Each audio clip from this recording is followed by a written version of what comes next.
Yep. Great, guys. Thanks very much. See you, both of you. Yeah. Well, I mean, I'm down to be in voice with you, Frog, if you want to go over the article together. Yeah, let's do I'm that. going to take a break of maybe a minute. Let's do that. Yeah. Bye, guys. Cheers for quick battle plan. Take care, guys. Yeah.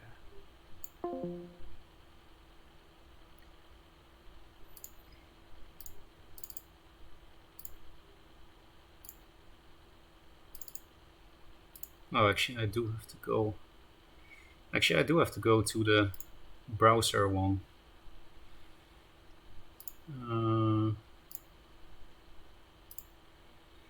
Stream browser.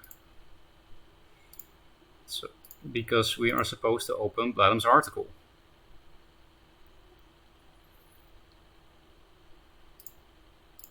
So, one moment, chat.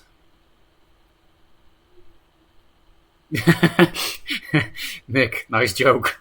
Nice meme. With the 1v1 world champion. You want to do it in gauntlet? Why is it only 5,000 points? I was pretty sure that has always been 10k. Are you a hacker? I know you're a developer, so probably yes. Do the ray train, article reading stream. This is part 2, by the way, Kelvin, so get fucked. Also, you said you were going to stream after me, right? I'm looking forward to that. It was really fun to watch you play my deck. I didn't know it was so fun to be in the master seat to watch someone play your deck. I didn't know. I'm not a developer. Oh, then what are you, Nick? If you don't mind sharing with the whole world.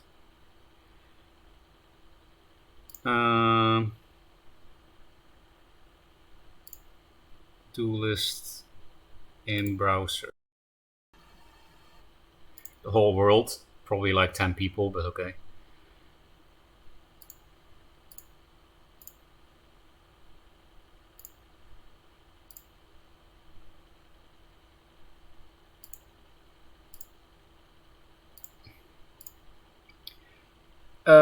The prize money for the show was a spot on DSG Dreamsoft Games. Oh, nice price for you, Nick. Slave labor is a very good price. Sorry, not for Dreamsoft. I'm indeed a programmer for a well-known games company. Hey, there you go. I did remember it correctly. It was just semantics, I suppose. He is a developer, chat, just not for Dreamsoft, he meant. I was right, all along.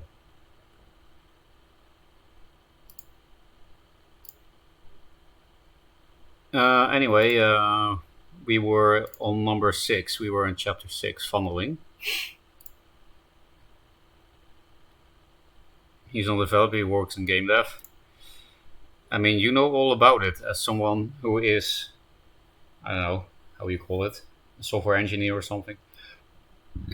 And a game developer, kind of, at the same time with Dreamsoft, kind of. Holy shit, stop burping. I drank a lot of jasmine teas, so I guess that's my excuse now. I'm not a software engineer. What was the term you used when you were still working in Russia? It was something, or architect, engineer, I don't know, some title that doesn't make sense if you're not in the business.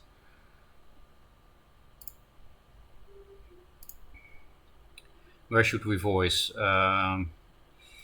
Just here in Discord, but potty break first. That's why I need a potty break again, because of the almost 2 liters of jasmine tea I drank in the morning. You know, when you wake up with apnea, you tend to have a dry mouth, and then you just go to Combini and get 2 liters of cold jasmine tea, and it's very enjoyable. This article rocks. It does. It's a fucking Harvard paper. Oh, Weakling is also here. He's also enjoying my deck. What brand do we drink? The tea, I mean. Let's see. This is...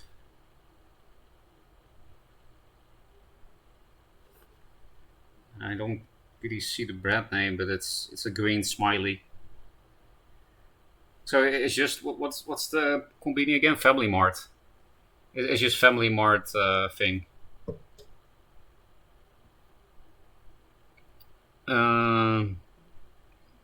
Yeah. Anyway, I need to take a piss, so have fun staring at the article. I promise it won't take long. I'm a very fast pisser because gamer, by the way. I guess nowadays. Too bad the giant poop stickers don't work on Twitch. What the fuck are poop stickers? Tell me, and I will read it when I'm back.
They do though. You can either have one big shit or multitude of small shits.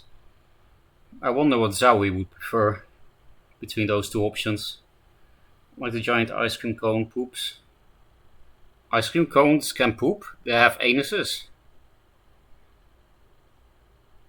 Hey, Miss Light slash George is also here. You probably already said something upstairs. I don't know. Why is Blatm triple dotting me? You know, I'm going to call you now, Blatm, and you explain yourself why you are disappointed with me again. Start voice call. Yeah. Holy shit, it's so loud again. Yo, you're talking about fucking ice creams pooping? I don't know, man. Hey, I didn't do that. Noedna was like the giant ice cream cone poops. He was talking about ice cream shitting. Okay, I was dotting Noedna, clearly. Yeah, okay. So we would prefer one giant enclave shaped shit. Blatm is super quiet. Let's see if I can make him loud somehow. I have this problem every time I do Discord calling. It seems. I think I'm just in general like quite quiet. I don't really understand why. Oh, okay. Then maybe it's just a U and J thing. You guys just have tiny microphones. Feels bad, man. We have the same microphone actually, so. Oh, plausible. that explains everything. Wait. I don't really see. I already made it louder, as loud as possible in Discord when Mason was doing the preview patch thing, and I can't make it louder in Streamlabs either. Well, when you go to Discord and you right click on me, do you have like a volume slider? Let's see. Yes, and that's maximum. That volume slider is already maximum. Oh damn. Okay. Well, I guess I will check my sound settings, see if I can turn myself up. Maybe you can just scream continuously. Scream continuously. Oh boy. Probably not, honestly. I mean, it would empower your paper quite a lot if you talk about it screaming. People will remember. Do you have trouble hearing me, or is it just stream? For me, you're very, very clear. No problems. Then, I mean, on OBS you can like turn up desktop audio. Like, But that's also already max. So. Oh, okay, you should turn yourself down, and then people can turn up the stream themselves. Oh, okay, yeah, I can definitely do that. I can lower the audio input capture. So, chat, I am now going slowly to minus 10 decibels. Is it okay now? Can you guys still hear me at minus 10? Both talking. Okay. Yes, we're now both talking. It's okay, Talking chat. 1, 2. Yes. All right. Well, we will assume it is okay until people complain. So yeah, funneling. That was the next chapter of the last stream we started here. One can sometimes position in ways which create a self-body blocking motive reminiscent of overlap defenses. Explain yourself, Professor. What? It's what's written. What's confusing? Everything. 6. Well, Funneling. look at the picture. To get like, do you look at the picture is a self body block, right? You see that it's a self body block. Yes, because you can't clear the Mystic because the Ghost Links clogs you up or your General clogs it up. Yeah, and the same for the ghost links, right? Like this picture's symmetric. It's kind of cool. Oh yeah, if it's the opponent's turn, if it's Linar's turn, it's the same thing. Yeah. Yeah, so that's funneling. It's when you see how like the general like funnels the stuff, you know. Well, I don't know what funneling means. I don't know this word. Oh, because you didn't know like a funnel is like the device that like you pour in like stuff and it sort of concentrates it, right? Oh, So it's what French it's people like use to make goose liver thing. They put it in the throat of the goose, and then they force feed it until it's fat with a funnel, right? yeah, I mean Goose force feeding was the runner up for the title for this region, but Maybe this should be the new nickname for funneling. It's a lot easier to remember and a lot easier to say. Goose force feeding. people can call it whatever they want. I needed to give it names so I can refer to it later in this article, but outside of this article, it's a free world. I'm happy that it's a free world. It makes me feel free. Anyway, I now understand what it means. Funnel. Maybe I can make one in chat. Wait, I'm very skilled at ASCII art. Funnel. Where the fuck is that other slash? Where's the reverse slash on this keyboard? It's a Korean laptop. So, where's the other? Because some things on Korean keyboard are totally different. I have gotten used to it, but where the fuck is the other slash? Okay, chat, I'm sorry, but you're gonna have to do it without a funnel in chat. I can't find the other slash on this keyboard. Oh, here it is. No, that's exactly the same. I have the same slash twice on this keyboard, and the other slash doesn't exist. Fucking Korea, I guess. Anyway,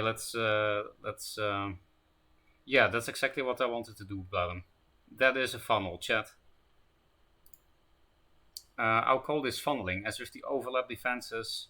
These can be used to avoid bad trades or to avoid lethal threats. Yeah, so the light benders can't both hit face because they're getting funneled.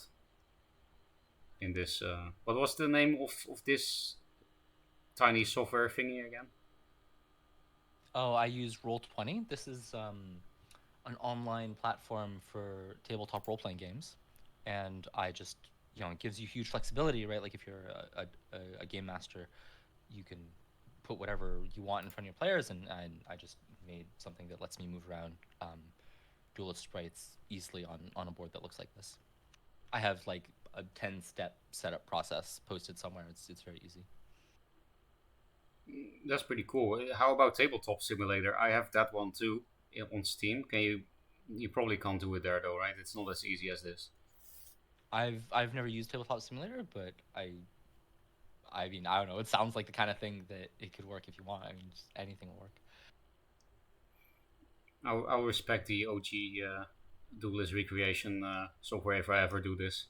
Maybe if I ever start making guides and articles like you do, but I don't know. When I have free time, I just stream instead of make articles. So You can stream yourself making an article. that is a thing that you can do, true, because there also are people streaming themselves making art, and yeah, maybe I should have streamed myself stealing Duelist assets for my emotes and shit. Could have been fun, but too late. Okay, figure 28. This is also a kind of funneling. Do you mean? I'm not sure what the funneling is here, to be honest. What is the funneling in figure 28? I feel like you can hit everything you want to hit, potentially. Well, so if you're Vitruvian here, what would you want to do? Oh, I was looking from the Linar's perspective for some reason. Yeah, it's unclear. I mean, obviously, like it's from Real Games, and so I don't get the perfect screenshot every time. Sorry. Yeah, so I guess the funnel here is that with Sword of Mech and the cannon and the general punch, you would have been able to kill the Owl Beast, and you're getting funneled over there. Yep, exactly. This is in fact you against Nangert. Okay, Nangert must be. What the sure. fuck? I don't play Mech and I don't play Arcanist. When the fuck did this was happen? like ages ago, ages and ages and ages ago. Okay, so this was like in the open server test, because then I played fucking everything in the open server test. Yeah, I think so. So, Yeah. yeah. A lot of these are you, so this one is you. I'm pretty sure. I guess I do a lot of self-body blocking, chat. I'm not sure if that's positive or not.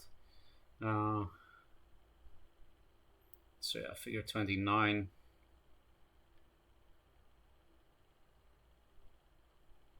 I mean, the self-body blocking doesn't matter because Spirit Harvester, you just pass and you kill everything.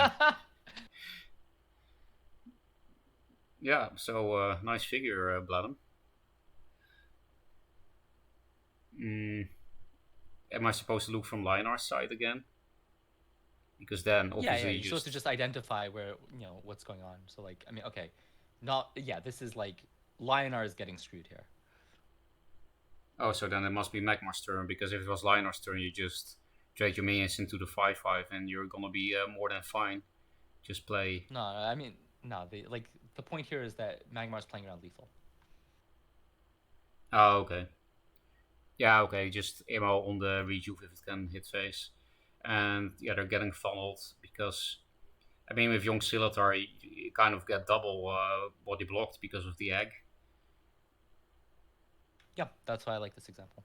And Jaxi would also work in this kind of stuff. Actually, during Gauntlet, I thought about something. What was it again? That would be relevant for your article. Oh yeah, Zeal. Do you also have, we didn't read everything yet. Do you also have examples of this self-body blocking where it's like a unique kind of self-body blocking because you need to zeal something? I think in Linar with the zeal minions, you have kind of funneling, self-body blocking, whatever, more often than others, because there probably should be some unique situations where you wouldn't really self-body block or funnel or whatever if it wasn't a zeal minion, because your positioning is more limited with them. Do you have examples of that in this? I think I actually do not have examples of that, but certainly what you're describing can make sense. Maybe that's something to add to your collection once you see it on my stream someday. Anyway, that was figure 29. This team arises particularly frequent with walls. Yeah, because they can't fucking attack. That's a good example. So here, the gravity well below the Araki is blocking you from killing it with Heart Sister. Now, Gravity Well is a pretty mediocre card, one of many examples. And then here, Lantern Fox. Yeah, you can't kill the Lantern Fox in one hit with Rejuve because, again, mediocre cards, Bone Shield Barrier. I mean, it used to be one of Venor's best cards, but then both the synergies got fucked. Immo, Macanter, and Dancing Blades. Nice. Dancing Blades funneling. The following position for playing on Dancing Blades is effectively a specific type of funneling. Yeah, I like this example. That reminds me a bit of what I just said, right? That there are unique minions where there are funnels that wouldn't be funnels if it wasn't for their unique effects. Just like with the Zeal, here you have it with Dancing Blades. It's a 4/4, so you need to hit it after Dancing Blade it. But your own Dancing Blades stops you from moving there because of the enemy general as well. So that's a cool kind of anti-Dancing Blade positioning you can do. Here's essentially the same thing, but with Macanter. Yeah, because here if you put the Macanter in front of the Owl Beast, your Macanter is blocking your general hit from clearing the Owl. If you want to, you can suicide your Macanter into the Owl Beast, then you can still do it, but then you have to suicide your Macanter. That sucks. So that's a good type of funneling as well. The J-Box. The following game state arising in a match between Jane Coles and winners semis of the high profit tournament came to battle late March 2016. It's easily the splashiest, most bombastic example of self-body blocking. I remember this too, Blatm. I don't know why, but it was. I guess people were talking a lot about it back then when this happened, and I've seen it live. I've rewatched it during the open server test when there was no content. During the closed server test. I rewatched it, and also I just remembered it from back then. That people were like, "Oh, Jay's so good," and according to Macer, it was actually just an accident, and Jay just pretends it was on purpose. But yeah, chat, I can explain this one to you. So Jay, gave a huge emo You here. might want to zoom in. Sorry. Oh yeah, good point, because it's impossible to see. I was on 250% in the previous stream as well. This is better. So yeah, Kolos doesn't want to die. Kolos, Jay doesn't want to die, right? And here's a fucking 8-8. Why the fuck would you play this? Well, I guess against Abyss back then, maybe it was good. Yeah, because this is King of the Beta, so it's you're only constrained by your faction, and every game you can just play any deck you want Oh in yeah, that that was really faction. cool. Yeah. And this is when Night Sorrow was what it was at the beginning of Duelist 2, 3 mana, 3/1 kill a thing with 3 less HP. So you don't want to play Ironcliff into Abyssian, right? Like, just Second Sun is clearly better. Yeah. I also think this spell was not very popular back then, right? In Abyss, I don't think it was. I do see a Shroud in the board, but that's probably Kolos, judging from the side. And I guess you kind of had to have Shroud as Lion versus Abyss back then, because Reaper of the 9/8 over here. For people that are a bit new, Reaper of the 9 Moons, fortunately, Dreamslov got rid of it at the start of Duelist 2 re-release. It used to summon a random minion from your opponent's deck when it dies. It was Dying Wish. So you could just get an Ironcliff from this or something, and GG, I guess. Yeah, it was one of the Joseki cards before Joseki truly took over. And I'm happy it's gone. Anyway, to go back to the self-body blocking, Jay doesn't want to die here. So he plays into a huge Immo here, because then he doesn't die to Immo. Why? Because the Immo blocks the 8/8. Right? If you Immo here, the 8/8 cannot hit your face. I don't know if people played Tigers back then. I don't think so, especially not Kolos. I don't think Tiger Immo was much of a thing back then, because obviously that would be lethal, but also Jay probably didn't have another choice anyway. Because the thing is, if you play around Immo better by putting the Rejuve one back, then you do die to Immo. That's the crazy part. That's why this play is very cool.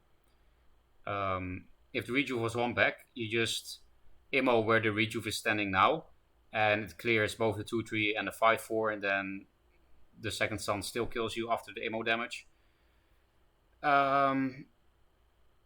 Obviously, if you put the Rejuve, I don't know, more diagonal.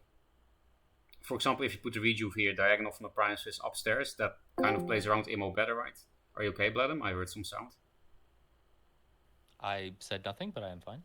Okay, it sounded like you disconnected, but I don't know why Discord can be weird sometimes. So if you put the Rejuve here, it plays better around Immo, but then Immo is actually lethal, because then Kolos can just Immo where the Rejuve is.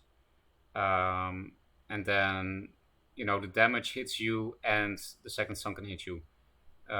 Jay made sure with his positioning that you can't be damaged by Immo, clear the path for second sun, and be hit by second sun all at the same time. The Rejuve really had to be here.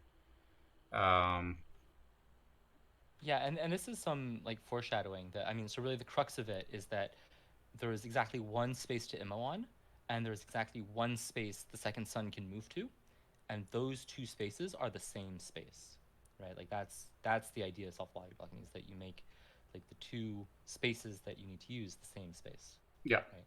And one thing that I also want to highlight about this that's really clever is that this is simultaneously a Jux defense. So if you remember from last time, Jux is a situation where you would like to cast Jux on your two units, right? Mm-hmm. So if the second sun and the Argion are swapped, this would be lethal with Immo. You mean if this was a game against Songhai, this also plays around Jux hitting your face with the general, right? That's what you mean. Yeah, well, I mean, I don't mean literally against Songhai, but just like imagine exactly the same situation, but Argion and Second Sun are on opposite spaces. Yeah, otherwise you could just Jux with the Rejuve. So yeah, we're swapping these. And then... Yeah, because then you have to swap with the Primus Fist, but then you're still clogging yourself. Maybe I shouldn't use like the term Jux, like literally. I don't mean like the card Jux. I just mean the same situation, but with Argion and Second Sun on opposite spaces. and like the same hand, everything, just that one change. Yeah, then it will It's be lethal. lethal with just Yeah. immo. Yeah. And the reason it's lethal is because you immo the second sun, and that clears a way for both the second sun and the general to hit Lilith here. But you can't immo Argion, so it this is self body blocking in like two different ways at the same time. Yeah. Although I do guess if they were switched, Jay could have played different, right? If they were switched and you put the Dream Gazer one forward, I don't know if that was possible in that turn, but let's pretend it was. Pretty sure then Imo still is not lethal again, right? Well, actually he could. It is. It is. Yeah, because Just the immo Primus just Fist clears your doesn't. board, and then you just hit with both things. So Oh yeah, true. The things don't have enough health.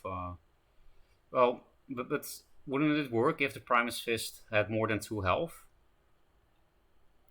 no, I mean, I think that sort of no matter what, if second sun were on Argent space and Argent were on second sun space, you just immo the second sun, and then you can just walk up to Lilith with your 8/8 and your 2 whatever, and just hit.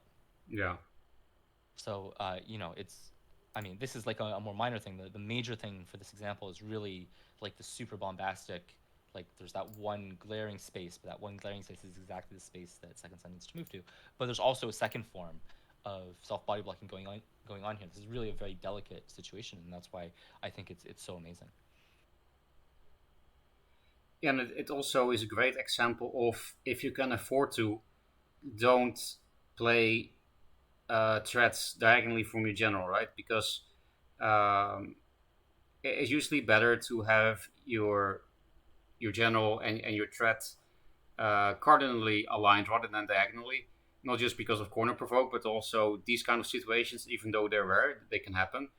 Because I don't know how the game went exactly, but yeah, if Kolos had been able to just put the second sun in front of his own face earlier, then obviously the second sun would not be able to get cock blocked like this. Yeah, this is maybe like the quickest shortcut to getting self body blocked less often is just don't play stuff diagonally when you don't have to. Yeah. And against Abyss, you usually can afford to do that. Of course, Linar and Magmar, you might have to do this.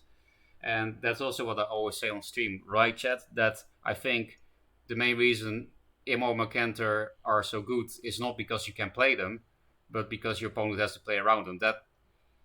That is the best thing about those cards by far. We're gonna see a lot of Immo and Macanter getting completely fucked in this section. It will make Immo and Macanter look like really bad cards. I mean, they are relatively bad against good players. So Blatm, I actually did that kind of recently, right? That on day 2 of the first Epic series of Kelvin, I didn't bring Imo because I was like, meh, I'm only going to play against good players. So I would rather put a card in my deck that's better for the Linar mirror than Imo, because I think Imo is only actually good in the mirror like in a very late game, and they don't have a martyrdom for your Ironclave anymore, and you can heal your Ironclave with it, blah blah blah. And I was like, it's better to just play more consistent late game cards, I think, in the mirror than Imo, because it's pretty specific when Imo is actually good in the mirror against good players.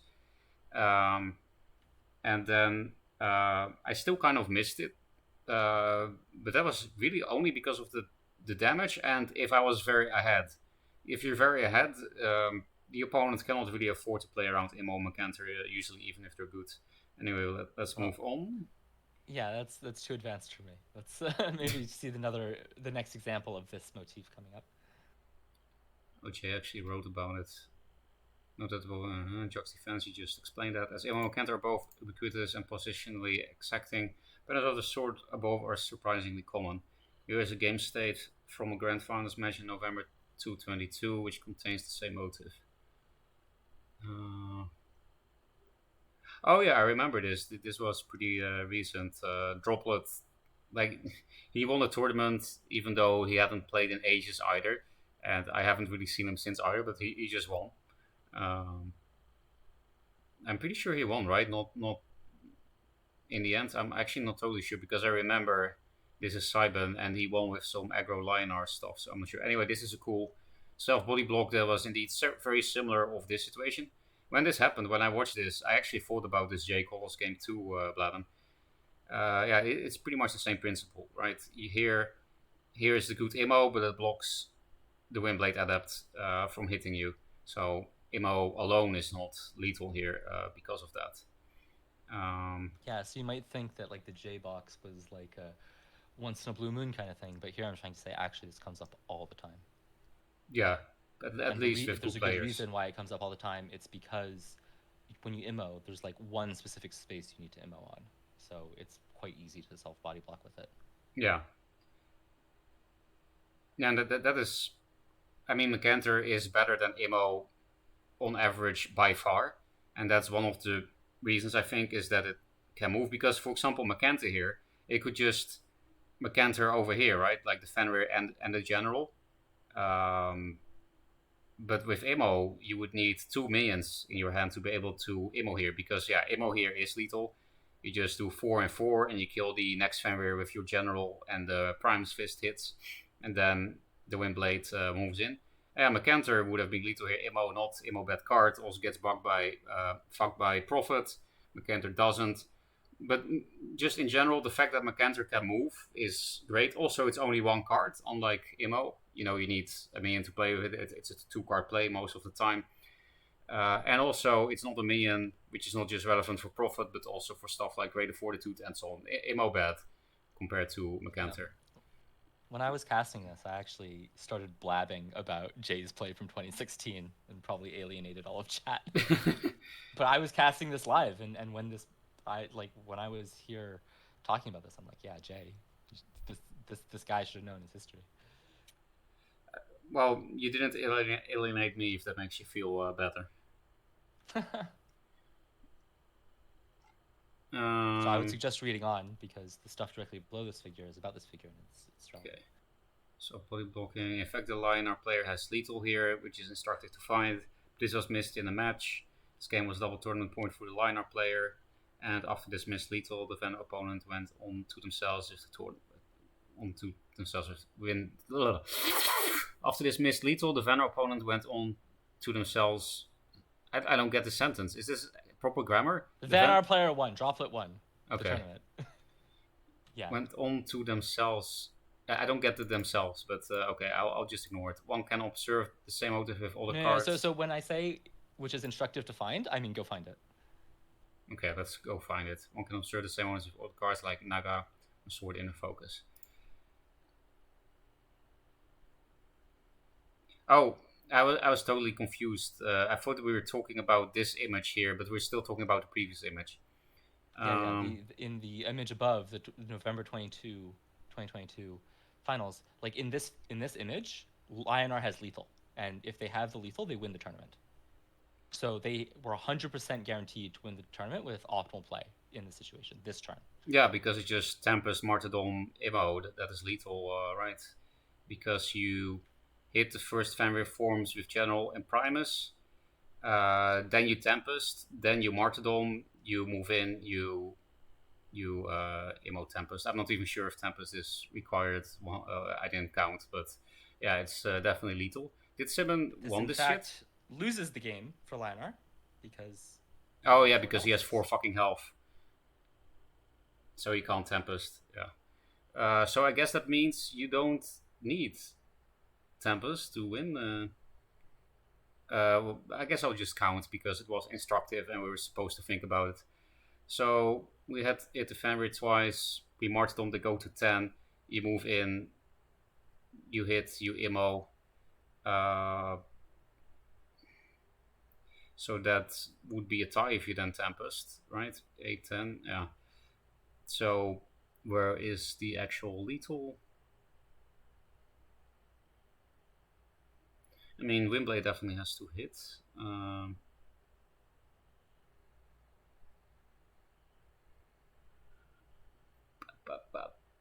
Oh, yeah, of course you can. He has 9 mana, right? Yeah.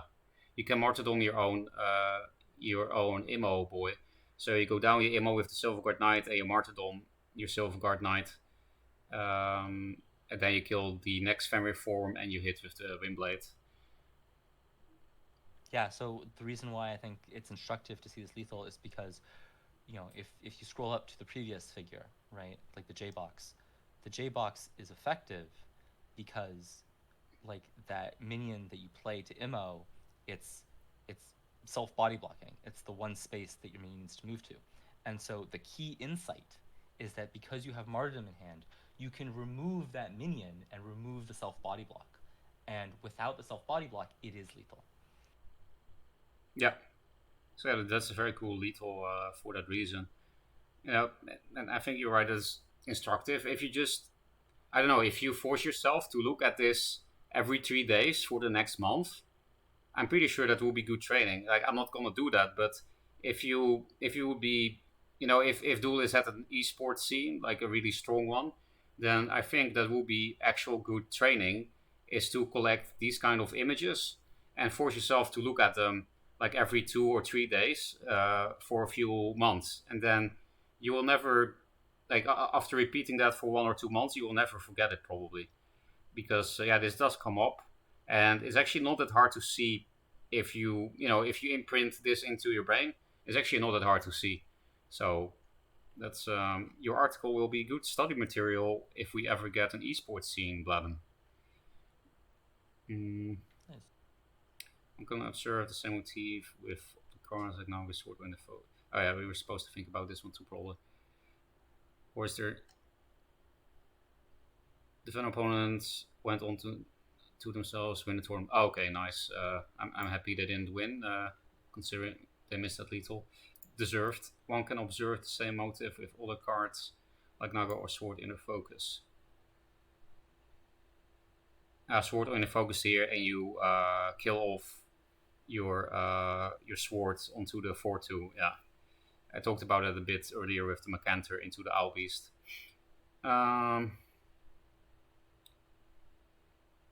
Yeah, so suiciding those kind of minions can give you lethal, which is indeed the same as here, right? Here you're also suiciding your minion, but by spending removal on it, summoning.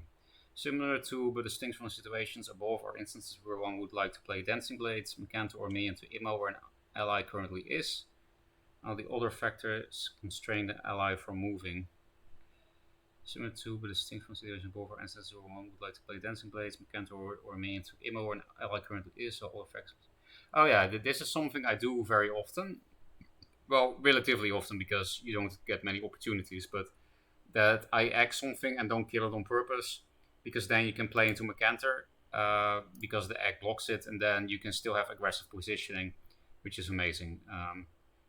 Because yeah, that's the main reason why it sucks to play against Macantor and immo. You can't do aggressive positioning. I think if Magmar, I don't think Macantor is Magmar's best card at all, not even close. But at the same time, if they didn't have Macantor, they would die to aggressive decks so fucking easily. So they do really need it. Because yeah, you can't really achieve aggressive positioning unless you can do something cool like this, egging something and put all your stuff around the eggs. What is happening in figure 37 though? Cantor or means immo an ally currently is. Oh yeah, you want the Dancing Blades, the high hand, so that you can kill it with your Spectral Blades. But you have to move out to Dancing Blades, also self body block. And then here, 39. Are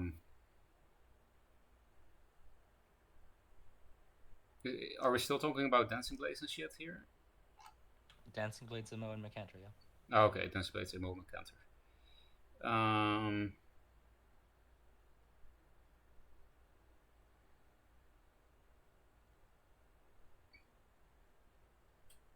I mean, the immo is pretty good here. Of course, it sucks that you're gonna get backstabbed, but you're just very behind in general here. I don't think I see the self body block so much. You just, Yeah, well, no, it's what you said. Oh, okay, you So, get like, backstabbed of if you do course, it. you would want to immo where Argon is, Yeah, but you also want Argon to move 2 down, and you can't do both of those things. yeah, It's if the game continued with the immo being on face and dancing blades, and then like shortly followed by a concede, right? Like it's totally crushing. It's totally crushing because of the self body block, right? Like the where Arjun is is self-body blocking summoning on that space. If it were legal for you to summon a minion where Arjan is and then move Arjan 2 down, then Lionar would be fine in this position. But because that's illegal per the game rules, Arjan is totally fucked. Yeah, that's why I would need an airdrop minion or 2 minions, but obviously that was not possible here. Yeah, that's a very cool example, Blatm, because, if it wasn't Kaido, you just move one down in Imo, right? But because it's Kaido, you're going to get backstabbed if you move only one space down. And yet another example of Macanter better than Imo. Because with Macanter here, you could move 2 down. Yeah, that's pretty cool about your article as well, that it shows, because I've talked about it on stream sometimes, and I'm not sure if people know what I mean if I don't explain it, and I usually didn't. I think that Macanter is so much better than Imo. This is yet another example of Macanter so much better than Imo, because of you can't with Imo you can do creative ways to play around it. With Macanter, not so much. So, because for example, something I also like, Blatm, with Imo versus Macanter, you can have relatively aggressive positioning. If they can't double me and Imo yet, right? Then you could have Kalos here, Dancing Blades here, Kaido here, if Arjun is 1 down. Because then they can't reach the Imo spot behind the Dancing Blades, right? But again, with Macanter, you just reach it forehead because it can move. Yeah, Macanter better than Imo. Figure So, 40. Sorry? these examples are like getting more difficult, right? Like it's more subtle instances of like self-body blocking and more creative ways you can use it, right? So that's sort of intended that the difficulty is ramping up a bit. Yeah, just like the puzzles. I think you designed a lot of the first gold puzzles, right? Also, I would just emo the Kaidos and walk 2 backwards. That's probably better. You can't, the face damage doesn't really matter here to Kaldios Yuri. Yeah, it's a common motif that like you can't emo on top of your general, right? Like, yeah, that actually comes up very, very often. And then here, figure 40. Well, there's no emo or Macanter factions here, so Dancing Blades was another thing. I mean, if you're Vanar, then yeah, Dancing Blades, you can't kill the 3-5 because it self-body blocks your general hit onto the 3-5. That's it, right? This one is pretty easy. That's it. Yeah. Can't Dancing Blades on top of your general. 41. So this is Macanter can't be where your general is, right? Yep.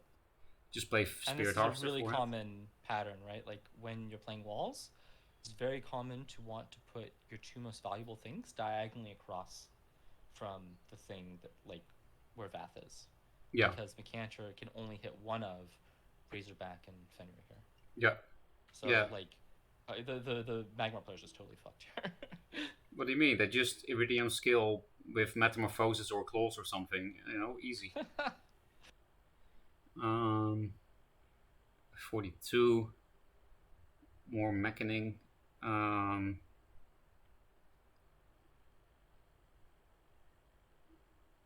So either Imo or Dancing Blades.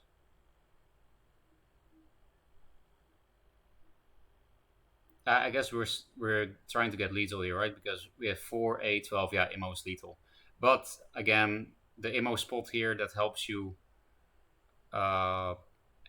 kill the blocker and do the face damage, blocks your 4-6 from hitting.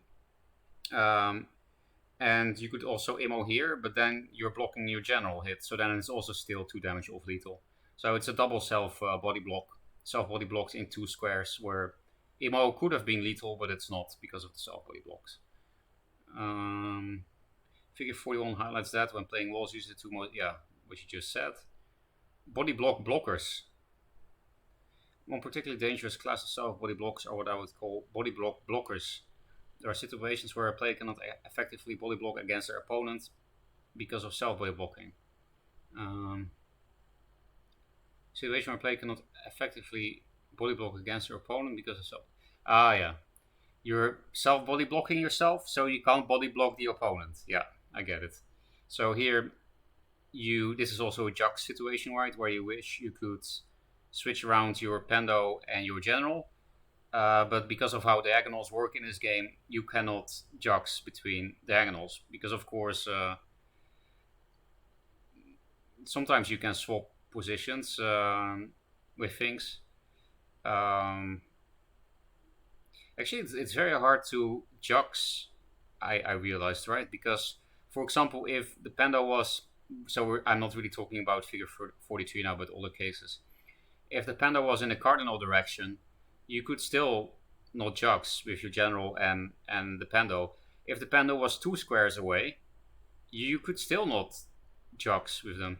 That's actually interesting that juxing between two things. When is it actually possible? Is it is it ever possible without cards? Like, without spending cards, such as MDS jocks, blah blah blah, Hard Sister. Um, I don't think that's possible. That I never thought about that for some reason, which is weird. What do you think, Blatm? Is it actually ever No, possible it's to not jux two possible. things? Yeah, right. It's not possible without spending cards. That is a very interesting notion to put into your brain chat. That you can't possibly jux without spending cards. Yet another thing learned from this article, because it makes us think. And yeah, what Blatm is saying here, of course, is you can't switch the Pando and the General, so you can't block the 4-4 with your Pando. And it's even worse. If the Pando was in a cardinal direction, at least it could like move to up. If the Pando was below, for example, the Pando could move to up. Then the general could. You could always body block if it was in the cardinal direction, so it's not a good example. So yeah, let's move on there, I guess. But Yeah, here if it's really that if the pando were on like basically any other space, the general could first move into the corner, and then the pando could move where the general is. yeah, and that would be a big deal, right? Because if, for example, if Pando was here in this square, the Pando could move one up, and then you put a minion here to diagonally block. Because this was something as a new player I didn't get at all. That you can't move diagonally two minions with your O minion, right? So then you could at least use the Pando as a blocker there. But in this one square, it can't even be half of a diagonal block. It just cannot block at all whatsoever. So a good example.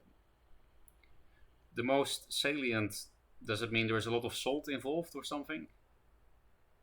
Yeah, Salient? it's the taste of salt. Oh, okay. I did learn Latin, but not English vocabulary, I guess. I only knew it because of fucking Latin. The most salient body block blockers are one which leaves one's general exposed, but it can also arise in the course of trying to protect an allied minion from onboard trade. It also can arise in the course of trying to protect an allied minion from onboard trade.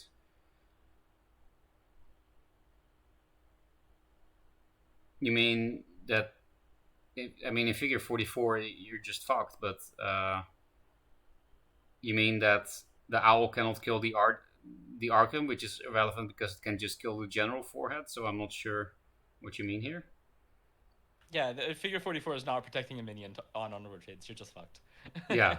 But the point is that the Archon can't body block Yeah. from the owl. Can't body block the owl. Just, Yeah. You can move the Arkham 2 forward and yourself 2 up. That kind of body blocks it's it. stunned. But It's stunned. oh, it's stunned. Okay. 45.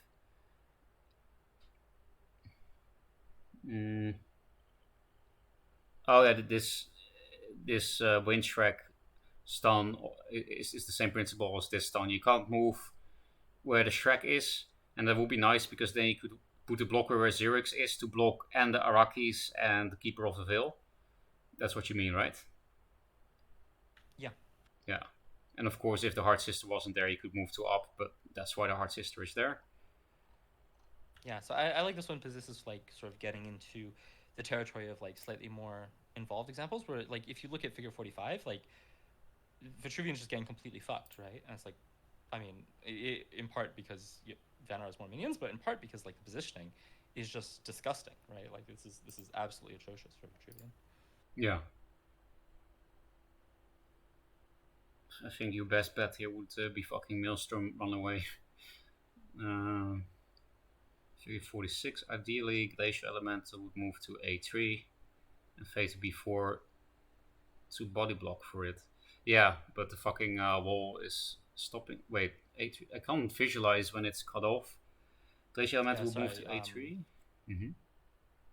It moves too forward, you mean, right? So Glacial, yeah, exactly, too forward. Yeah.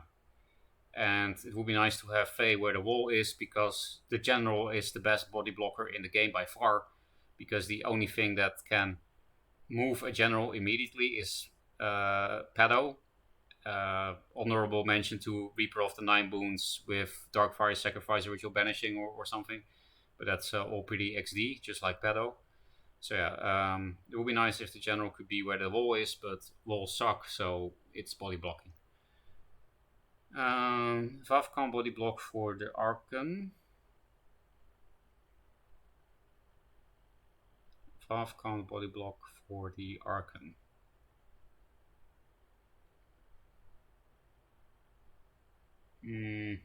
I'm not sure what you mean. You mean you want to protect the Archon rather than your face here for some reason? Yes, that's right. I mean, how about moving your Archon 2 back and you move 1 down? Then it's body blocked. Well, I mean, you want the Archon to hit the Dancing Blades, obviously. And then still body block it. Yeah. Yes. Yeah, okay. So this will be a moment again where you wish you could Jux. Because then you could just hit the Dancing Blades and move on forward. But yeah, that's not an option. Accessibility. It's not specifically...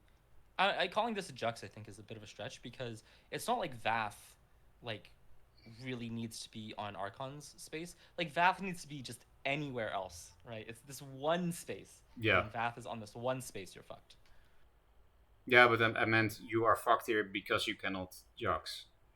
With your... Yeah, but I think that I wouldn't think of it as, like, Jux, because Jux is too high of a requirement, right? Like, if you look at the Jux examples, those are situations where, like, you really want the two minions to, like, actually be swapped, and there's, like, some symmetry to it. And here there's not really any symmetry to it. It's just, like, it's just Vath self-body blocking the Archon. Yeah. Right? It's not really, like, the Archon is self-body blocking Vath in any reasonable sense. Yeah. Accessibility. I try to unify the self-body blocking themes involved using a notion of accessibility. Typically, one can imagine that on a given turn, each allied unit has a task they would like to complete. It would be ideal if every ally could complete a task. Example of task in this sense could be a 2-3 attacking a 2-3, the general retreating to safety, or one unit body blocking for another. Each unit's task can be accomplished in only a limited number of ways, and in particular from a limited number of spaces. To me, accessibility is the concept relating to which spaces a task can be accomplished from. For example, consider the following board state. Arjun would like to retreat to safety from the Hammond with the Pando body blocking. There are two ways to do this. Arjun could move to C3, so that's 2 spaces backwards, and Pando to D4, 2 squares down. Or Arjun could move to A5, which is 2 up, and then Pando 2 forward. However, in the following similar board state, the space A5 is not accessible to Arjun, and there's only one way for allies to accomplish the task instead of 2. If all units were shifted 3 spaces to the left, then the liner player cannot accomplish their tasks. Yeah, very cool example, Blatm.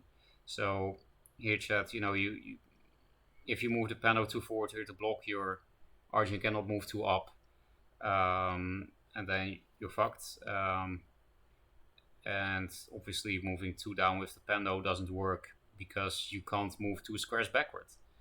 And this is one of the reasons why it's better to be in the center of the board. There are many reasons, but the general rule is center of the board is better simply because you have more freedom of movement.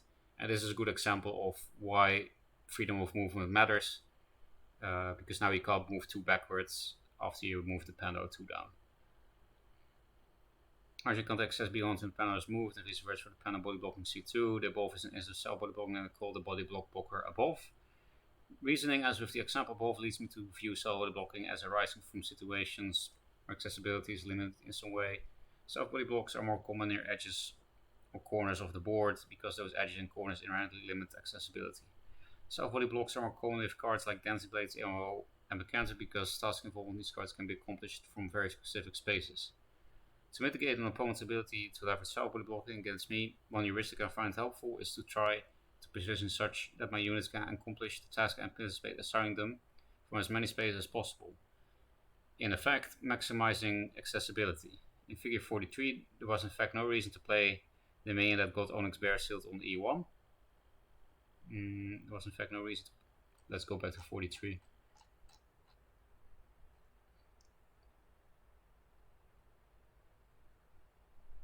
There was no reason to play it. I don't know the game, so that's hard to say. So let's keep reading. Maybe it will become Well, you clear. just have to trust me. Like, I remember the game, and there was no reason to play it there. Okay.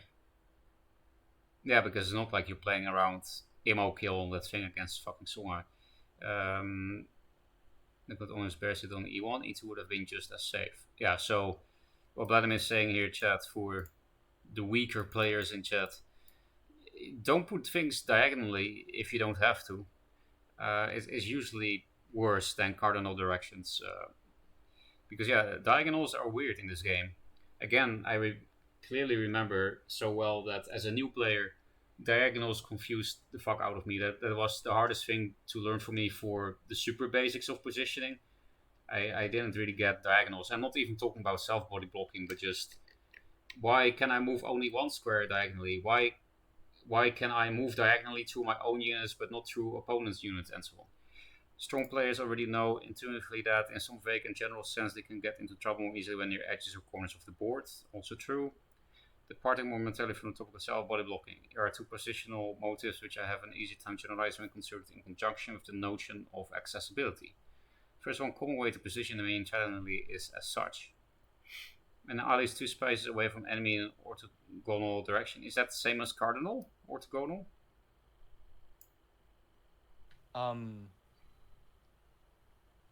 It means up, down, left, or right. Up, down, left, or right. So it's exactly the same as cardinal, right? I guess. I don't know. I depends on how you use the words, I guess. I will Google that. I want to learn cardinal versus ortho. Was that the word? Orthogonal? Yes. I've heard gamers use orthogonal in this before, though. Technically, orthogonal just means that right angles. Sure. I mean, maybe I should have written cardinal. I don't know the difference, so I can't judge. I think cardinal is probably more accurate. Orthogonal is more relating to right angles. Okay. There's only one space the ally can retreat to not be in range of the enemy. 2 spaces directly away. Given a visually spacious board state, it's perhaps not immediately obvious nor intuitively clear a priori, so much Latin, that despite the pre-existing gap between the two units, there's only one safe space to retreat to. From the perspective of accessibility, this is a precarious situation. If accessibility to unique retreat space is denied, such as in figure 51, where the retreat space is inaccessible by virtue of not existing. You mean you can't move 2 down off the board, is what you're saying, right? Yeah, exactly. The space F5 does not exist. So yeah, again, a very good example of why it's better to be in the center of the board rather than towards the edges. Then the task retreating will be impossible to accomplish, yeah. Stone Chaser Fleshly summoned, figure 52.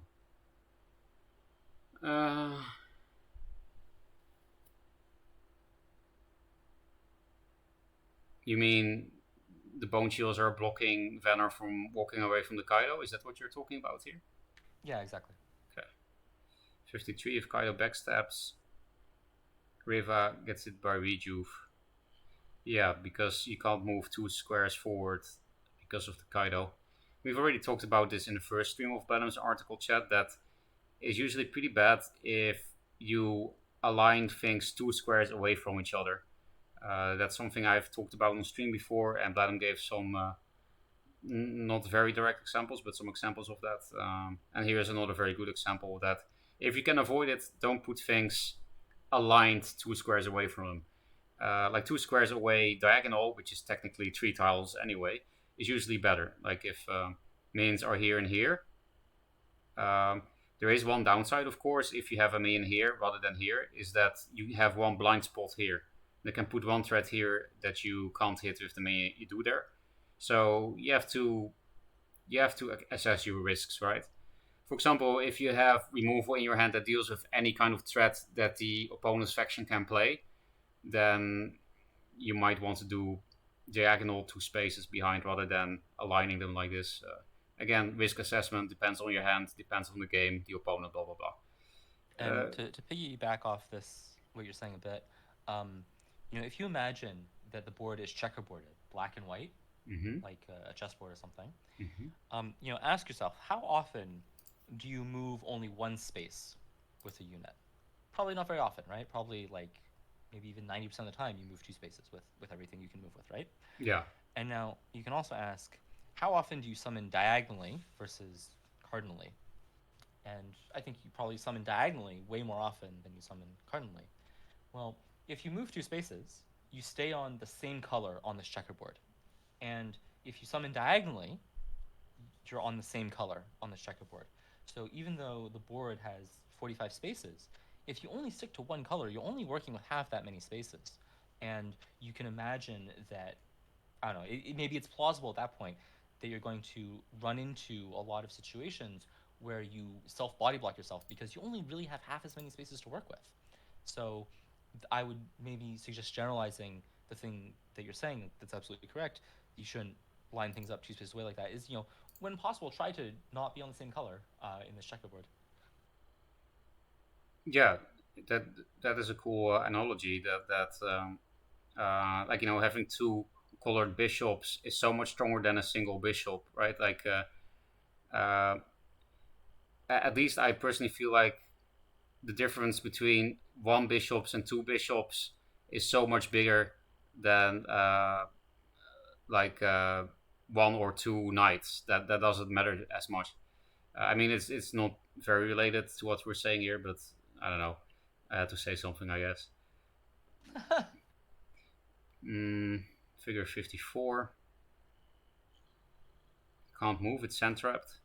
So you mean you can't perform the task of running 2 down because of the Araki sand trapped self body block? I mean, it's not really self, I guess. It's from the opponent with sand trap.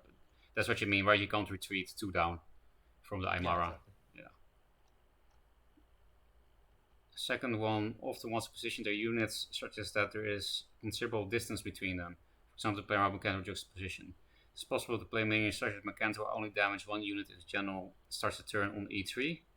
E3 is here, but not on E2. In the following board state, it is impossible to play around Jux, whereas it will be possible if both allies started the turn 1 row higher. Yeah, if Veil Hunter and Arjun were 1 up, then Veil Hunter could move 2 up, and Arjun could go to this, and then you would be out of range of Hammond. And if Hammond juxes with the Veil Hunter, it still cannot hit your face. So again, being more central gives you so many more options to play around shit. Because the only reason you can't do it here is because you're in the corner. Otherwise, you could play around Jux. Here are some examples of self-body blocking which I find easier to parse through the lens of accessibility as opposed to the characterization as an instance of any particular team.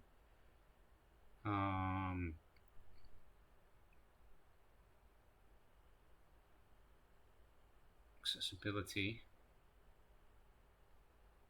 I guess you kind of have a self-body block diagonally because you want to retreat 2 spaces backwards, but you can't. No. Figure 56 kind of sucks. This is my fault. Oh. The intention here is that, like, imagine that the young Silithar below Vath is like something else. It's a Hailstone Golem, whatever. Who cares? The thing that jumps out to me in this figure is that you want to hit the young Silithar above Fae twice, right?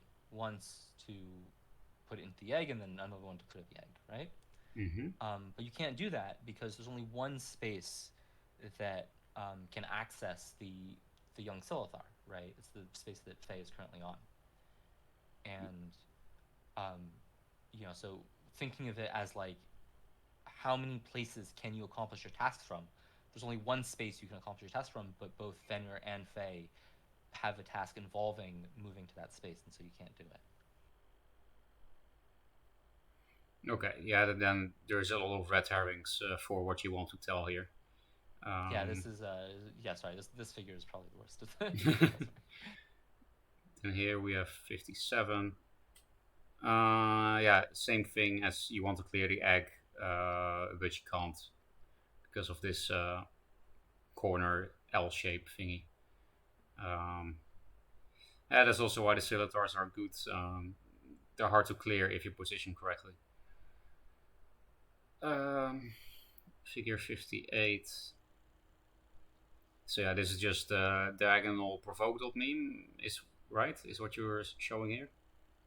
Well, I give this because I think this is a little bit more complicated than just like, oh, it's a diagonal provoke, because I mean, so like thinking of it as an actual game, who cares if the Iron Cliff lives here? You don't really, you're not super inclined to like clear the Iron Cliff, but you know, you would sure like to at least do something with your sort of a crane, right? Like, hitting this blood tier sucks, right? You just set up for like an amazing MO, that's horrible. Yeah, Um, it sure would be nice if like your general could hit the blood tier and then your sort of a crane could go and punch face, or it sure would be nice if your crane could combine with your general to clear the Iron Cliff, or like do something, right? But when you look at like all the possible tasks that you could assign to your two units, Arjan and the first order crane, like there's no combination of reasonable tasks that actually like make sense on this board state because the positioning just totally fucks you. yeah, yeah. So the blood positioning is a cool example here indeed. Yeah, this is In combination, Solifid is the protagonist here. not surprised, I guess. This is from Zohan 59. Not sure why Solfit deserves no credit and Zohan does. Any favoritism? Hmm? This is literally a screenshot from Zohan that he posted, so thank you, Zohan. I just straight up stole the screenshot. Okay. So let's see. Alright, this is a very cool one. Of course, it's just like 58. First, it looks like simple diagonal provoked meme, but it is like double. There's diagonal provoke with the Revenant and the big tree, and then this rock pulverizer uh, also stops them from hitting anything with the Revenant still. And that's also because Rock Pulverizer sucks, so it has one attack. And that is a strength here, because they can just clear the Rock Pulverizer, but the Shroud doesn't die, so the Revenant can't even move too forward. And I believe that the tree is dispelled, does not have provoke. oh, well then So it's it's definitely even more not diagonal brutal. provoke. Yeah. Yeah. Then this play I is mean, extra cool. yeah, so here the idea from like the perspective of accessibility is okay, obviously you want the Revenant to punch the Rock Pulverizer, right? Like that's the most important thing to do in this position. And there are three spaces it could in principle accomplish that from. And for all three spaces, it can't get there.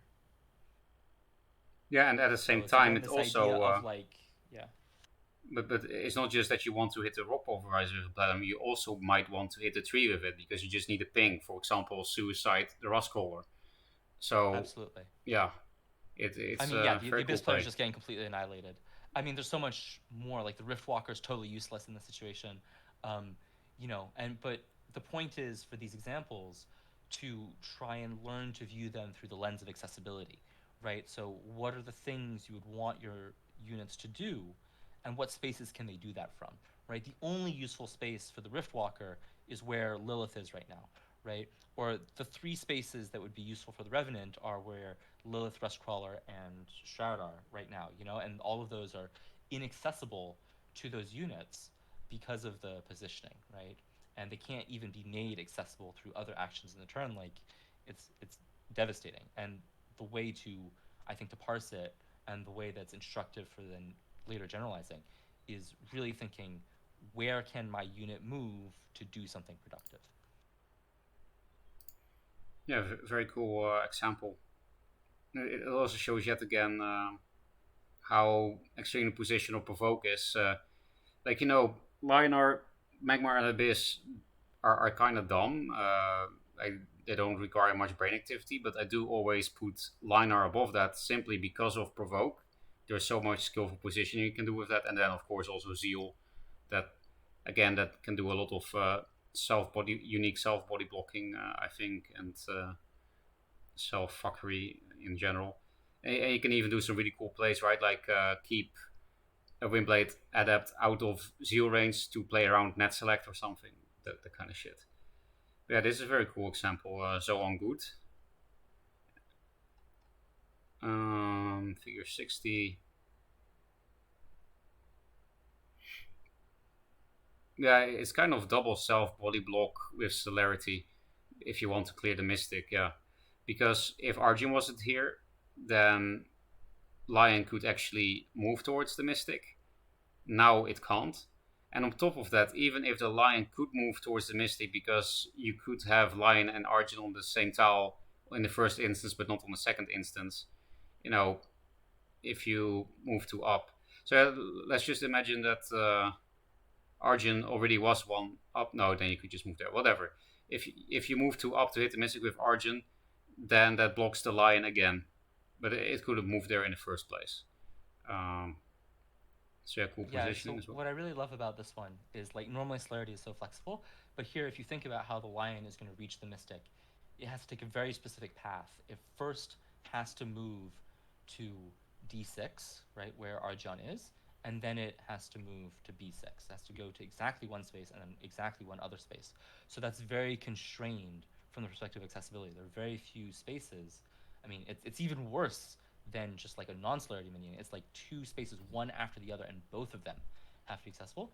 And so what that means is that, you know, this Argeon, both before moving and after moving, it is self-body blocking the lion, right? So it's quite rare to have something like that. But it really sort of emphasizes how you sort of list out the ways in which you can accomplish a task, and then you're like, wow, you know, you're really screwed in this situation. Yeah. Yeah, and that, like you said, that's a very cool example because normally celerity is so flexible, but indeed in this case it only has one path, so it gets body blocked. And then from Smarty, um, oh yeah, I remember that she posted that recently in Discord that you want to shaman and then kill it with two Riftwalkers while also hitting the crown twice because then you can clear it with the angel, and the angel also doesn't die because it gets +4 health and then it heals back to full to a 310. And then the game is maybe over if they don't have removal for the angel because no, just in general it should be over because you would have two 3/6s and a 310 that heals itself. So, but is there self body? This is a very complicated one. Um, like you need to hit Akron twice, and you need to hit your Shaman twice. I actually really need to pee, Blatm. So maybe you can talk about this one because this one is too hard for me anyway. So I think this is the perfect moment to pee and have you talk about this one instead because this one is very complicated. Well, I'll wait for you to get back, I think, because I want to talk to you as well about it. Okay, well, chat, then you just have to wait in silence, and Blatm will be very awkward doing nothing in Discord. One moment. I like being awkward, chat.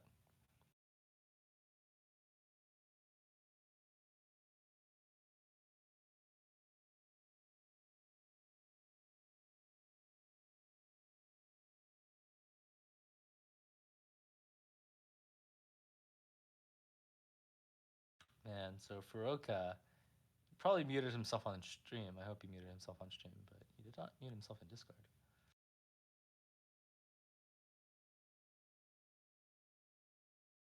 But the point for this is not so much about like, oh, what's the play? It's because, you know, that's not generalizable, right? The situation's never going to come again. But the point is to try and think in terms of the notion of accessibility, at least for me, right? That's sort of what I'm peddling. Um, so it's like, how can you take a situation like this and like develop a skill set that lets you analyze situations like this so that you can not fuck up?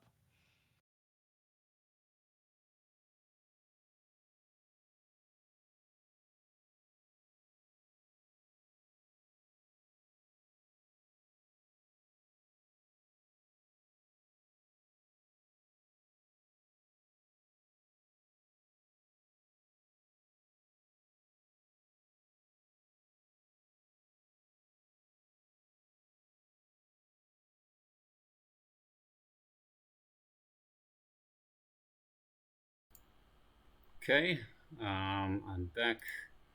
Welcome So, yeah, the idea is you have to hit Akran twice with the Revokers and Shaman twice.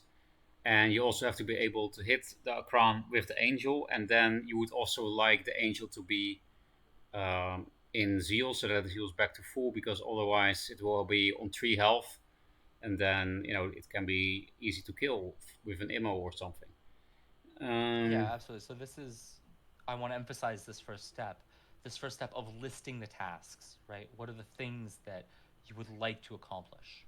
And once you have a list of those things, then you can say, okay, where can the minions accomplish those tasks from? hmm.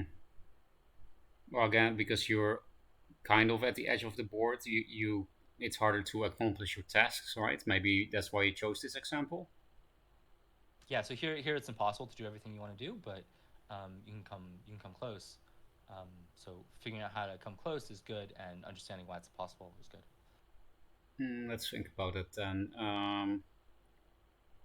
So since Rift Walker has to hit these thing a crown twice, and you would also like it to be right next to the shaman to actually get the dying wish, I guess that means Rift Walker here is one of the only tests, because yeah, you have to hit twice, and you already have limited spaces.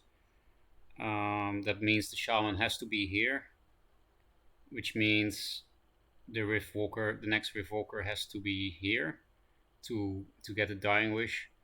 I mean, of course, Yeah, if I it's think I really think you're maybe making some assumptions. I don't know. Like I'm watching on stream, so there's like a 5 second delay.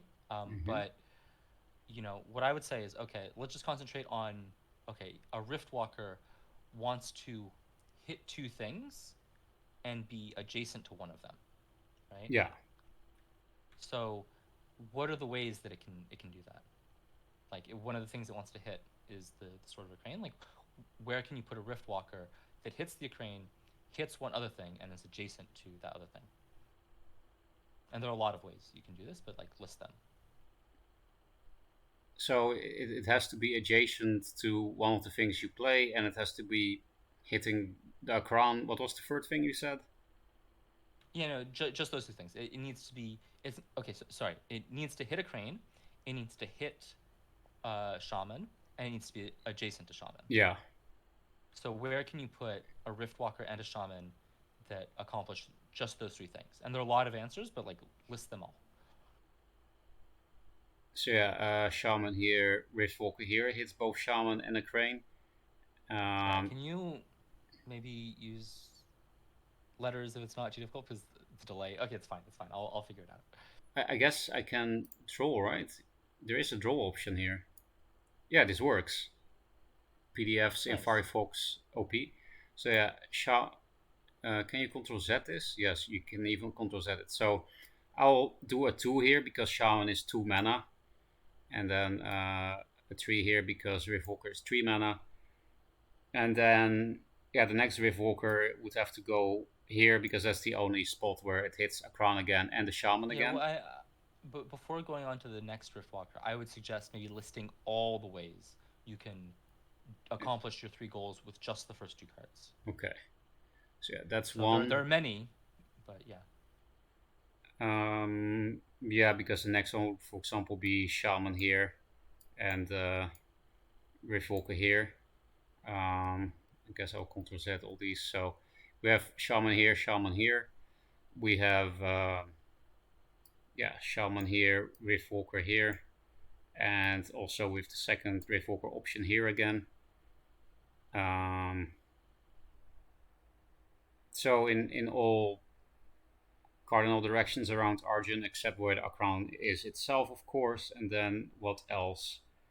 Because you can probably also do some weird shit. You can, for example, go here with Arjun, put Shaman here, and then Yeah, Riftwalker maybe here. imagine that like there are no units on board other than just the Ukraine right now. So I ignore the Angel and the other Arjun, you mean? Yeah, your Argion, the other Argion, and your Suntide Maiden. Just if there's just an Ukraine on board, where could you put? Okay, literally everything except the crane. Okay. Yeah.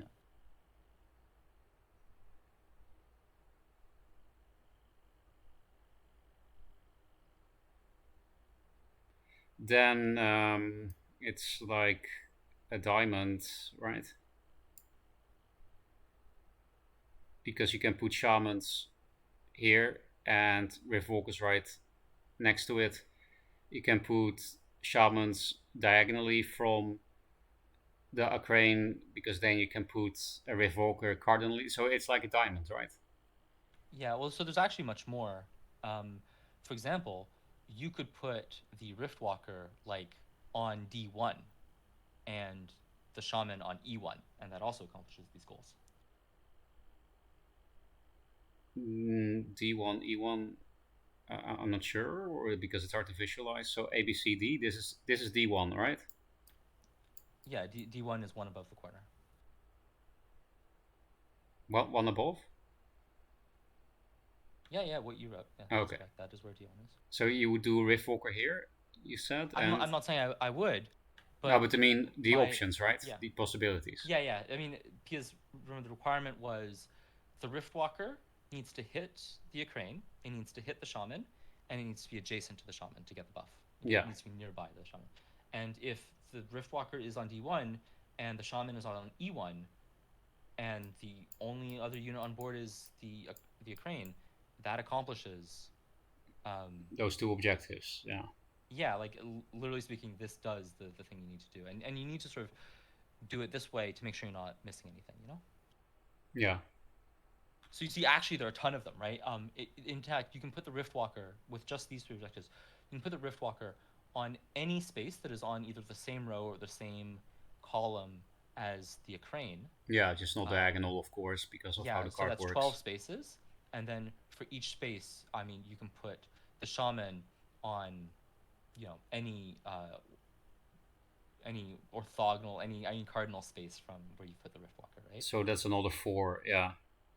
So there are a ton of ways to do this, right? But I want to make it. It's important to realize that these are possibilities, right? Because if you don't realize these are possibilities, sometimes you will miss a way to do things. You know, like you might sort of get stuck into thinking that you can only solve a problem in a certain way. So anyway, the Riftwalker can be on any of those spaces, and the Shaman will have to be, constrained by that. So now let's bring in the second Riftwalker. You want the same thing to happen with the second Riftwalker. Mm-hmm. And now, how many ways can you do all of those things? So yeah, we start with Riftwalkers have to be positioned in these blast positions, these cardinal directions. Then wherever you put that, the shaman has to be in cardinal direction as well. It can also not be diagonal. And then the second Riftwalker is the same story again. So in order to be able to hit shaman twice, you have to.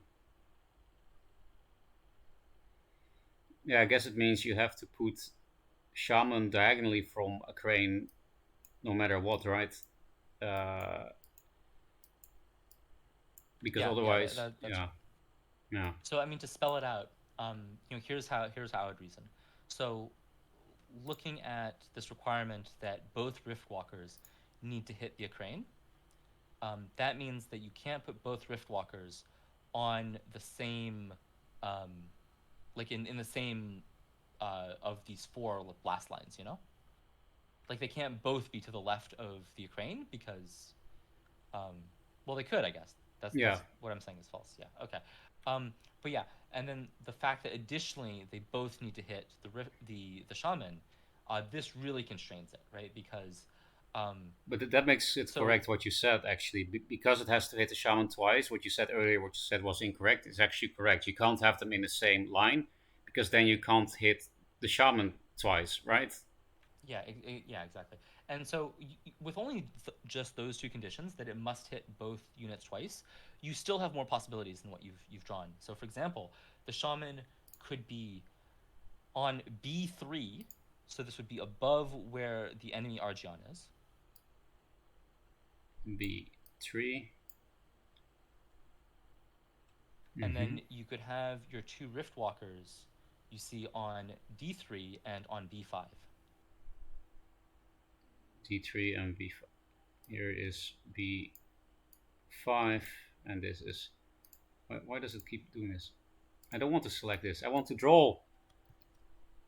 There's some weird selection, but what the hell is this? Okay, let's delete that. It just hates you. Yeah, it does. D3. So, what did you say about these three squares? So again, if we're imagining that the only unit on the board is the Ukraine, then this is a configuration where um, both Riftwalkers will hit both the Ukraine and the Shaman. Right? It's not adjacent to the Shaman, so it's not going to be acceptable for other reasons. But if only your restriction is hitting both units, then there are more possibilities than what you wrote. I mean, similarly, the Shaman could be on A2. It could be on any of these diagonals. In fact, it could be pretty much anywhere, right? It could be on B2, and then you just move the D3 Riftwalker back to D2, right? So like, essentially any the Shaman, as long as it's not on the same row or on the same column as the Crane, you can hit both with both Riftwalkers. Yeah. So it's very flexible. So really, this crux of your observation that the Shaman must be diagonally adjacent to the Ukraine comes from the fact that the Riftwalkers must be adjacent to the Shaman. Yeah, that's the only right? reason. Because that is a difficult thing to hit, right? Because So so I agree with you that at this point, if we're saying both Riftwalkers are getting a buff, then we've actually narrowed down our positioning to four states so far, right? The four possible states we have are the Shaman in each of the four diagonal directions from a Crane, and then the Riftwalkers, I mean, in where they obviously have to be to accomplish it, right? Yeah. Okay. So now, I mean, this is a good start, right? That like we're sort of narrowing it down. We're sort of going process of elimination by viewing it through this process of like accessibility, right? Like where can we accomplish all of our tasks from after we've listed our tasks? So this is great. If this were sort of the end of the story, then I don't know. We have our four possibilities. Pick your favorite. But now, what other tasks are there? The other tasks are that also the angel has to end up next to the shaman by the time you play the second rift wanker, and it also still has to be adjacent to the a crane because you have to hit it, and it cannot be body blocked by those rift walkers and a shaman. So that's a lot of tasks for one little angel. Yeah. Well, so I wouldn't include not being body blocked as a task here. I would just say like, okay, you listed two tasks, I think, for the angel. It needs to get the shaman buff. Um, that could be before or after it moves, but it needs to get the shaman buff, and it needs to attack a crane. So let's start with just attacking a crane, because here there are only three spaces the Suntide Maiden can attack a crane from, right? So I'll make a different color for that. Wait, why didn't that work? I said red. Yeah, thank you. No, now this part is red. Well, whatever. Can I change now? That's why are there so many? Yeah. Now change colors back to black, and then so yeah, angel back in black is just what the fuck is that? That's not black. That's brown. Also, stop it with the stupid blue selection box, Firefox. So yeah, these are the fuck. This is so annoying. Okay. So yeah, here we have three squares where it can attack the crane. That's it.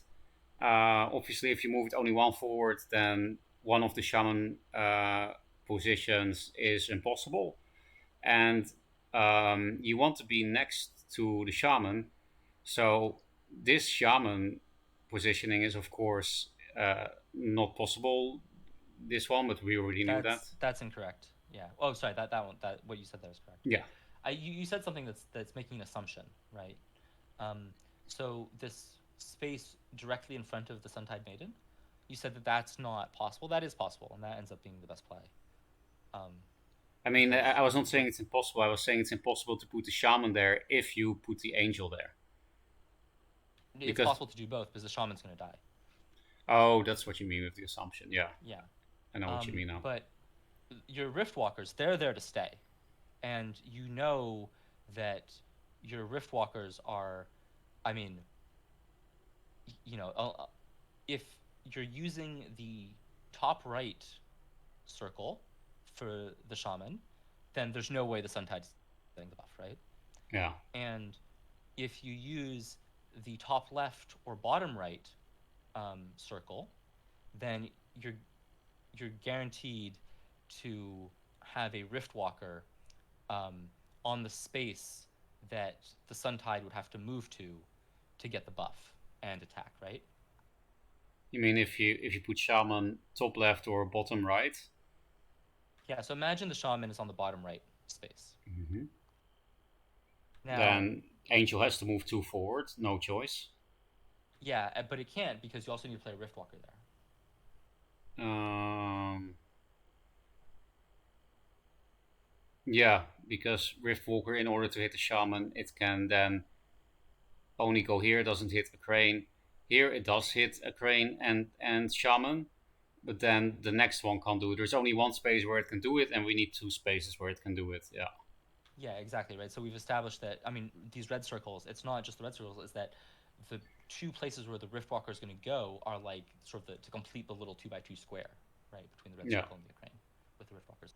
So by like this process of elimination of like accessibility, we've sort of figured out that the only place you can put the shaman, the only remaining candidate, is putting the shaman in the bottom left space, right? Because Because the top one follows the same principle, I guess. Your angel has to go here, and that blocks the second option for your Rift Walker, right? Yeah, exactly. Yeah, yeah. yeah, okay. So and okay, it turns out that this works all right. I mean, like we're still on board here. So the shaman is going to go in front of the sun tide, and then you're going to rift walker above and in front of the shaman, and then you're going to move the sun tide to where the shaman was and hit. Right, that's the plan. And so far we've accomplished all of our objectives. Yeah, so it's actually very possible to do this. Because I Well, remember, yeah, almost. almost. So we still have more tasks Oh, that we would like to accomplish. So what are some more tasks that we'd like? I mean, now we have to introduce like other units on the board. um, shaman here. Rift Walkers will go here. You can move this. Oh yeah, you want the angel to be in zeal. So Mm-hmm. that means since the Rift Walkers will be on these 2 brown squares, you have to move one backwards with Arjun. That is the only way, right? Yeah. You have to move No, no, one no. There are two. There are two. or two. Oh yeah, you can Your also go Arjun where could the also angel be on is. E3. Yeah, where the angel is. Yeah. Okay. So And you now can. there's one more task that I think is you're gonna want. Mm, let's see. One more task.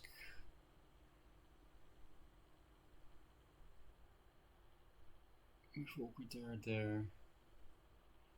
I mean, I can think of many things depending on their hand. Like maybe you wish to play around Sunbloom or Lightbender or play Oh, I around mean, Lethal, it's but similar. that's You, all you don't irrelevant, want to hit right? yourself in the face with Riftwalker, right? Oh yeah, because you're actually a little bit low, so it would be nice if you didn't. Yeah. Yeah. Um. And with all of these tasks together, there's actually no way to do it. But understanding this last step, that there's no way to do it, this is tricky because this requires like sort of this new idea of the like the order in which things happen, right? So because if there was no restriction on order, you could imagine that your plan is going to be um, you're going to rift walker. I'm sorry, I'm going to use the algebraic notation on d4 and on e5. Um, your sun tide is going to be on e4 and your argon is going to be on e3. And Yeah, it's definitely going to be on E3 because someone just pointed out in chat correctly. You can't actually go where the angels have Argent because you need to move first to be able to place both Rift Walkers. So you're self body blocking you to move where the angel is because you need to play the Rift Walkers first.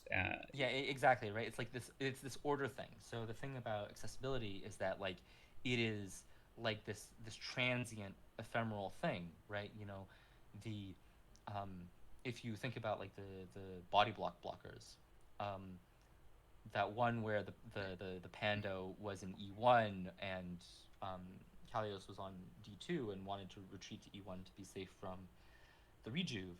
Um, the Pando can just move, and then E1 is accessible to Kalios. But the point is that there's like an order to it, right? Is that if you do that, you're throwing something away. Now suddenly, the space D2 is not accessible to the Pando because the Pando has already moved, and so it's illegal for it to move again. So it can't move to D2. Yeah. So there's like this transience to accessibility, and it's like you're trading one unit's accessibility for another. So because of like this ordering issue, you can't actually do all these things. So the only way, so the best turn here, I think, is accept that you're going to take two, and you move your Argion to D3, and then you just do everything you'd expect to do. Yeah, I think that's an amazing turn. It's not like you're gonna die from 11 health against a Linar with no board or artifacts or whatever. And then, Yeah. And one thing I like about this example is that you're kind of screwed by being on the edge of the board. Because imagine that there was a sixth row on the board. Imagine you could move to F4. Then you can actually do everything you want to do. if you could move to F4, so this square chat, I will fill it up. This fake square. Then you put the shaman here. You move two down No, no, with no. your. You move your general there. Yeah, exactly. Yeah, I mean, you can still do it if you play the shaman first. You move two down, shaman here, and then you rift, and you rift, you don't hit yourself at all. It kills the shaman, it does 4 damage to the crane. Then, because the shaman dies, the angel can move one forward, hit the crane, and be in zeal. And then on top of that, I think it's.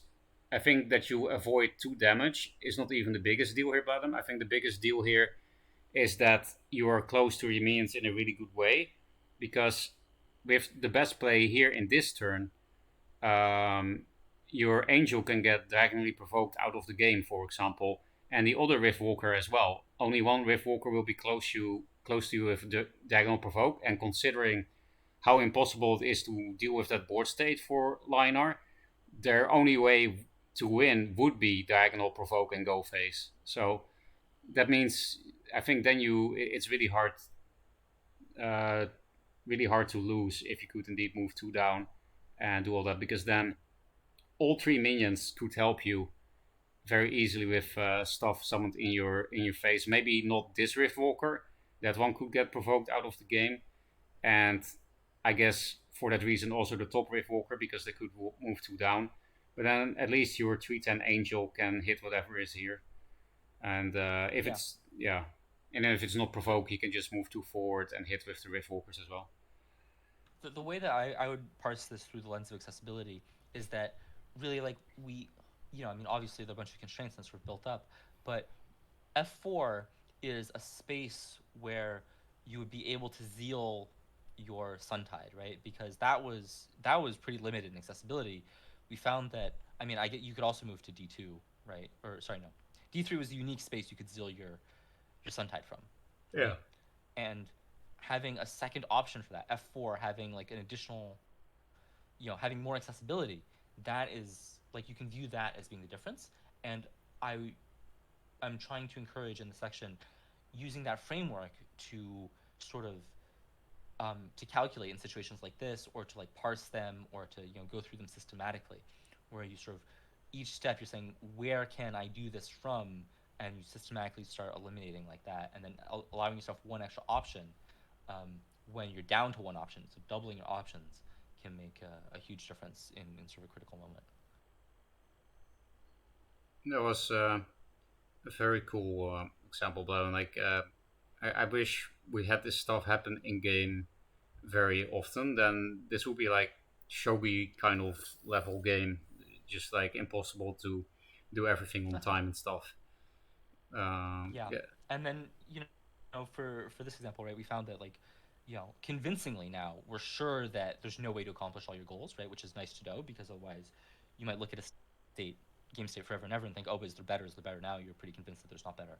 But this we ended up dropping the last task of not taking 2 damage on your general, but you could imagine dropping a different task, right? Um, someone pointed out that um, if Argion moves above where a crane is here, then you accomplish all the tasks except for zealing your Suntide. And some players think this is better. I think this is atrocious, but some people think that's better to like drop that task.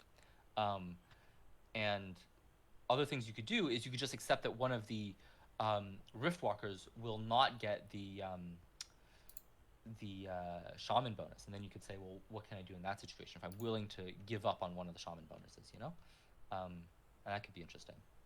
So you can do all sorts of stuff like that, where you start relaxing certain conditions and saying, okay, well, what can I do there?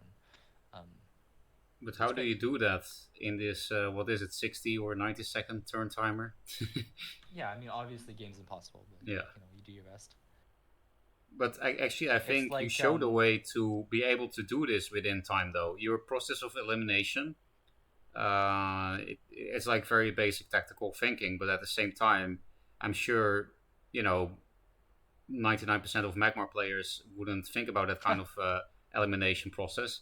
And I think it's a very useful little trick to imprint in your mind. Like, okay, if I have a complicated turn, quickly let's do a process of elimination. I think that will save you a lot of time.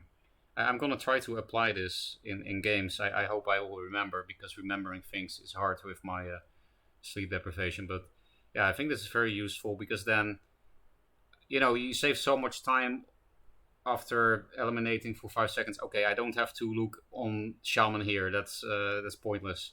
That already saves you a few seconds and so on. So a very cool Yeah, I mean, example. if you imagine like um, chess grandmasters, right? You give them some insane puzzle that would take me like literally hours, and they can just look at it and do it in like a second. So it's kind of, I don't like this idea of like, oh, how can you do this in 60 or 90 seconds? I have no idea what's possible in 60 or 90 seconds. But when I think about how people study in chess, because people are very good at studying in chess, they've practiced, they've refined what it is to study in chess over the course of centuries. And one principle is also that you just start slow, right? If the puzzle takes you a certain amount of time, it takes you a certain amount of time, and you got to go and you got to sit there and you got to understand. And then when it comes up in games, you sort of get better and better, and you can do it more and more quickly. And people sort of only ever do things just playing ladder games. I think that you're not really going to learn. Like at some point, you have to go and you have to like take the time. And sure, it's going to take you 10 minutes to figure it out. You wouldn't have been able to do it in a game, but that's fine, because that's like the path that you need to take to just like become more familiar with these ideas. And then once you've got the familiarity, then you can get closer to you know what these chess grandmasters look like, where like they solve a puzzle literally faster than you can process what pieces are even on the board. Yeah. Yeah, very, like Smarty is saying in chat, very educational for me too, Smarty. Mm. So yeah, openings. Hey, there's chess. The last major topic that I would like to touch on is that of openings. The soundness of certain openings can depend critically on specific self-body block setups. In this, I see a parallel with chess openings that depend critically on specific tactics. For example, that readers with no interest in chess are free to skip. On move 4 of the Burgundy defense mainline, white castles, and superficially it may appear that the e4 pawn is hanging. If it were actually hanging, this reputable opening would instead be regarded as playable, but after chess notation has been a long time for me, and it's just knight takes e4 is what this means. So yeah, this knight takes this pawn. Both 5, move 5, d4. What? 5. I haven't done chess notation since I was 11. So what All the right, fuck are we sure, doing sure. here? So let me walk you through this. So look at figure 62. Now it's white to move. White is going to castle. Yeah. Okay, we move Right. So here. you visualize that white's king is on g1 and the rook is on f1. And now look at the pawn that white has advanced. Yeah. That pawn is not defended by anything, right? Like, Yeah. There's no, so the black knight on f6, it looks like you can just take it, right? Yeah, and then it also has aggressive positioning that is kind of scary because it even attacks a king pawn. Well, I don't think the you guys' positioning is that big of a deal, but like I think the bigger deal here is that it looks like you're just dropping a pawn, Yeah, right? Like you've got a pawn there, and that knight can take it, and you can't capture back. Like why are you not just losing a pawn? So imagine this position that white castles, and then black takes the pawn with the knight. yeah. Then you kick it out by moving the pawn up, and then if it retreats, you put the bishop here, and then maybe there are some tactics. I mean, he could probably. No, neither of those. Only two moves here. One of them is taking the rook on f1 and moving it to e1. Yeah, then you attack the knight.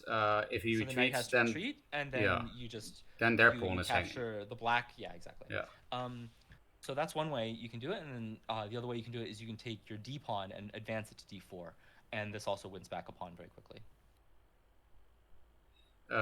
Because if they take you, so you, then you retake with the knight, and then you can pin, or you can pin with the rook, the knight and their king. That's what you mean?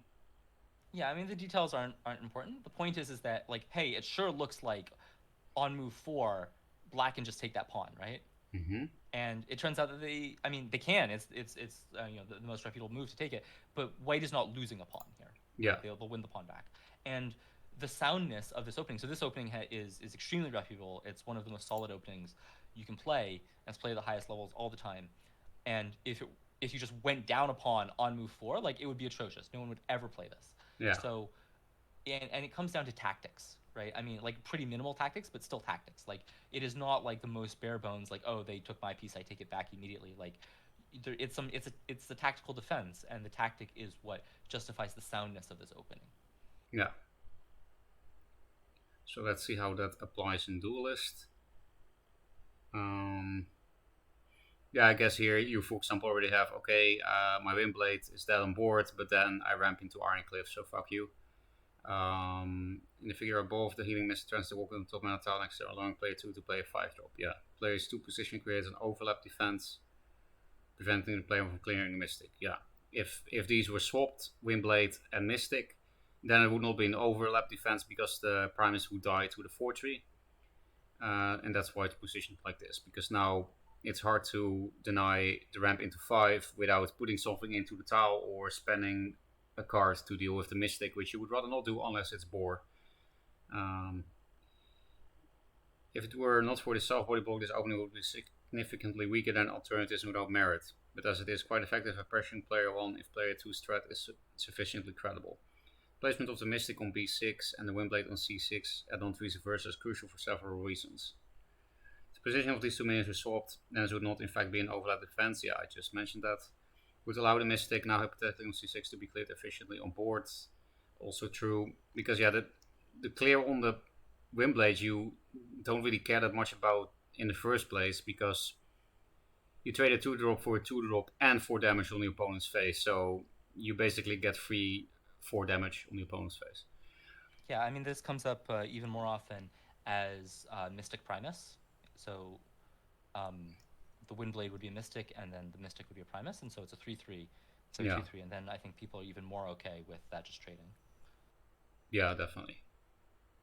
Like it's still not great. Like you really do need a credible 5-drop to have this make sense. But I mean, yeah, this is Yeah, it would and make it much worse if it were swapped. you can also just get bored out of the game potentially. So, but that's not relevant for the example. As a matter of principle, it is wise to distribute incentives to claim minions as evenly as possible. Figure 63 was that this one? Yes.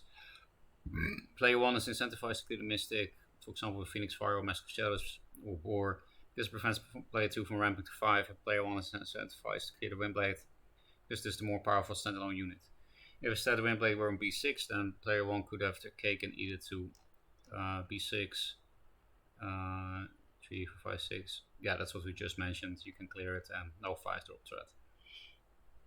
The p2 turn 1, sorry?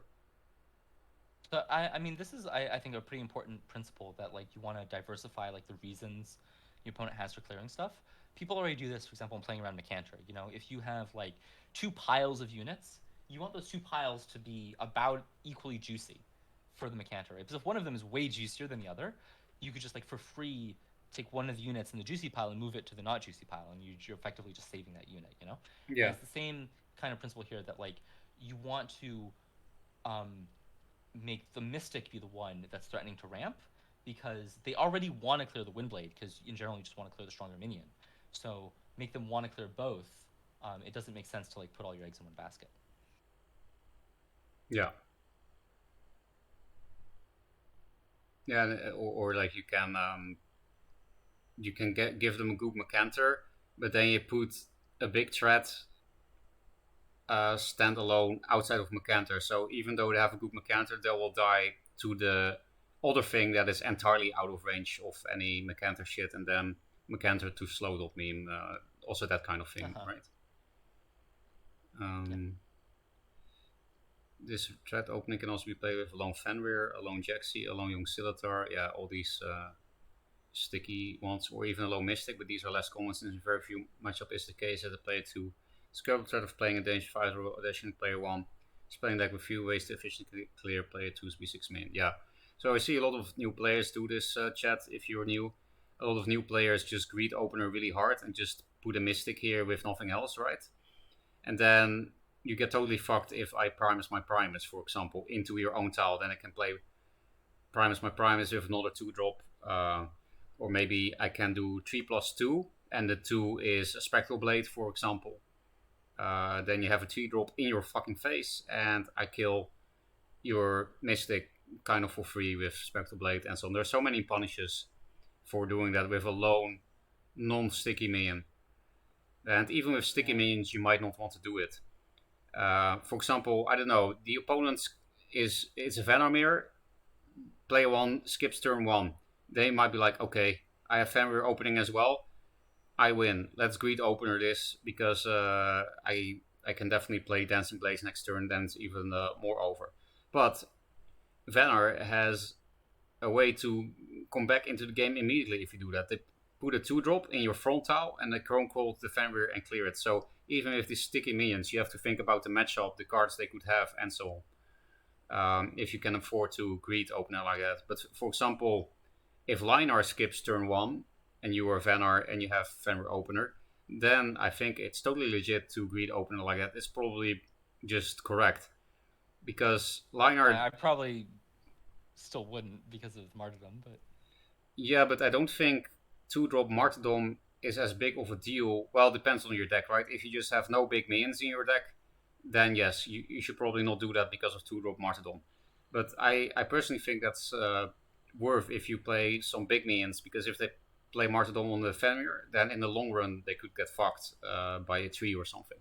So it depends on your deck, I guess. For me, this opening comes down a lot to how credible the 5-drop threat is. You know, right now I don't think there are actually that many 5-drops where you're like, your opponent's really scared of ramping into it. This is maybe more of a thing if like Ironcliff were super scary, you know? But well, for Songhai it kind of is. Yeah, I mean, but I think that, you know, in a lot of ways this idea of using this overlap defense to threaten a ramp to 5 is kind of underplayed. I think that it should be played a little bit more than it is at high level. Yeah. But only a little bit, because the meta is not right for it right now. Yeah, I think also because unlike in the original 2-draw, or at least amongst newer players, I remember it to be like this. People used to love double 2 as player 2, and we don't do that now, myself included, because you're just in top deck mode for the rest of the game.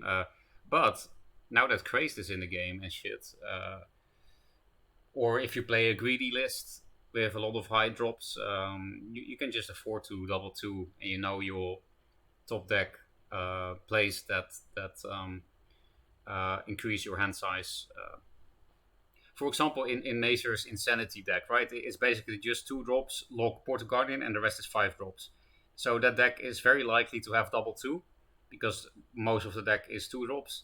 And you know you're not going to run out of cards because you know you'll get a 5-drop. Plus, doing this opening with the deck means you are threatening one of those 8 5-drops.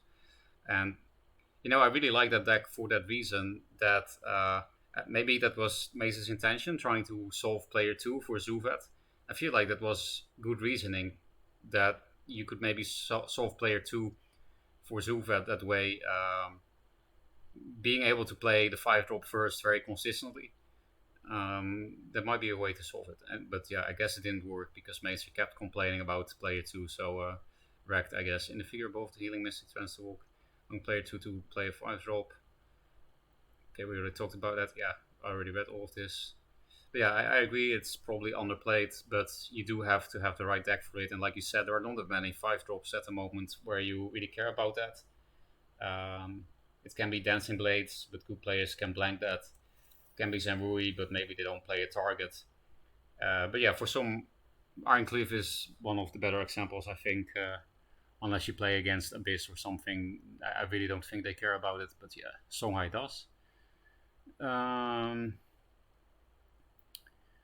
Ramp blocker.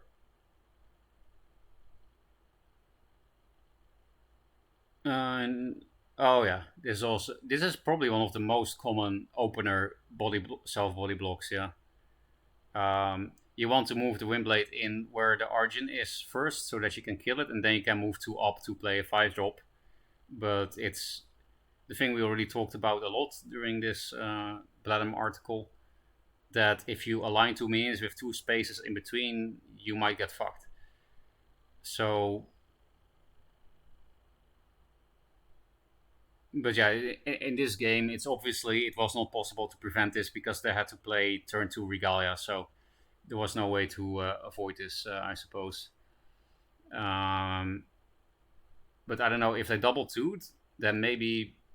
No, that was not happening anyway. Let's just read the text. In the above, player 2's Mystic creates a passage clearing Self-Bodyblocking, prevents P1 turn 3 from ramping to 5 mana. The situation is quite common indeed, because the opening, it is variation in player 1 turn 1 diagonal, player 1 turn 2. We need chess notation for Duelist. Take the bottom, mana tile is very common. Indeed. We need chess notation for Duelist? We need Duelist notation for Duelist. I stand corrected. One thing I will comment on is that, like, in terms of this question of, like, can this be prevented? Sometimes yes, right? And it's good to ask this question, but also, like, sometimes it's just the correct play from both players to just walk into it, right? Like, if you look at the Rui Lopez example at the beginning of the section, right, the Berlin defense, the best line from both players involves, this these tactics that recover the pawn, and both players just happily play into that, right? So in figure 64, when I look at this, I think of, like, yeah, Lionar is playing this line just accepting that they're going to get the ramp locked because of this passage blocker or passage clearing self body block, and that's fine. That's just what the opening is, and it has advantages and disadvantages. Yeah, I agree. Good point. Playing the golem on d5 would avoid the ramp blocker line. Golem. Yeah, okay, that was the double pressure. For example, you want to place a Hellstone golem d6 instead of equipping Regalia. Playing the golem d5 would avoid the ramp blocker line, but leaves the Anzu Windblade for a ultimate attack from player 2's general. My experience is that player should place their player 1 turn 2 minion on d6 instead of d5, and play into the ramp blocker much more often than they should. Yeah, especially if you don't have good 5-drops anyway. Or you have like 3+2 play in your hand, whatever.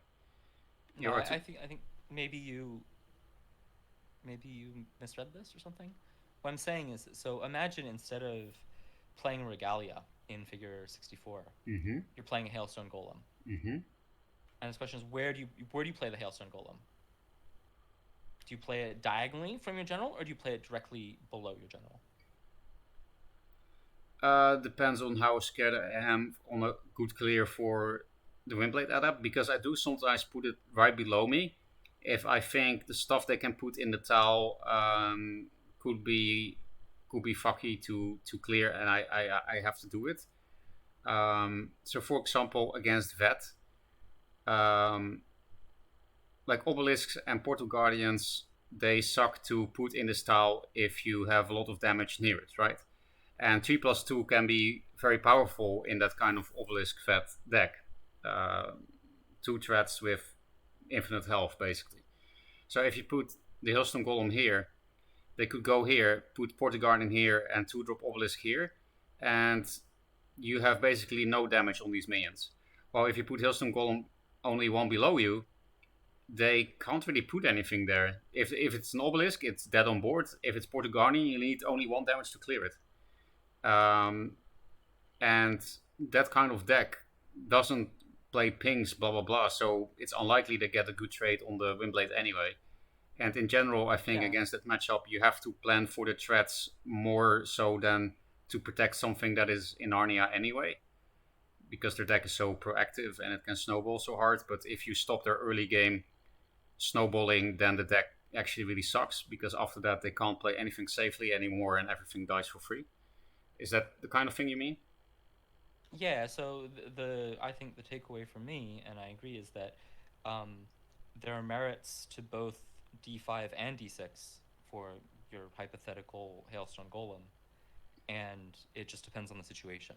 Yeah. My experience is that playing it on D6 is way more common than playing it on D5, to a fault, right? D5 is often better than D6, and people never play it on D5. Yeah, that's true. I actually basically never see that, and that's weird, because what Blatm is saying for the newer players in chat, if the D5 is here, not only the obelisk example I just gave is true, that the minion you play here can attack whatever they summon in the tile, and that can be quite relevant, that you can just clear it, because then, the ramp doesn't matter that much if it kind of dies for free anyway, right? For example, if it's Venar, then the perfect turn with that mana tile would be Fenrir 2-drop. But if your Hailstone Golem is here, then the 2-drop or the Fenrir will be cleared very efficiently, and then the ramp didn't even matter. They just spent 2 cards instead of 1, and basically everything they did that turn dies anyway.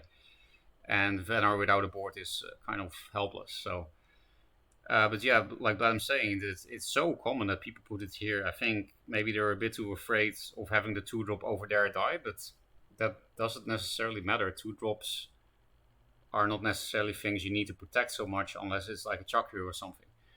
Yeah, so in figure 64, right, like it was kind of, Lionar's hand was kind of forced, but if they had to play a 4-drop, then they didn't have to play into this ramp blocking opening, right? They didn't have to play into the self-body block. They could have avoided it.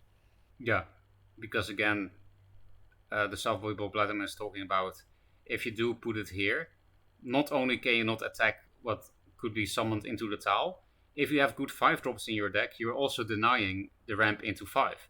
Because if the Hailstone Golem is here, you don't get self-body block. The Hailstone Golem can go behind Arjun, hit, and then you move to up into the 5-drop. While here, you have that self-body block diagonal where you can't jux your general and a minion, of course.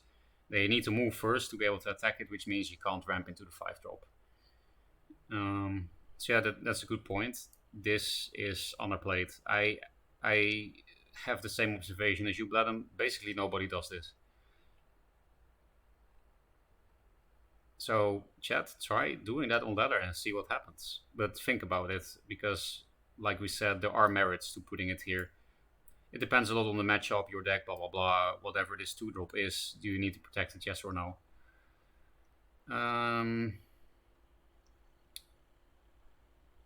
Okay, we read that. Here are 2 more examples of the underlying ubiquitous opening motif. Figure 65.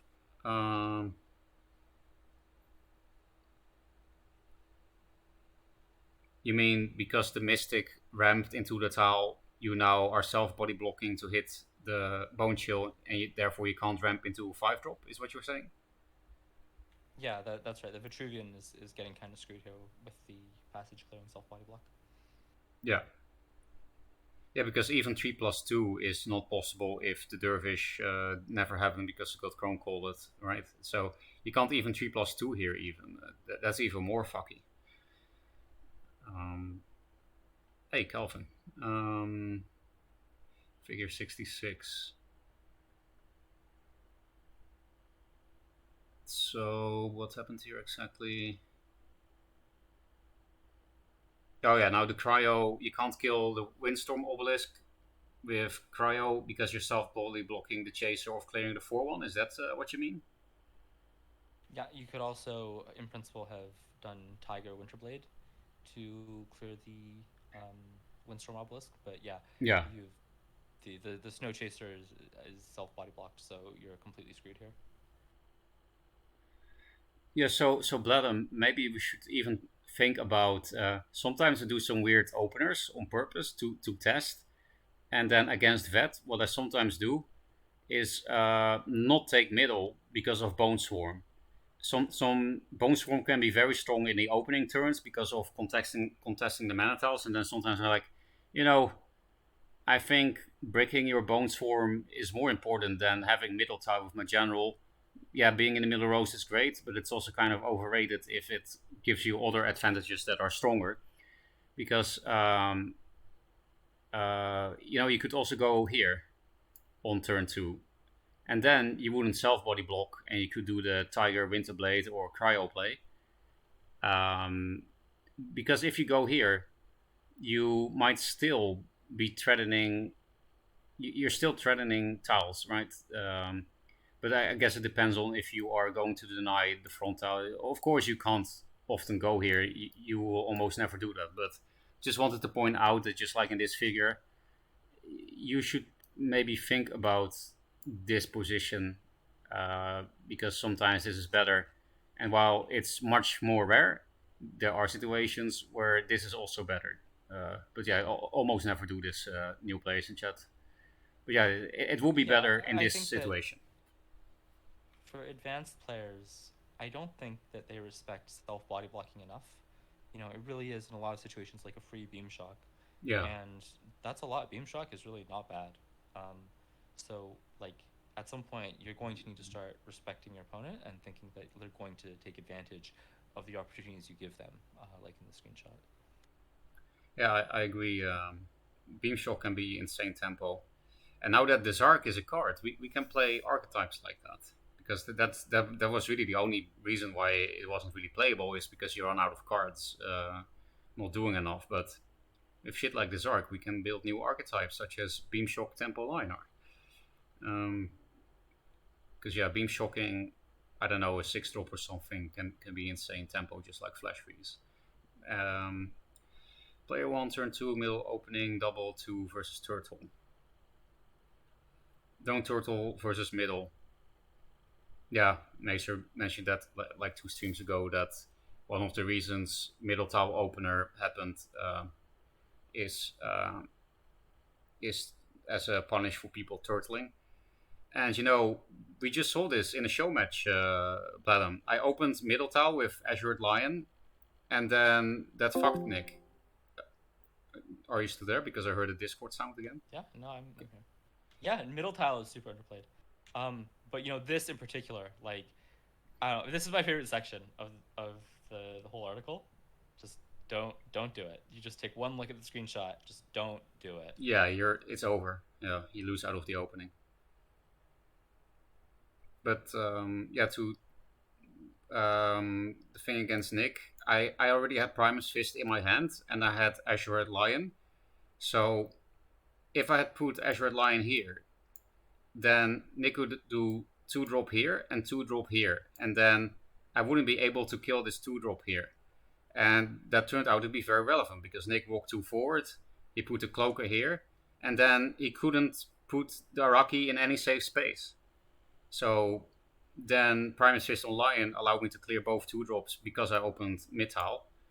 But yeah, how is that relevant to this part? That, I guess what I was trying to say is middle tile can be a very real opener. And I think middle it probably is correct, like very roughly half the time. Because it's absurdly underplayed. yeah, true, because basically nobody does it. I do it sometimes, but I think I also underplay it. And the only person I see it do actually often is Macer. But yeah, I do it plenty. It depends on the deck, right? Like, yeah, but I don't recently I've really been play much playing against you anymore. I don't know why. That's I guess you're not a stream sniper. fair. Yeah, but I don't know. Like when I play say Creep Abyss, I middle almost every single game, Which possibly abyss? every single game. Creep abyss, like Ah, Creep basically any Abyss. abyss, right? Just middle, yeah, like yeah, just every single game. Well, why do you think it's particularly strong with Creep Abyss? It's a lot that like I need reasons to not middle, and I don't middle when I have a 4 drop that I really want to ramp into. Yeah, and But Creep Abyss Abyss, doesn't really like have that. their player 1 turn 2 is ridiculously strong, right? I mean, especially before when they had like the 3/1 Night Sorrow, um, like they're threatening Primus Fist, Blood Tear, Spectral Blade, Night Sorrow, like sometimes Grasp, like it's the I think it's basically the best player 1 turn 2 in the game. It's the middle tile with like if they open Iraqi is terrifying, and they've got no fours. They don't give a shit at all about walking onto the mana tile on player 1 turn 2. So I would open middle with Creep Abyss almost every single game. I think maybe literally every single game. Yeah. Yeah, Yeah, what Mazer said, that I don't middle as much this meta because all my decks are either 2 into 4 or nothing into nothing. Just extremely relatable. why is he talking about the actual Beam Shock? Because Blatm both meant metaphorical Beam Shock and the actual card. He said that the actual card is also not bad. Right? Yeah, it's Yeah. a totally decent card. Yeah, I agree. But yeah, I guess since Sloth came into the game, you indeed don't middle tile as much because turn 2 Sloth can be good. Depends. That's a general rule for the new players in chat. Almost fucking everything in this game depends. It's hard to make generalizations. And that's especially true for middle tile opener. So yeah, don't turtle versus middle. This is a big reason why. And another reason I want to point out for Blatm's case, don't turtle versus middle, is even if you don't have double two, like if you want to 3+2, you still can just walk 2 forward. You put something in this tile, and the next one wherever you want. Like I don't know, can fuck you PDF, can even be here, and then you were trying to threaten a mana tile, but you actually didn't. All the mana tiles that were near you are already taken, and you can see on board it's fucking easy for the opponent to do that. And then you will never be able to contest the bottom mana tile. The bottom one is also for your opponent. So if you turtle versus middle tile, the chance that you get none of the 3 mana tiles is super high. It's almost guaranteed. They would have to brick, like not having enough minions to not be able to punish it. So middle opening, Passage Clear versus D8. D8 is what? A, B, C, D. This is D8. This Silverguard Knight. Middle opening, Passage Clear versus D8. Play 1, place around Tempest on turn 2.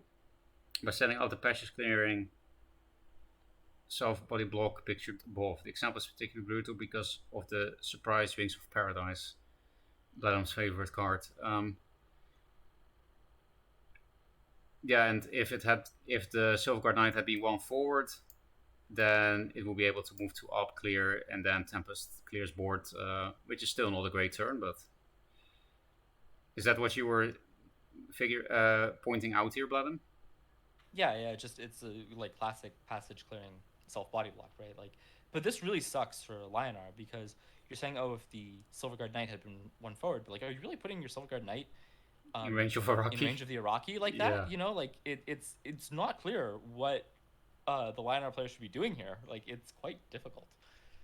Yeah, especially because it's a Zeal minion. Because against mid-tile opener, I don't know, I did split opener for the first time, I don't know, fucking 7 months ago. And then sometimes I just randomly do it. Not because I know whether it's good or not, but because I want to test it.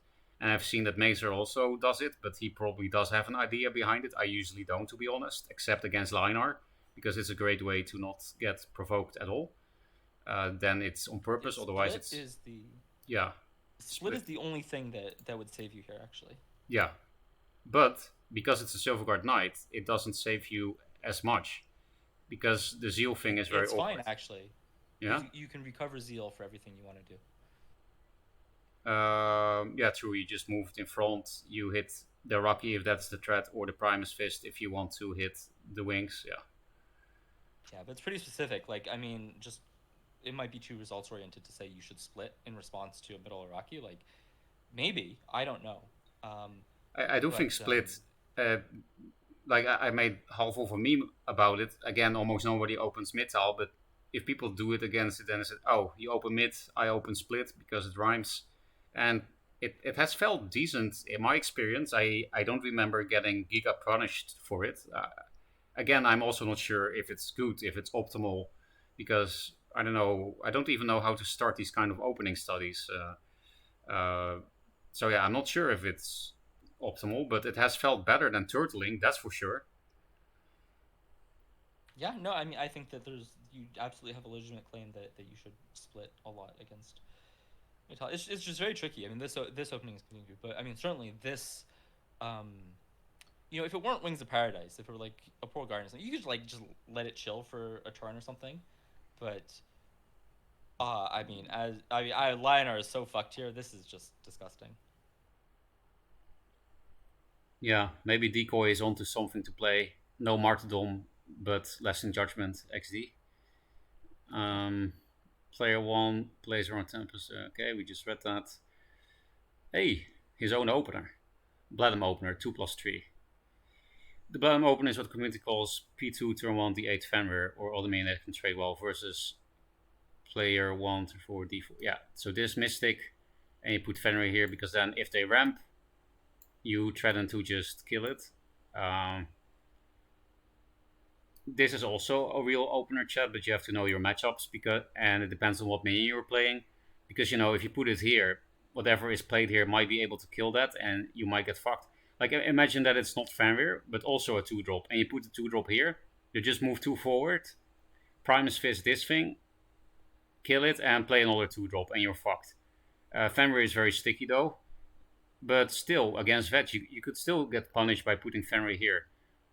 Move to forward, Primus Fist on the tile, 2-drop here or here. Probably top tile is better because this one is protected anyway. First Wish and then Siphon.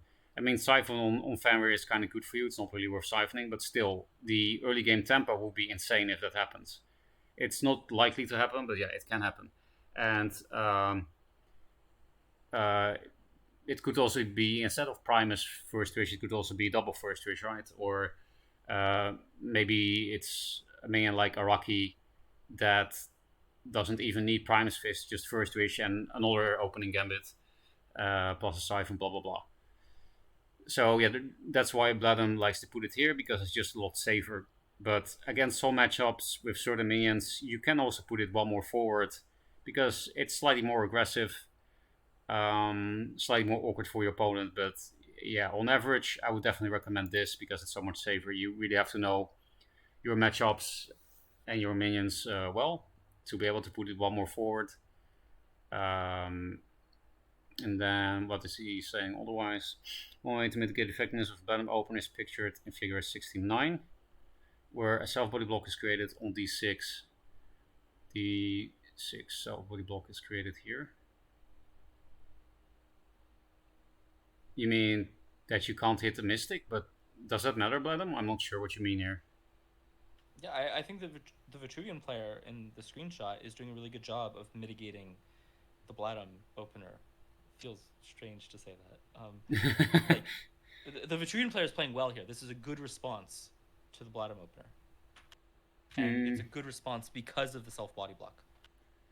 But I personally don't see why the self-body block does anything, because if you don't have a clear on the Portal Guardian, then I think you would want to hit the Mystic anyway. Well, maybe because this is not 3-4 Fenrir, I now see this is from longer time ago. This is a 3-3 Fenrir. Yeah, I think that this certainly is more compelling with a 3-3 Fenrir, but I think the same thing kind of happens even with 3-4 Fenrir. I mean, you can read the rest of the paragraph to understand what I mean. Oh, okay. Let's do that. Like, of course, if you have no cards in hand, you're just totally fucked, and you should concede. But I mean, it's not the assumption here. Yeah.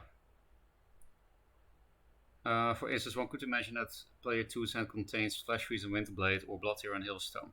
Would like the Fenrir to attack the Primus Fist and the General to attack the Mystic. This is impossible because of the self-body block.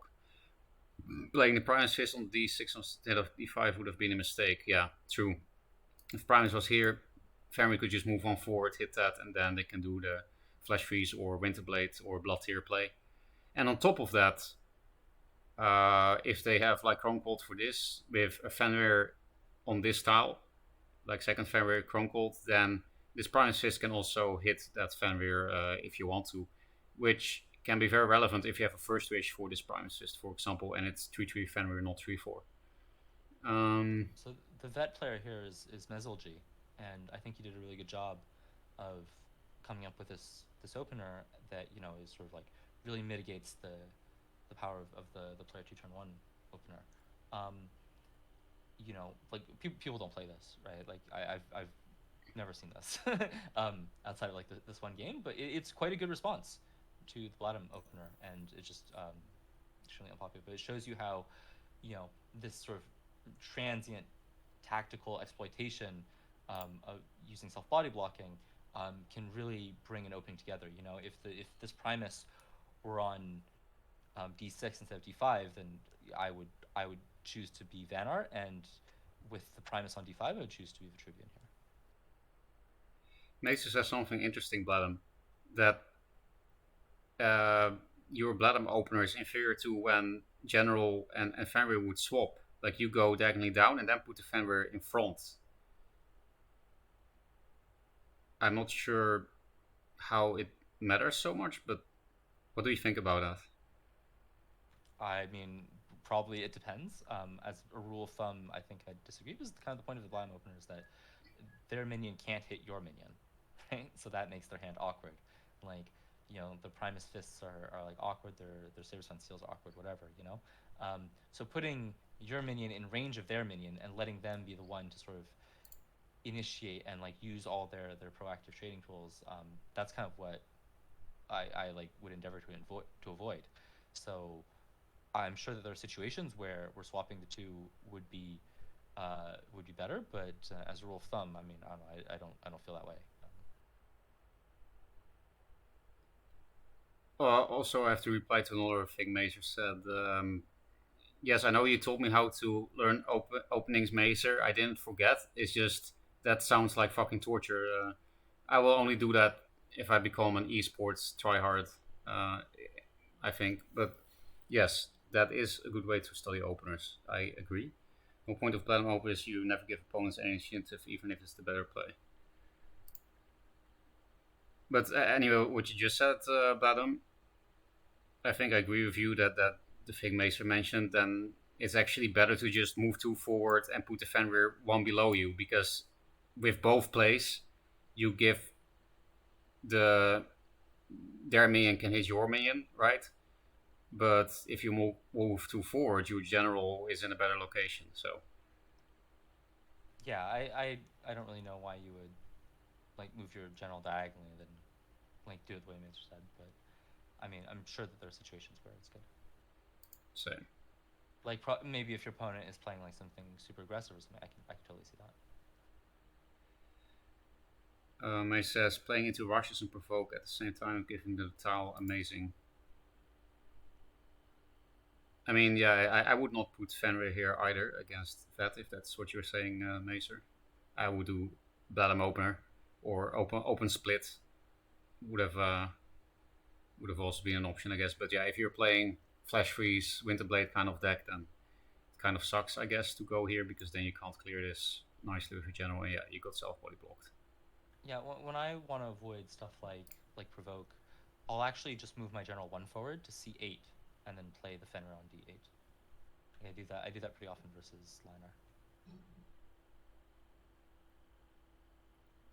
Also, Smarty, weird flex, but I've never lost to Misilji in a tournament, I don't think. So yeah, definitely overrated, because I'm fucking trash. You could see it, right? Like Nick just beat me, even though I'm top 5 in the entire gauntlet. He does play some gauntlet, but not much. I am overrated. Misilji is overrated. We are all overrated. I think the only person that's probably underrated is fucking Jazz, because nobody comes even close to his tournament record. Niklaren is underrated. What are you talking about? Yeah, Nick is good for sure, but people don't know him very well. I don't know why, because he was actually one of the first people to make content on Duelist when it came back, like when GG came out first, and yeah, and also when Duelist 2 came out, he did some stuff. Yeah, I can recommend going to Nick's YouTube channel, for example. He does still have some old stuff there. Hard examples. Leveraging and mitigating self-body blocking effectively are essential skills in high-level play. Here are some board states from games between strong players that are complicated by self-body blocking. Amazing penmanship. Amazing what? Sorry? Penmanship. I know, right? You're suddenly super quiet. Are you falling asleep? Oh, sorry. Maybe I was just further away from my mic. Yeah, it's a bit better now. Yeah, I'm very good with pens. Very quickly. Wait, I can't read anymore. Leveraging and mitigating self-body blocking effectively are essential skills in high-level play. Here are some board states from games between strong players that are complicated by self-body blocking.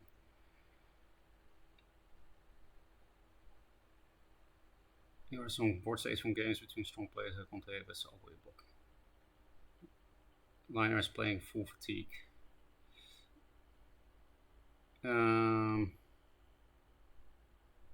So what are we saying here? I'm not sure what you're trying to say with this figure, Blatm.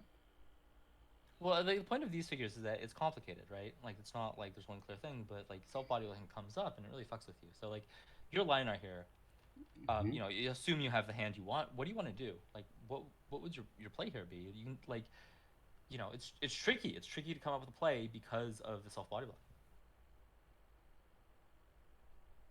So, yeah, like you mean, I mean that's not really self-body block. That's just diagonal block from the opponent. But you mean you would maybe want to hit the 5-2 with the Twilight Sword? Well, I mean, just like I'm telling you, your Lionar. What's your turn? I mean, I don't see the hand. Yeah, you can have whatever hand you want. What's your turn? Martyrdom. Okay, martyrdom everything. Great, you're amazing. Yeah. can you come up with a? Okay, you don't have you can't martyrdom everything. What's your turn? Then I only martyrdom the Archon forehead. Oh my god. And then I would move one up with the Twilight Sword, hit the 5-2 Kashrai. I maybe go into the corner and block with the Crawler if I feel like I'm in danger. If I don't feel like I'm in danger, then, you know, the play will be different. You don't have martyrdom. What if you don't have martyrdom? What do you do? Then I will play Aura Nexus, Divine Bond, because this screenshot is from 7-9 Archon, so Divine Bond was still cheese. Sick, you're amazing at this video game. I know, right? Because there's an Archon on board, so it's not even possible. Yes. I see that, you know, perhaps, maybe, you would like to have this Rust Crawler be where Argion is and Immo. That seems like a pretty good Immo to me. Now, if you Immo that, then you have a couple options. You could run the Rust Crawler into the Archon, and then, okay, you have a couple other ways of doing 4 damage. You know, you could punch with the Twilight Sword, or you could, you know, equip a Regalia and punch or something like that.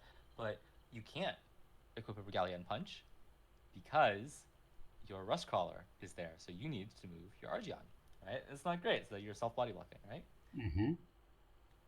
Okay. Here's another thing that you might decide you want to do. Maybe what you do is you say, okay, I'm going to have my Rust Crawler go and, like, I mean, okay, imagine the Archon is dispelled or something. You know, I'm going to move my Rust Crawler and, you know, somehow move it to where Argion is, and I'm going to equip Regalia, and I'm going to punch the Keshrai.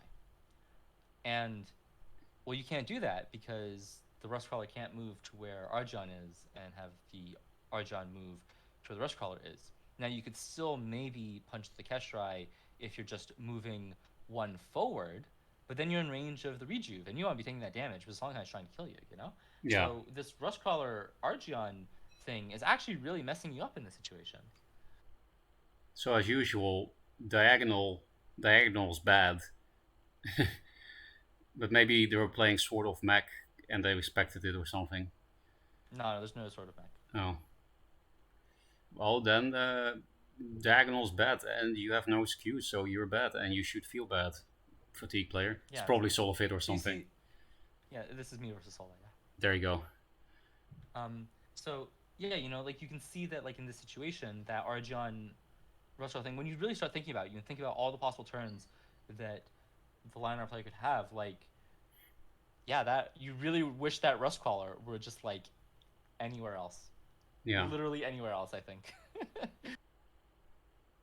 Yeah. Agree. Um, figure 71.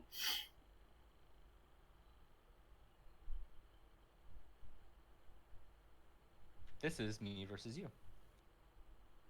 Well, I've never played Railing Fury in my life, so I assume I was playing Walls. That used to be one of my favorite decks, after all. Fucking Boyer and Bear. Wow, this must have been a long time ago. So it's complicated here. Is the premise again? Um,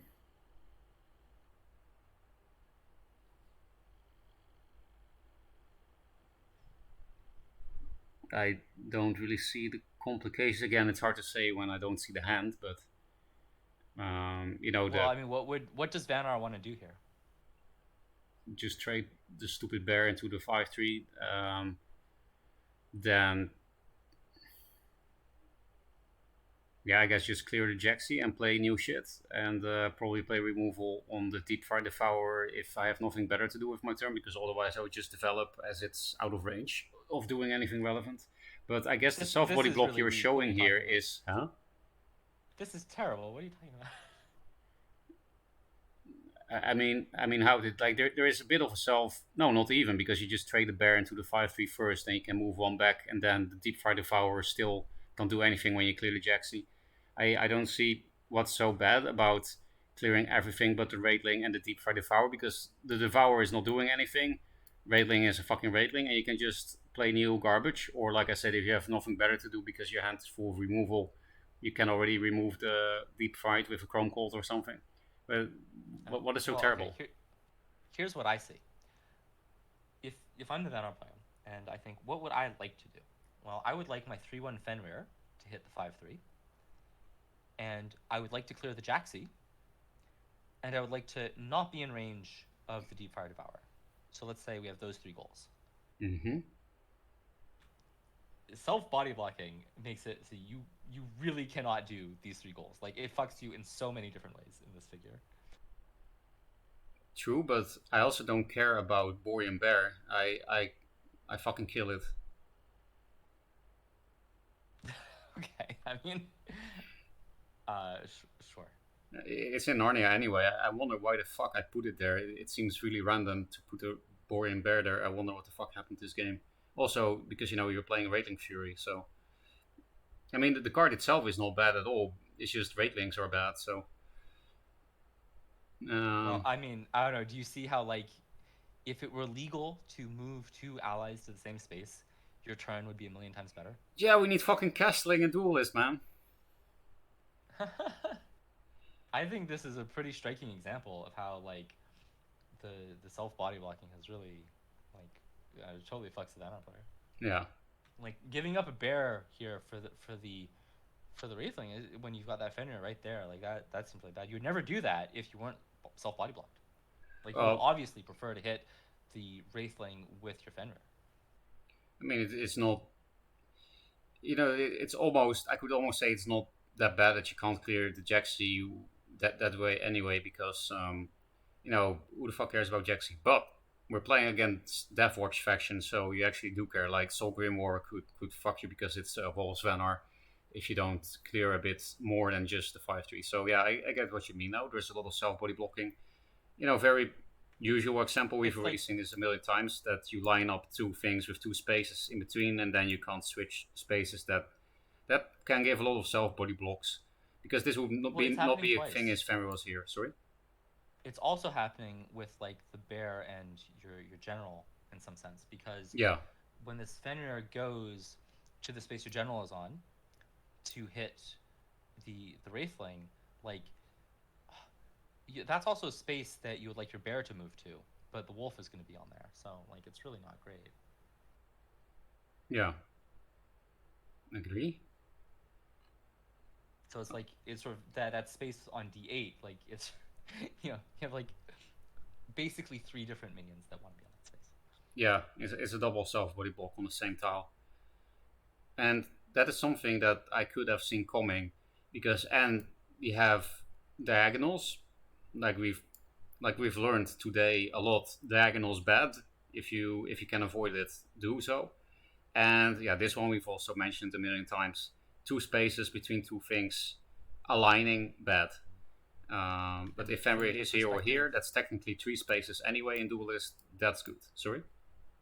From the perspective of accessibility, this Deep Fire Devourer is kind of a champion, right? Because that Deep Fire Devourer is making so you can't move your general to D7 or E7, right?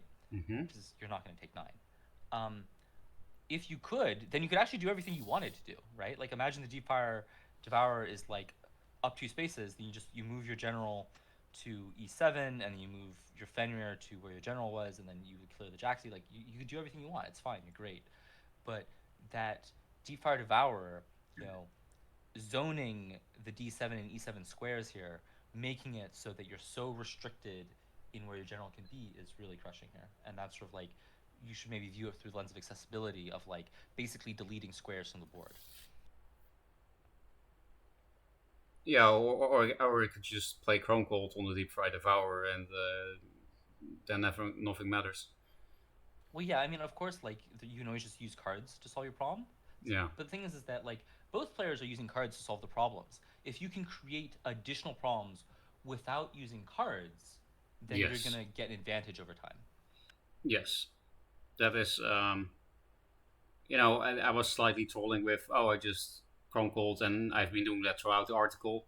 But that's exactly what I wanted to hear. That all these positional plays that we're learning here, chat, with this article, it means you can basically play cards without playing cards. And that's also why Blatm's thing of free beam shock is a very relevant expression that he uses throughout this commentary. Your positioning can provide free beam shocks, and that's pretty powerful, because the only bad thing about beam shock is that it costs a card. Otherwise, it's fucking broken. If it didn't cost a card, if it cantripped, it will be insanely broken, because 0 mana stun something, general or minion. Yeah, that's great if it doesn't cost a card.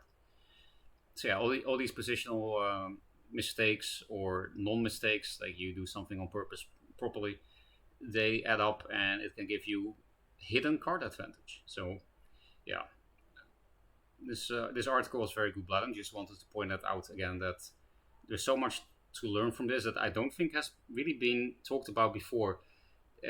Because there are some new player guides out there, but yeah, they're for new players, and this is relatively advanced. I'm pretty sure there are a lot of absolute. I think Solofit could learn something from this too, probably. Because I do still feel like he's the best player, at least positionally. Maybe not like,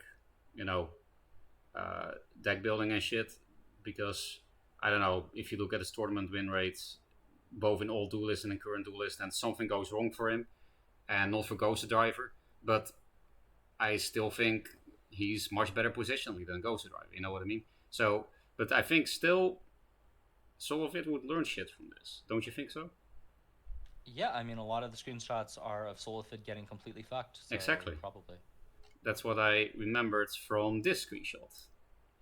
Him diagonally the Rustcrawler, for example, and also the Twilight Sword. Maybe he was playing around Sword of Mech, but probably not, because he said it was not in the deck. So yeah, I mean, we played a million games against each other back to back, so he knows my deck. that was in the closed servers, right? Yeah. Yeah. Okay, here's another example, number 72.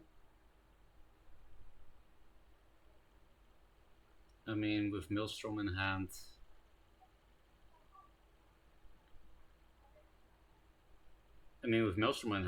I don't. Because normally you're cutting the hands, so I'm guessing this time I'm supposed to look at the hands, right? Yeah, here the question is just, I mean, what's your play? What's your turn, right? Like, I have no fucking idea what to do with this turn. Good luck. Oh yeah, you don't have 9 mana yet. Never mind. Yeah, because it's like with Maelstrom just easy lethal, but okay. Yes, it would be a lot less interesting if you had 9 mana instead of 8. Okay, let's see. We have to keep as much shit on the board as possible for Maelstrom next turn. And we need to not die, because that's really not unlikely if we don't make this turn properly. Move on down with Mystic, hit the Shroud, move Scarab on down, hit that thing. Scarab is dispelled, yeah? Oh, it's dispelled. How the fuck do we see that in this game? Well, yeah, it's right next to a shroud, and the Oh, true. turn is not interesting if it's not dispelled. I thought dispelled. If it's not dispelled, you just crush your opponent. Yeah, right. You have so many good blasts. Yeah, okay, it's dispelled. Then, I mean, we can make it blast with CPG, so that might be a play. Yeah, you just can't really be in range of the 4/4 and a 3/5 if you don't clear it, but you also absolutely have to clear the 9/4. So, is there a way to clear all of those? I mean, you don't really need to clear the rejuve if you clear all the other shit. You're not gonna die. So, move Mystic on down, hit it. We're probably gonna blast the Light Chaser, but how can we deal with the Sunriser? We can also just move 2 forward after that. So yeah, move on down, hit the Shroud, Scarab 1 back to probably blast this with CPG, move 2 forward. Then I guess, yeah, we have to play Primus or Rejuve to be able to CPG properly and kill the 9/4. Definitely don't want to face tank that or give away my entire 4/7 body. Primus Fisting Mystic is irrelevant if we Staffel Vikir this. Not sure yet if we're gonna do that. Because the 3 attack, well, it might matter against pushing this to 2, but at least against the Rejuve, 3 attack on this doesn't matter. So, how much mana do we have? 8. So probably not Rejuve. If you're here, you're not gonna die anyway. So you definitely don't have to play Rejuve. We do have to play 1 million and CPG. And then the Staff of Vikir is not bad because you can clear the Mystic with that. So my turn would indeed be move the Mystic 1 down, hit this, Scarab 1 backwards, move General 2 forward. You clear this. Yeah, you're gonna get fucked by Emo pretty much. So I guess I would give health to the Primus so that an Emo wouldn't clear your entire board. Give attack to the Mystic. Then you kind of want to Primus it because then the Sunriser would die touching it, but I still think you shouldn't care about it because you're or probably gonna get emote anyway, or they're just gonna play heals and kill the Mystic and the Scarab for free anyway. But you have to not die, so I think you just have to do that. Blast this with CPG, give health to the Primus so that Imo doesn't clear your entire fucking board, and then attack to the Mystic and get fucked by Sunriser. But at least you're not dead. Are there other plays? Is there any way to clear the Sunriser, for example? I mean, technically there is, but it's not great. Yeah, maybe we Primus Fist the Scarab and then give a blast with CPG. You give Primus Fist buff to Mystic, and then with CPG you can, you don't need the Primus Fist on the Mystic then, but yeah, with CPG you can give it 4 attack. That is pretty good because then you can kill the Sunriser. Maybe that's gonna be better, the play I'm thinking about now. You move 2 down. You put the Scarab 2 backwards to set up the blast here with Primus Fist. To play around AoEs a bit, you should probably Primus Fist over here first. You have Maelstrom anyway, so you can make the Primus Fist relevant anyway. Then, you move 2 down, you move the Scarab here, you CPG, you blast with 5 attack to kill the Sunriser, the 4 attack Mystic Suicides into the Light Chaser and you clear the 4/4, then you should be safe. They have 4 damage on board. You're on 11, so you go to 7. So yeah, you will probably survive. It is less safe because you can die to Immo Tempest play. The other play I mentioned is safer when you move to forward this direction. Yeah, these are the 2 plays. Which one do you think is better, or do you see a third option? So I did the second thing you mentioned, except with a small variation, where what I did is I moved Xerix down 2 and hit the rejuve with staff first, Mm-hmm. and then the Mystic doesn't need the Prime Assist buff, No. so I moved the Scarab over behind Argion and then put the Primus Fist where the rejuve was to body block Argion, and then did the rest what you said, right? Syzygy, Scarab clears Sunriser, and Mystic clears the Light Chaser. So I left myself on 11 in range of just the Shroud. Lionar player here is on 2 cards, and their 2 cards were exactly double MO, and I died. What the fuck? That's disgusting. But the point here for this is that I think that the you're really super duper self body blocked, because it's I wish that I could swap the positions of Xerix and the Scarab. That would be so much better, but I can't. If I'm running away from this Light Chaser, my Scarab is doing fuck all. That's really bad in this situation. Yeah. Well, in hindsight, because they had double MO as top cags, it reminds me a bit of a game today, the Spirit of the Wild Lethal, something that was basically not possible. But yes, it could have been played around. Same for you, if you did I think the I 2 think that my turn forwards play. is the best turn, but I think so too. I mean, because you actually just did that, play safe.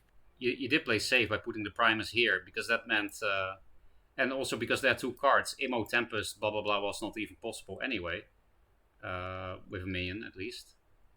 Yeah, but the main thing is really just the emphasis on how the Vitruvian player has sort of screwed themselves with self body blocking. People kind of fixate on the last turn of the game and thinking oh, how could I have played that differently? But it's really the stuff that's leading up to it, where it's did I really need to have this positioning? Did I really need to line up like this? If I'm not self body blocking here, my turn is so much better. But it's complicated. It's not in some very direct way or anything. It's just being on the edge of the board and having that limited accessibility. Just everything is so cramped in the Vitruvian position, and it's not helped by the self body blocking that makes everything even more cramped. Yeah. And that's sort of the point of these hard examples, is that it's not you point to one specific thing and be oh, this is an XYZ self body block. It's just the general principle of if everything had flying on this board, it would be such a different game. It's really that this game is being decided by all of these nuanced positional things. It's not one specific positional element, but just the general notion of you look at this position, it's just gross for the Vitruvian player. Yeah. I don't know the turns before it, but I guess you were implying this was your own fault. You set up this self body block, right? Yeah, I mean, this was a game I was playing against myself in testing, right? Okay. Syzygy. And wait, so you were the lucky one with the double MO? Jesus, you're so lucky. But but the point is that yeah, I play fast, and I'm not I don't remember what the turns leading up to this were I don't know if you could have played differently or something like this, but I mean, at the end of the day, it happened, right? And shit like this happens in games, and this kind of emphasizes how you can get this sort of just this advantage, and you look at this board state and it's gross. And same way, if you if you look at, say, the turtle versus middle opener example in the opening section, it's you don't really need to think too concretely about it. It's just obvious that player 2 is getting completely fucked. Or if you look at that one where the wind strike got flash freezed, it's just obvious that the Vitruvian player is getting completely fucked. It's funny how it's always the Vitruvian player in all of these examples getting completely fucked. But feels that's kind of the point, is that you just take one look at the position and it's repulsive, right? And so here the Vitruvian player's position is repulsive, and it's repulsive because you just cannot move your minions. Yeah. Um, what moment, by the way? The bot switched itself off for some reason, and now it's back on. One moment. Yeah, now it's working again. Okay. Uh, so yeah, feels Batman, more self-bodyblocking. It's common knowledge that Vanar is playing Spirit of the Wild. Um, So to be clear, for this terminology, I think is going to be unfamiliar to a lot of people.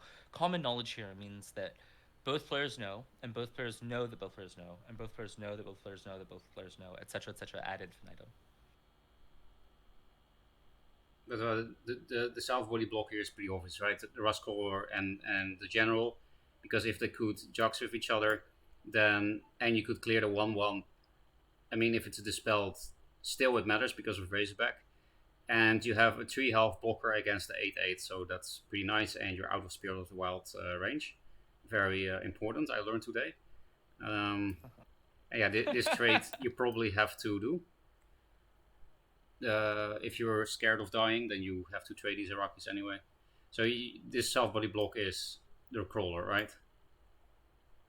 That's the biggest part of it. But I think that just this turn in general kind of fucks with my head, right? Like, it feels just very complicated for both players. You know, like I look at this and I don't really know what I'm gonna be doing. You know, it's difficult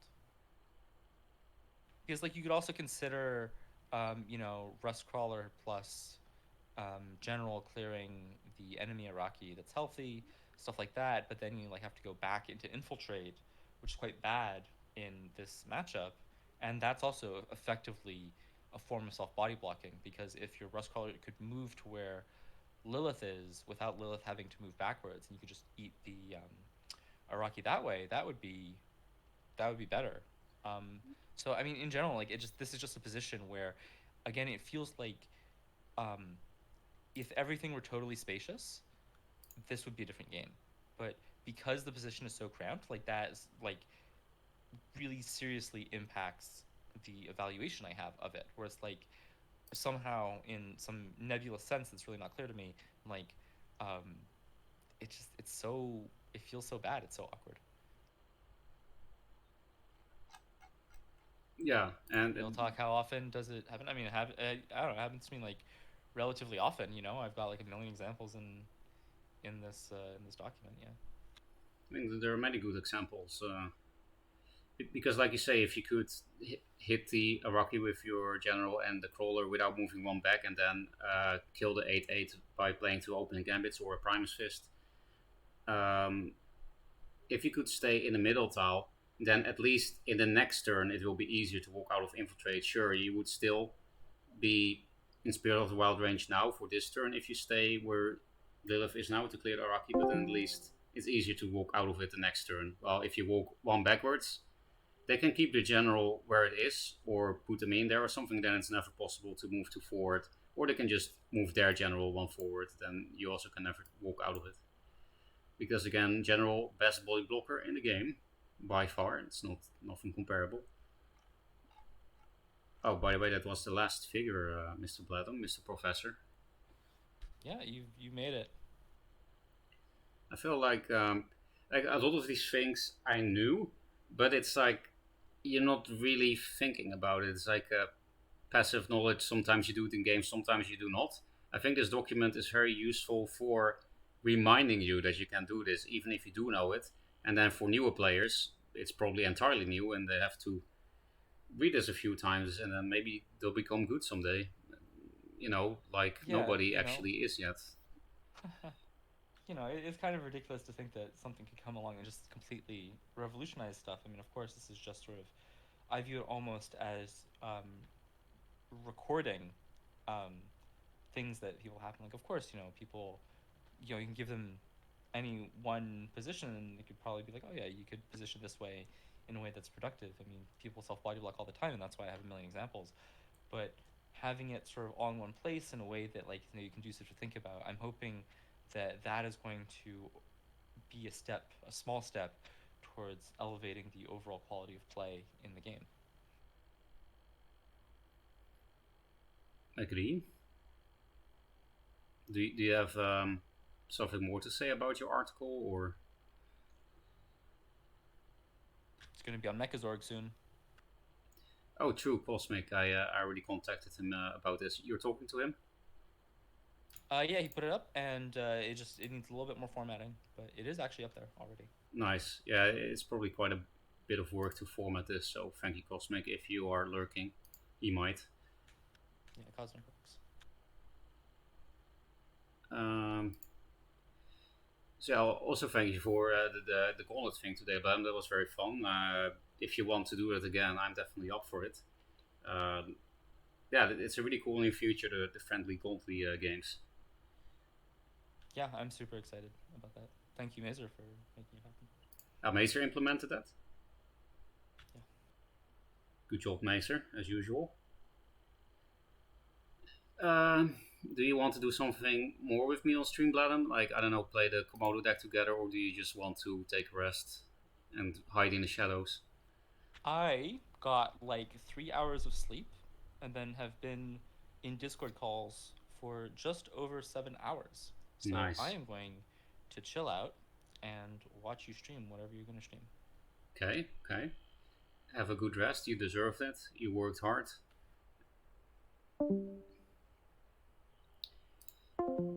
On the article, on the show match, and so on.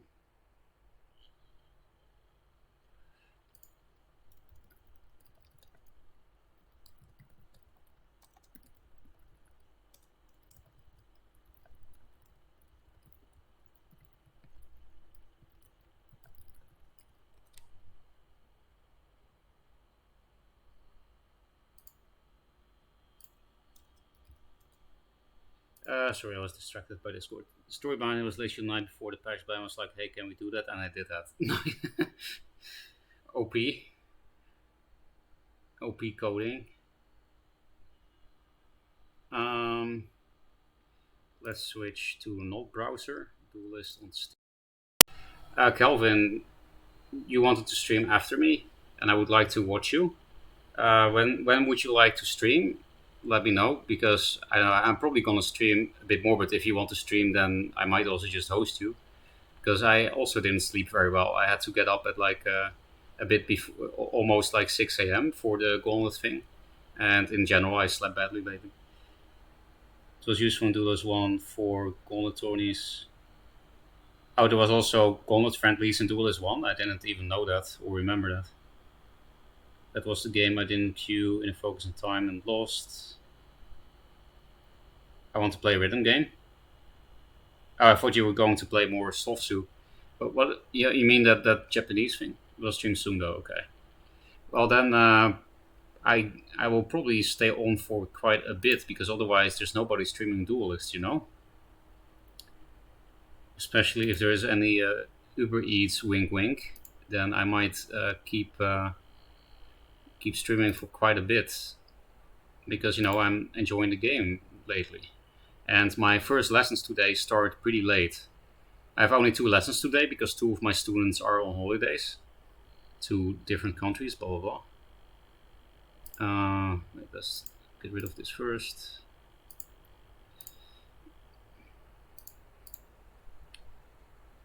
I need to go to a doctor in 2 hours. More headache stuff.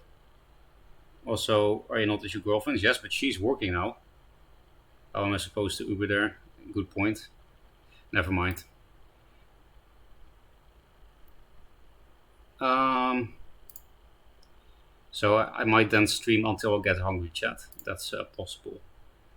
I will probably stream until I get too hungry.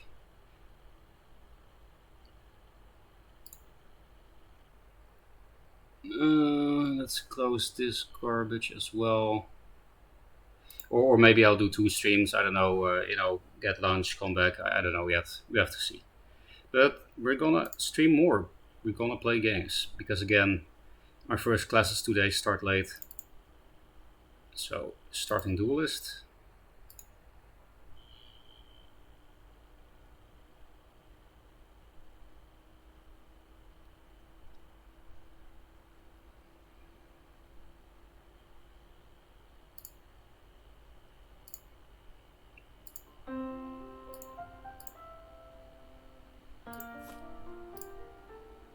So, chat, do you want me to see me play for the first time on stream, play my own deck, or Genius training?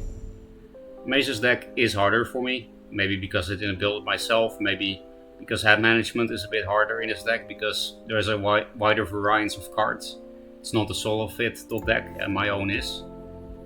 In that deck, in this Sloth deck that you guys might have seen Calvin play yesterday, I do think 3 of everything is the play, because it, unlike Mace's deck, it relies a bit more on combos and drawing the right cards at the right moments. I think it's a bit more, less flexible than Macer's list. And, for example, Komodo is not as good if you don't draw a Snowpiercer, that kind of thing. But yeah, I know this deck looks suspiciously bad, and it took me a long time to make a good Venar deck with the Zark, because it was all bad. Venar just is bad, honestly. But Calvin got his biggest win streak ever in his Duelist 2 history with this deck. I think he won 17 games in a row with this, and that was a record for him.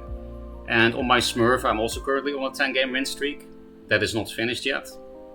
I made this deck on my Smurf entirely. I did all the testing there. I had like 36 variations, and this is the last variation I made. And I think if I want to do this concept of Komodo, Snowpiercer, the Zark, Sloth Zoo, Venar, blah blah blah, then from all my testing, this is the most optimal list, except I'm not 100% sure if it should be Agent or Lynx. Because the nice thing about Agent is that you usually draw better cards than with Lynx, because it's a Venar deck. And there are a lot of counter steals from Double Agent that are garbage for opponents. For example, decks with no opening gambits, Araki garbage. Prophet, completely useless against my deck. I have no spell damage. Komodo, bad for most decks to get. Of course, there are some things that can be good to steal, but even the Zark is not necessarily good to steal because I have Hailstone Prison, blah blah blah. Decks that are not swarmy can't use Razorback all that well, and so on. But it's mostly for this deck, for example, also has very. I think I will give a little bit of a TED talk about this deck before we play it, and maybe people will vote for me to play Mace's deck anyway. So let's read chats first. Play Control. I might. Is it somewhere on Discord, Macer? I might already have it on my main, actually. I might have already imported it. Gauntlet says ZX. Normally nobody likes to see Gauntlet. I have a genius idea, play my deck. I would rather play Mace's deck or my own than yours, Decoy, nothing personal, kid. Play a Zowie? You mean a Zowie deck? No thanks. Choose your deck, but number one thing is play what you want to play. Can you say what didn't work? I think that's super informative. You mean when I was testing all the different decks? Yes, I can give a TED talk about, in general, how I made the deck, because it was actually a pretty interesting process. I hadn't gone through a deck building process since January or something. I've been a net decker since January, while in all Duelist, the only times I net decked was for Wanderer and World Championship tournaments, the big ones I won. I played J-decks, and otherwise I always built my own shit, although I did steal Mace's Control Fey for a bit as well, actually. So, anyway, before I started playing tournaments, I always built my own shit, and in Duelist 2 it was the same thing until about January. Then I think it's also because I didn't enjoy the game as much anymore from like half January plus, and lately I've been slowly starting to like the game again, and now I definitely do. I like the game at the moment, and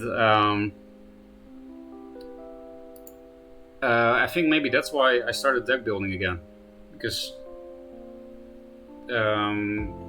deck building is a process. You have to play some games, you have to think about the game, and I didn't want to do any of that, but now I do. So I think that's why I finally deck built again for the first time in over half a year. So yeah, I will talk about that. Calvin stole a fucking Maelstrom versus me with the shit. I mean, it's his card. What do you expect? Of course he's gonna get perfect RNG. I watched him play Macer, and he also, stole Siphon when people play Aymara. Although that was fucking deserved, because he hadn't played a single Hailstone yet, and they just slam a fucking Aymara against Vanar. Like, they fucking deserve to get agented. Speaking of, I will also talk about cons and pros between agent and links, I guess, when talking about deck building. A little bit of a TED talk. Yes, I'm gonna have a bit of a TED talk with Decoy, and then we're gonna play this deck. Or maybe Mace's Control or the Genius training deck. Getting 20 subs gave me 2 emo slots, 1 static, 1 animated. Pog. Yes, you always get one animated, 1 static. That is pretty pog. I'm also a sub to your channel at the moment. I got gifted from someone. Anyway, I will import this deck first before we start the TED talk. This is Mace's Control with 48 cards. He said it's like the card advantage matters deck. It looks very hard to play, which is usually the case with his decks, I think. And because you're kind of supposed to skip turn 1, or at least the deck is built to be able to afford it, blah blah blah. And yeah, those kind of decks are usually a lot harder than play 2-drop into 4-drop mid-range brain dead shit. So I might try this because it could be fun. I'm just a bit disappointed that this version has no Soul Shadow Pact Zenrui. Very disappointed. But yeah, Control, let's save that. Do I have 2 of them now? No. This is the correct one, right? Yeah. Everything fine.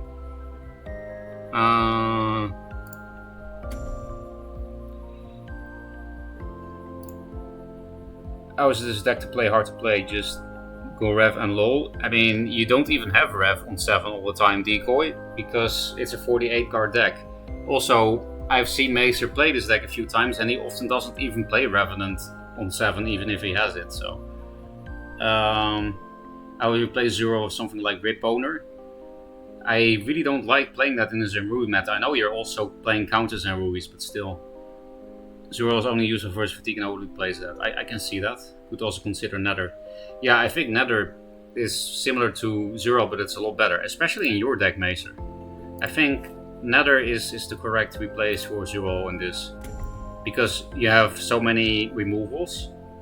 Because from 7 mana plus, Nether summoning can be fucking insane. Like just Night Sorrow Nether summoning or Turbinus Nether summoning can be fucking insane.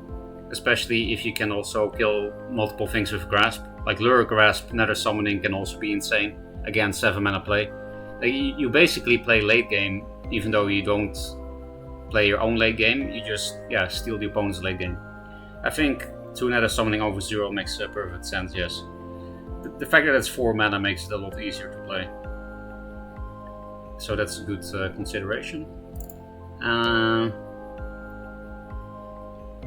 Yeah, nobody plays Fatigue is also true. Dark Transform, Void Pulse, Nether Elder feels good, man.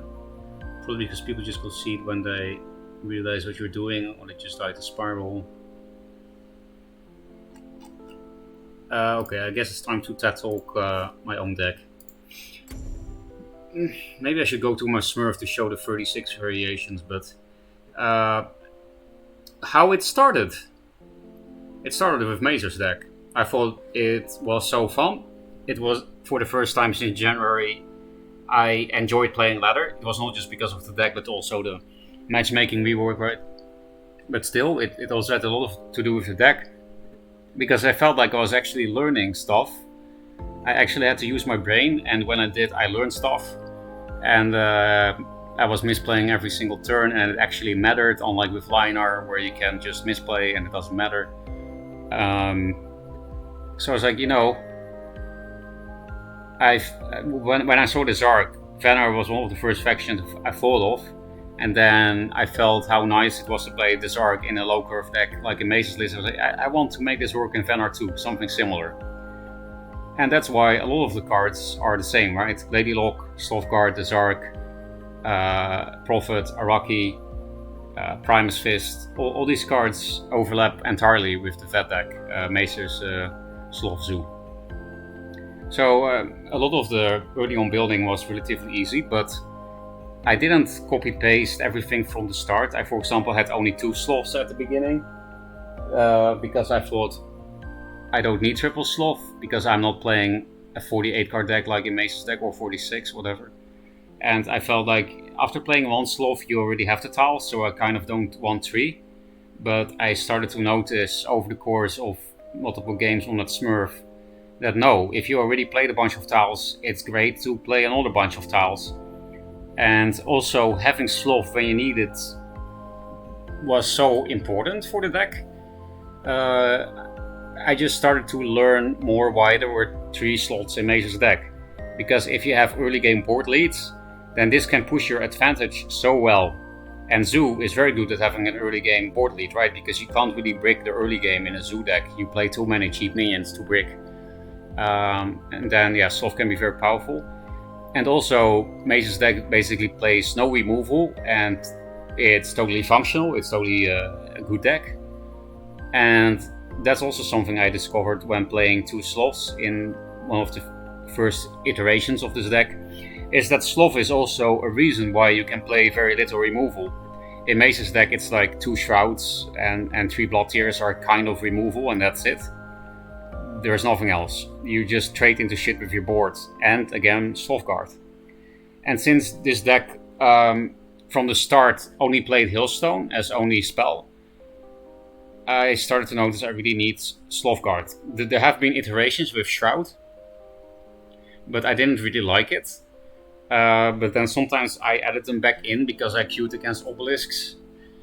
But it turned out, Macer told me this, and I felt like he was correct, that I was like knee-jerk reacting to 1 or 2 bad experiences.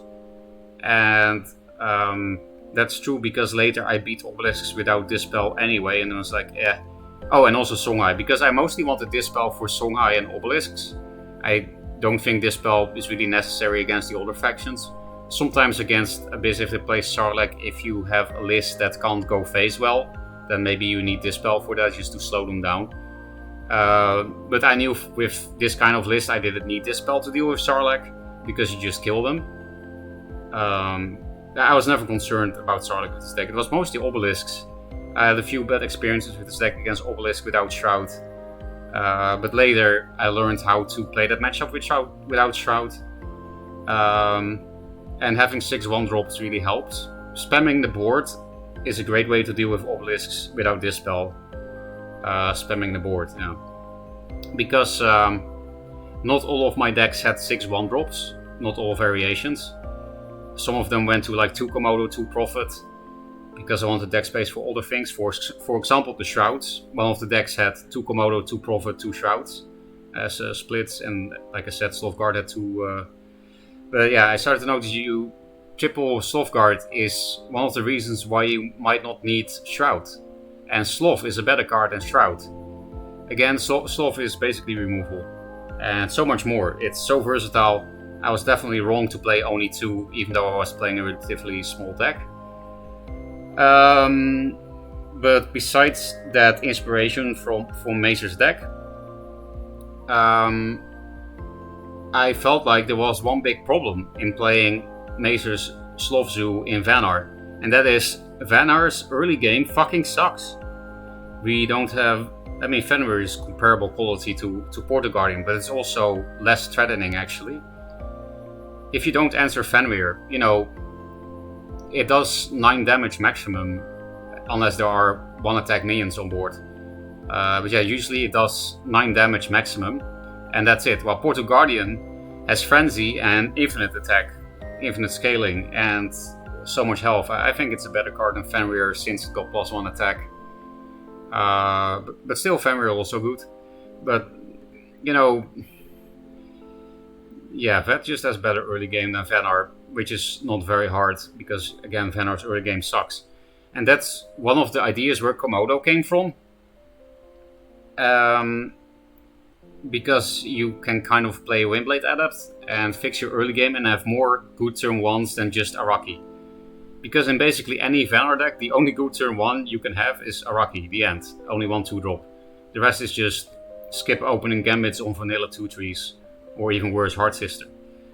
So I wanted a second minion that's actually good to play turn 1. That was one of the inspirations for Komodo. And the other one was that I wanted to play triple Snowpiercer anyway, because I felt I get, you know, Venar already is weak to Spirit Harvester / Magmar in general. I wanted to play Snowpiercer as a card to have a better chance against that matchup. And indeed, with triple Snowpiercer, triple Desark, you actually do have a chance against Magmar. Because these two cards are good against them. On top of that, Snowpiercer is also good against Linar, which is obviously the strongest faction in the game. So I have to have more than just Prophet to help them fuck them. And I think this list is actually pretty good against Linar, even though it plays pretty low curve stuff. Normally you have to go a bit greedy against Linar to have a better matchup, but yeah, this totally works. Prophet, Snowpiercer really help. And Araki also good against them. Hailstone, Desark Sloth, yeah. All good cards. And of course, Lady Lock combos with Prophet are amazing against Linar in the late game. And this deck is very good at not dying in the early game against Linar, because unlike most Venar decks, it has real early game. And against Snowpiercer helps with that. So Komodo Snowpiercer, the idea for this, and it was in the very first iteration of the deck, it was already here, was again to fix Venar's early game plays a bit. To have more low cost minions, which makes perfect sense because it's Zoo, right? To help with Magmar and to a lesser extent with Linar. And something that I think is a weakness of Mace's deck that I wanted to fix all in the same fucking deck slot was no out of hand damage without a board, unless you count Time Maelstrom extra general punches, which is 9 mana and not that much damage. And yeah, it's very late. I like the idea because I don't think Snowpiercer is that good against not Linar, not Magmar. It can sometimes be okay in the mirror, but against Vet, Songhai, Abyss, I think it's not great at all. But that's why we play a lot of minions that can help with those matchups, and we just replace this card. Except this card can always do something in every matchup because it can give you lethal. So even against Vet, Songhai, Abyss, it's still good to kill them. And you do have to kill these factions relatively fast, because this deck obviously is light on removal, right? I promise you, the deck can totally get away with that, because you just have good proactive plays. That's something I really learned from playing Mace's Sloth Zoo, which was a very cool lesson, is how you can just ask the questions yourself, how you can get away with not playing well, in fact you never do anyway, right, because you have no real removal. But yeah, it helped me see lines of play where it doesn't matter that the opponent has threats you can't answer, because you just counter. You create a board space where you both have threats. You don't have an answer to their threats, play your own threats, and then have them fight it out on board. That is something this deck can also do. So, just like Macer's Zuvet, blah blah blah, if you don't have an answer to Chakri, it can be totally fine, because you can actually raise them. Like imagine if you play multiple Arakis and 1-drops, if they just go face with the Araki, you kill them with Razorback. And that's actually something this deck does better than the Vet deck. This deck is much better at punishing people ignoring your board than Mace's deck, because in Mace's deck you need to have 9 mana to be able to really punish that. Because Maelstrom. But yeah, Razorback, cheap, can't ignore board, and that is why you don't need to answer everything, because you just play a bunch of low curve threats, and then they are forced to Jux in the Chakri early to clear something, and then maybe they die if they go face too much. If not, you can probably kill the Chakri with a Sloth play or something, or with your board. In general, this deck just does a lot of board trading. And that's totally fine, because we don't run out of gas anymore, thanks to the Zark. This list will be totally dysfunctional without the Zark. You absolutely have to play triple. And then another idea about the Komodo thing was the whole concept of this deck was to abuse lock combos more than Mace's list even. And abuse the Zark more than his list. And playing 6 1-drops does just that.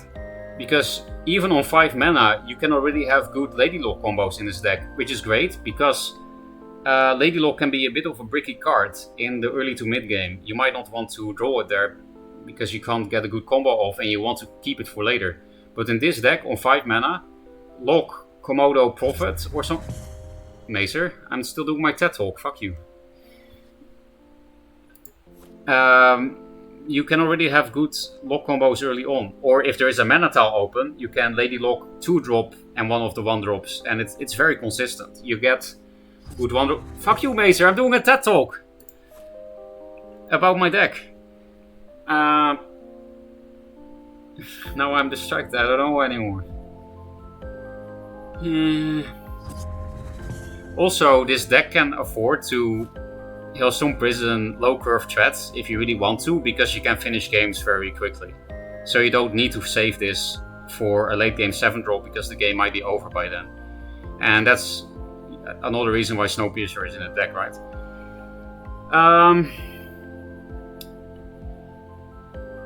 So yeah, it's the concept of the deck is play relatively good early game for Vanner standards so that you don't die and so that you can keep asking the questions. Do that until 6, play the Zark, then your hand refills, and then you do an insane 7, 8 or 9 mana Lady Lock combo, and if they're not Magmar, they can probably not deal with it. And then you kill them. So it's almost like a combo deck, really. But you don't have to rely entirely on that. You can also just kill them in the early game. That's something it does very well against Abyss, for example. Really, the only threat this deck has against Abyss is Grasp. Grasp is the only reason Abyss has any chance against this deck. Otherwise, you totally fuck them. And that's also why you don't need Shroud for Sarlacc at all. Because, yeah, you overwhelm them in general, and then even a mid-game Lock combo can already fuck them if you have a bunch of 1-drops. So yeah, you have 6 turn 1 plays that are actually good. You don't skip any opening gambits. This threatens to be a Windblade with Snowpiercer, Araki as Araki. And then I really wanted another 2-drop that's good to play turn 1. And that is one of the variations the deck has seen the most. What is the third good turn 1 play? Because I don't think turn 1 Primus or Mystic is good. A lot of iterations had Mystic, but the more I played, the more I've noticed it's hard to heal your own minions with Mystic in these decks. There are not many good targets to Mystic your own minions, and then it's actually not that great of a card. If your minions are too shitty to Mystic, because really it's just Fenrir and Araki that can be good to Mystic, that's pretty much it. Sometimes Komodo, I guess, if you get good lineups with Snowpiercer. Yeah, I felt it was not as good as it is in Mesa Zoo deck, for example. Ah! That's so loud! Motherfucker. That was so loud. Okay, I'll read chat, I guess, because he motherfuckered me. Most of my games end with 0 reps played, yeah. Versus Divi, this spell is probably bad. Depends on what minions they play in Divi. But yes, yeah, against like kind of Blatm Songhais, this spell is garbage, yes. All the Songhais I've seen Blatm build, the closest thing to a Dispel target he played in any of those decks was fucking Kaido. That's the closest thing to it. Just draw Fenrir, also pretty important, yes. Well, that is also part of the TED Talk. Why is it a Solifit deck? Because you rely so much on Fenrir and shit. Mazer, I'm still reading chat and looking why you called me a motherfucker. McCanter, these deck. Okay, I got so tired waiting for gameplay. I'm in queue myself. Please snipe or just friendly. I'm 200 minutes and we can't start games so soon. Oh, people hate the TED Talk? I thought people were asking for that. Well, sorry. I can just stop if nobody likes it. Maybe that's why Mazer tipped me. If you rename your account, you can put my message in the pop-up. I should have pushed server right now for to accept my challenge. Motherfucker, that scared me. Are we going to play the game? Yes, I guess, because it seems like everyone in chat wants me to stop the TED Talk. I think he's calling you a motherfucker because X. I will do the green thing this time. I like TED Talks. Well, I'm sorry, but Macer is paying me to not do this, so yeah, I will never finish my TED Talk, for example, about agents versus links, which is a pretty interesting TED Talk, but it's too late. Macer fucked it for you guys. Okay, so Mace's deck is very unique, and I think his deck might be pretty good against ours, because he is a Grasp enjoyer and a Bone Reaper enjoyer. Bone Reaper is not an insta-win by any means, but it's pretty decent against his deck, I think. If I don't have Hailstone or another kind of clear, it can fuck us. Yeah, I don't know. We have to see, right? I never played this matchup, but I think his Abyss deck is better against my deck than the Abyss decks you find on ladder, because the ones on ladder just die, and yeah. His deck is focused on answering shit, and we don't really have uninteractive things, you know? XD. Is it better to Komodo here and here? We could also double mid-tile, that's pretty funny. This is just Macer luck, I guess. This is literally the first time I get double Komodo opener since I built this deck. And almost all of my versions have had triple Komodo, just a few had double. But this is the first time I get it, and now I don't know what is the optimal way to play them. Because Orb Weaver you play like this, right? But that's because it's Orb Weaver, you have to join some of them. Isn't it better to put them here and here? But I'm also thinking middle tile, at least one of them.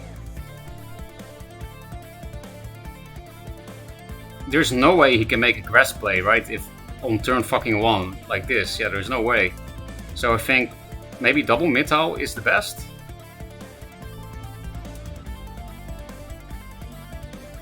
It's just the Komodo I put here is only threatening this tile. That's a bit weak.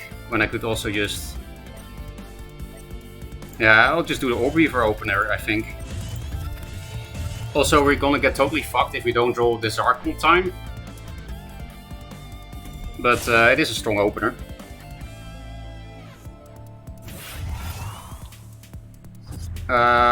He's not playing Rostcaller, so tempo, this is okay. I guess I have to start replacing for the Zarks every turn.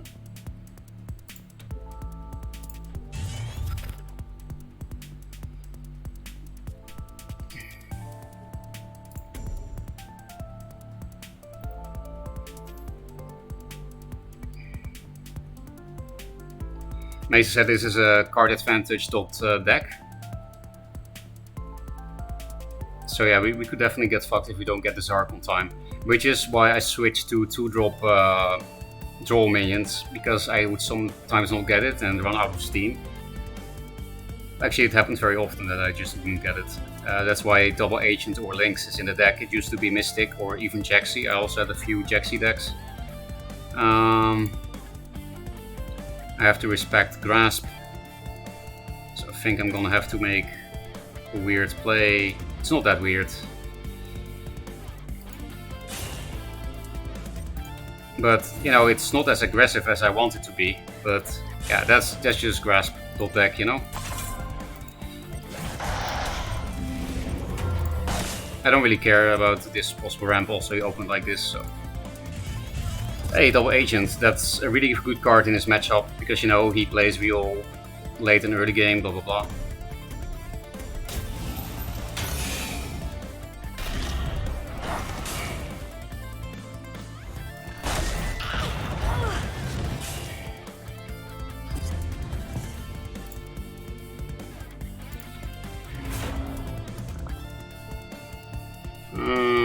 Just wondering what I will hit here. With who I will hit.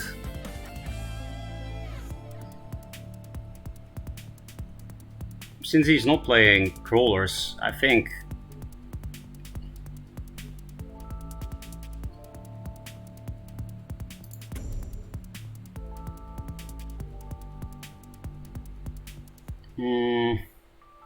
would be nice to spread out really a lot against Lure Grasp. I was thinking putting the agent here and moving this here, but then he can move one down. I don't want to give him a punch on anything without being in range of my Snowpiercer.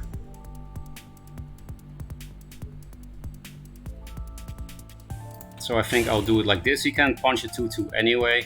It would be nice to not allow any grasp onto my face, I guess, because of the Snowpiercer, but also grasp is his way to win against this deck, so I think I want... I don't mind if he grasps onto my face, and instead I'll just spread out like this. That's a good card. I will just not replace. So now there is not an amazing lure grasp. It's still good, but because I spread out so much, it doesn't totally fuck me. I backline this very hard because of Night Sorrow. That's really the only reason. Of course I wouldn't do it if I didn't have Heart Sister, but I do have Heart Sister. And now he can't punch any of these without being in range of my Piercer. He could block here, but I probably don't care.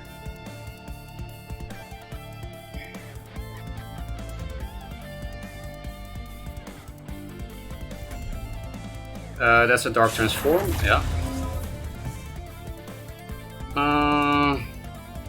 Stacking artifacts against Abyss seems like a bad idea.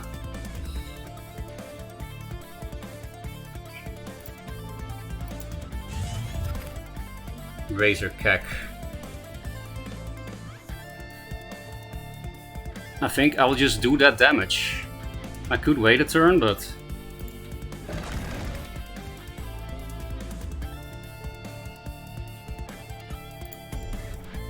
I think he played Dancing Blades in that deck. Did he? I don't remember. I mean, I could just put the Razor back here, I guess.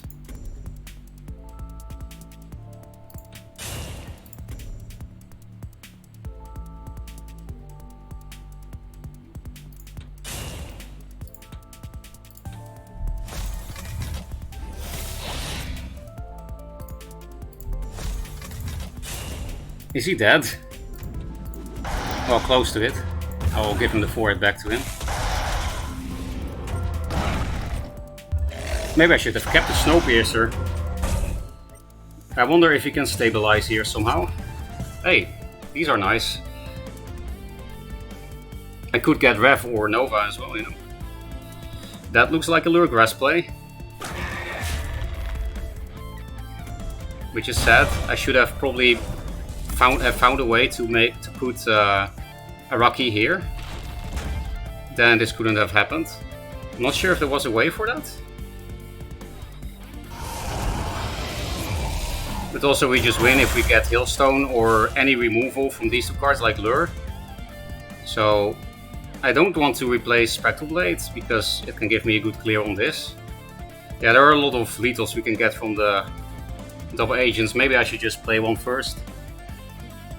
I'm just gonna have to play into next grasps with this, potentially, if I don't get lethal.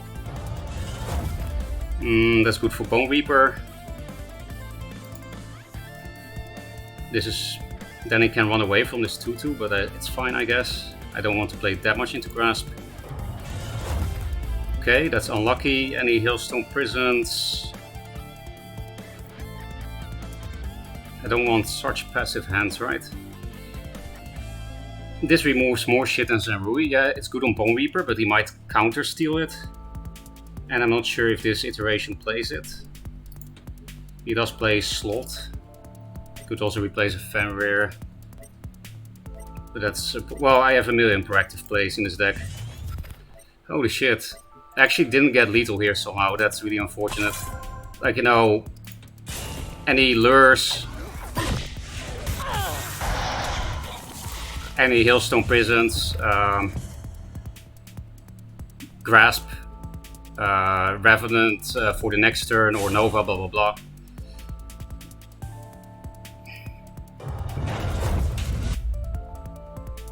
And now I'm gonna get cock blocked by my own Raidling here.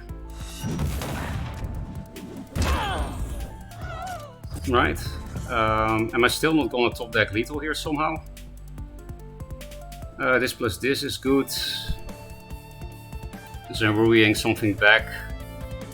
It's decent. I'll probably replace Fenrir again because it also gives me the biggest chances as I didn't play any Fenrirs yet.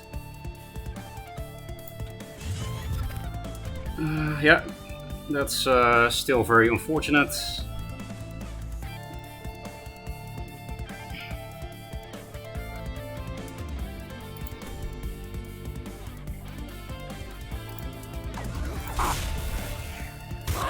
And now I can't even follow him around anymore. And now we might still lose anyway. Even though we had so many outs for lethal there. With the double agent, and again we had hailstones, blah blah blah. And this is a reason why Komodo is good, just for hand emptying. I kind of want to put it aggressively, I guess. It sucks that he can clear it nicely. Could put it here, but I don't have Heart Sister or anything. We're just not gonna be able to finish him off. Hey, now we get hailstones, nice. That's pretty funny. Oh, what? Was that a misclick or something? I thought he was like night sorrowing the other thing or something, I don't know. Maybe he's just trolling. I have no clue what happened there. Was that a misclick? Oh, okay. Yeah, that sucked. I guess it's justice for how unlikely I was to not get lethal from the double agent plus replays there.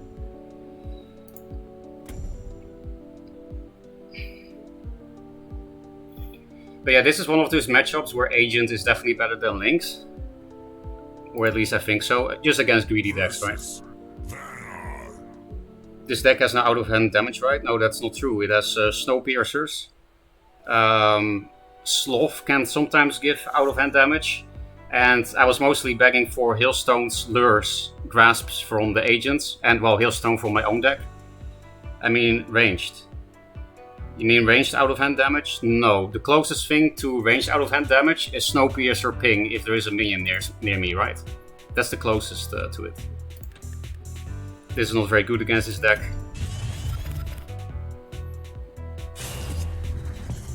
I think I'm just gonna 3+1 because... Wait, I got fucking bugged. Mazer skipped his turn 1 so fast that my cards are grayed out. Fucking hacker. Wait, I can't move. I'm hacked. Mazer, are you listening? I can't do anything. I had the perfect opener. 3+1 with a draw card in my hand. But I can't win this because I'm stuck. Did you not skip your turn yet? Fucking devs. Hacking the console. Ctrl R. Yeah, let's do that. Mazer, you skipped turn 1 so fast that my game bugged. No, I'm not roping. I'm getting bugged. You skipped turn 1 so fast, Mazer, that I couldn't that my shit got grayed out. Yeah, that worked. Okay, nice. Is there any way he can make an early grass play? No, right? I don't think so. Otherwise, we're gonna find out. It's a friendly. We don't have to try hard entirely.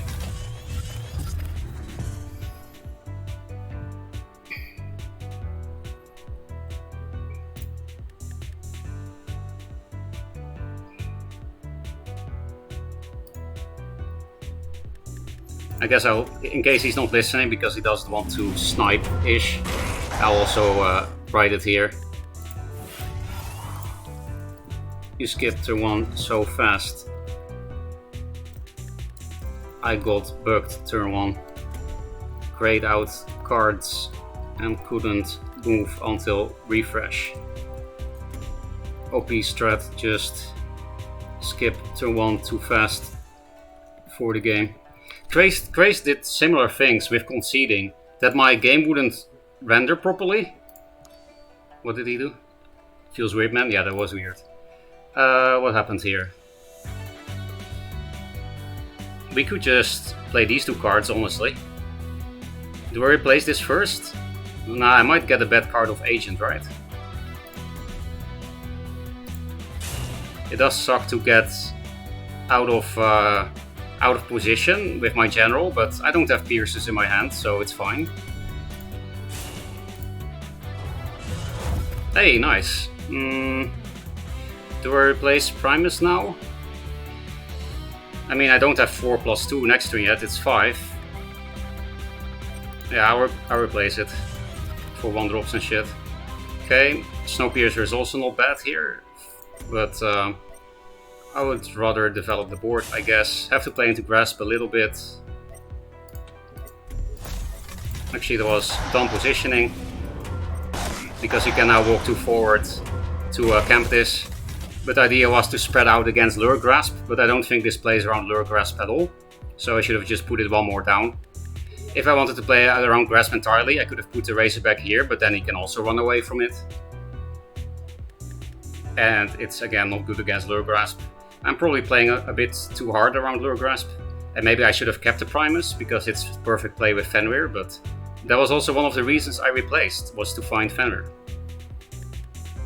That's indeed a Grasp. If it hits only Razorback, it's okay-ish. Okay, that's not good for me at all. That was the entire board. I forgot this card existed. This is not the first time I get fucked with it, because, yeah, I don't really think about it too much. I don't have a board, so fuck Razorback. I know Snowpiercer is also not good here, but artifacts seem decent against this deck. I could play this just to pressure him a bit more, a tiny bit. I mean, if we get the Zark on time, then I think I should keep it. It is very low tempo, but Mace's deck is also very low tempo, so I'll keep it, because it can be pretty good with slot. Okay, now I got another Hard Sister plus slot anyway.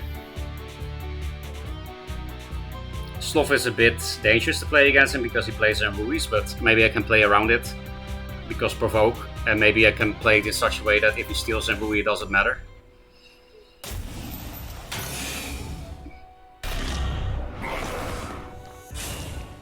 Okay, cool play, incoming chat.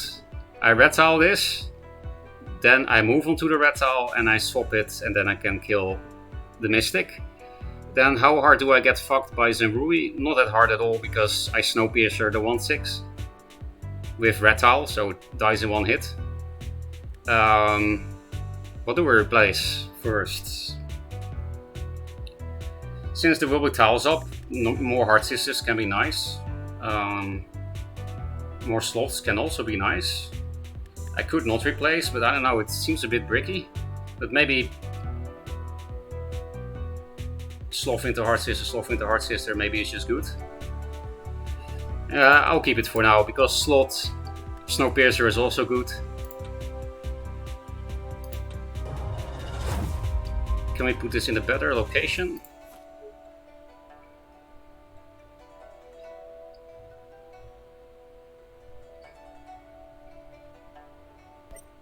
Not sure.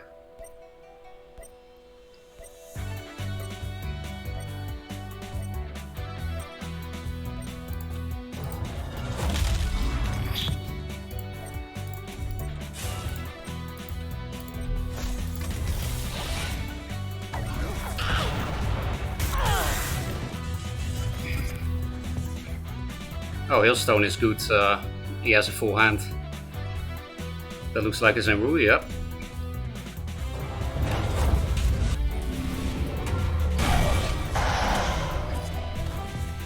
So we could Hailstone that Zenrui.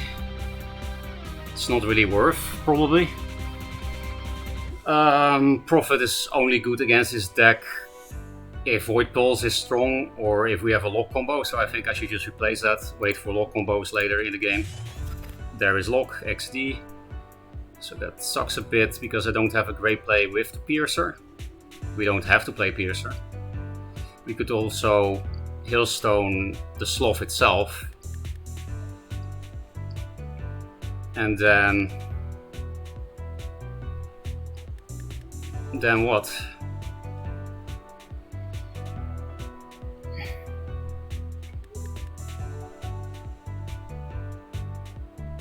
I should have probably replaced last turn. I was preparing for Zenrui, but actually I didn't have a good play together with the Snowpiercer for that Zenrui. If we had a real 2-drop, you know, then this could be decent. But again, I don't think it's worth Hailstoning the Zenrui anyway.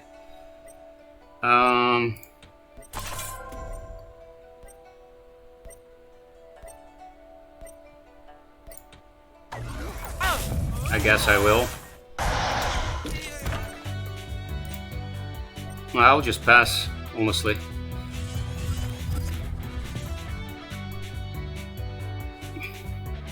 Macer play.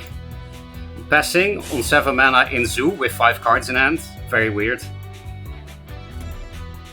But might be worth.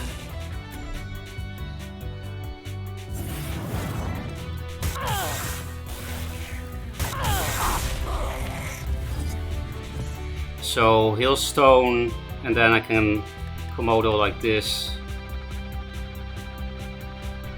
Could be dangerous into Grasp and into Nova.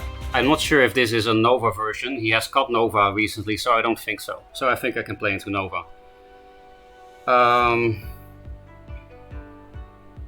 Hailstone on Rejuve is kind of bad, but it's also nice to keep this for a Lady Lock play.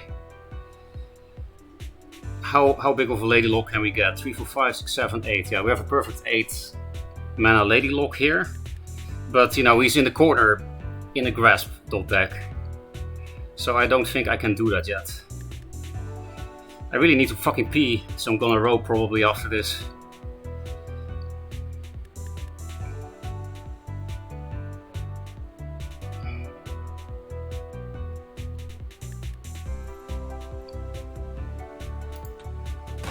And I'll keep the rest because it's a good Lady Lock combo.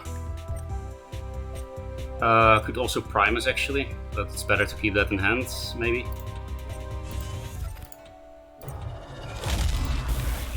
I guess I will green tile that thing for some reason.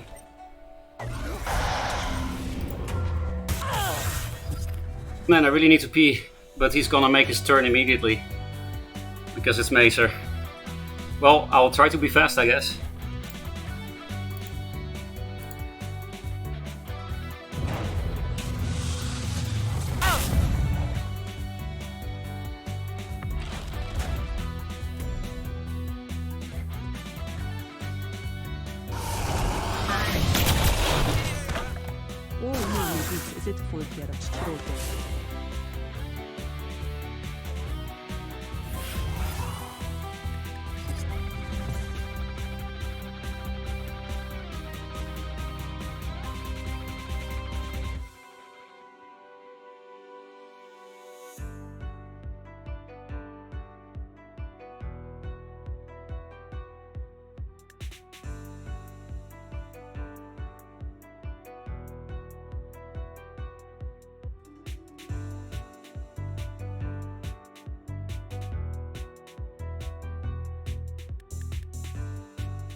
Okay, I'm back.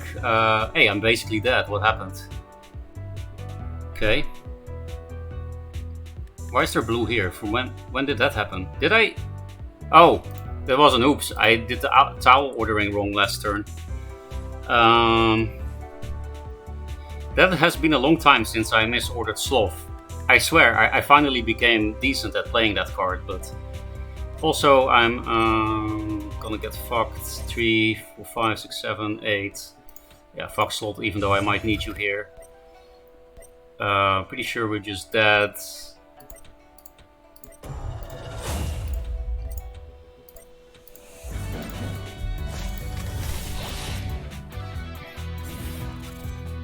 That was pretty decent for a Rock Rope turn.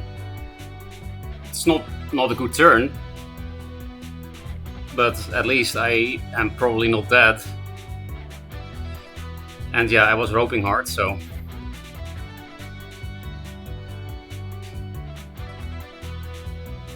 But you know, I put these two things next to the Night Sorrow, that's not great. I spread out decently against Lure Grasp, but it would still be pretty strong. Lure Grasp looks like he has that. Rift Wanker. Okay, that's also decent clear. Especially because he has Blue Tile on this. That's horrible.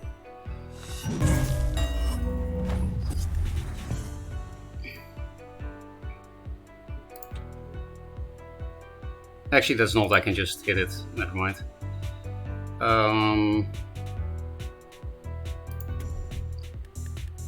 I should probably see what I get from this first, but because Grasp is decent, I guess. Now I'll always hit this for free here. And I guess I need to block to not die. I'm gonna die to Rev anyway. And I don't want to put this arc here, because how do I win? If I put this arc there, it will die for free on board. Don't care about this one so much. What? That's stupid, because this is my own agent. This is my own agent.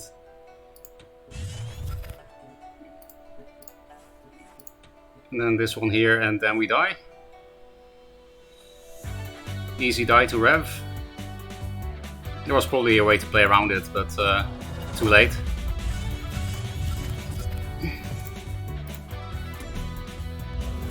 Looks like he doesn't have Rev, or he's playing with his food again, or he has a cooler play.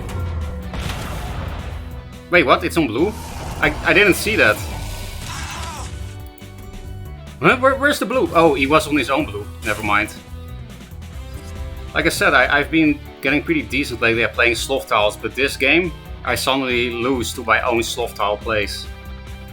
It's probably not the only reason. Another reason was the Riftwalker. That was a very... I think the sloths and the Riftwalkers is how I lost this game. I think we would have been fine if I had played any of that properly. So, you know, play around Riftwalker and play the sloths correctly the past few turns. But I didn't. I have to probably heal Stone that to survive, which I don't want to do.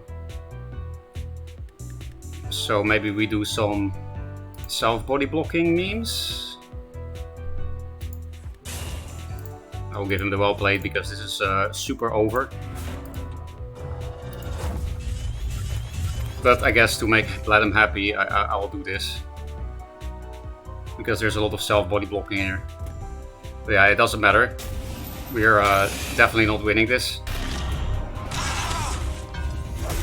But yeah, I do think it's my own fault not winning here.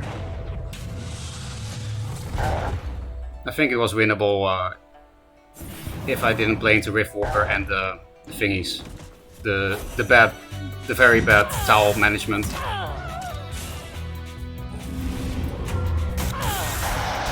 Yeah, blue is very fucky. Let's do that again. It's fun to play against this deck. Oh, what? Spectate? No, I want to request a game. Challenge, there we go. Random. It's cool. The Mazer deck is cool to play against, because it's a bit like playing against Lion-R, against slow Lion-Rs. I like playing against slow Lion-Rs too, unlike most people, because you kind of have to devise a strategy to crack the tough nut, right? It's a strong defensive shell, and you have to find your way through it.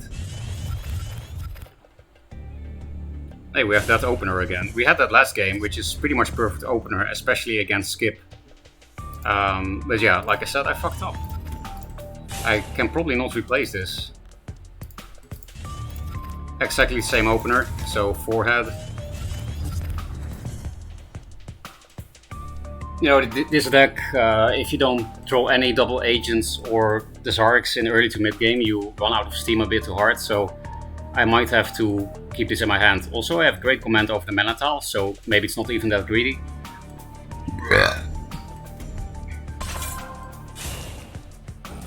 But here the replace is not that obvious. Like I could do the same, exactly like last game, right? That I play Razorback with a 2-drop after this opener and do a bunch of face damage. But it's less strong now because of Spectral Blade. And I kind of want to keep a mana tile up because of the Zark. This is the most impactful card here. So yeah, I could just go with it. Go for the 4+2 maximum tempo. But then I can't even hit one of the Spectral Blades with my general, and I do want to. Yeah, and I would rather keep the tile open for the Zark, so I'll replace Primus. Okay, that's not it.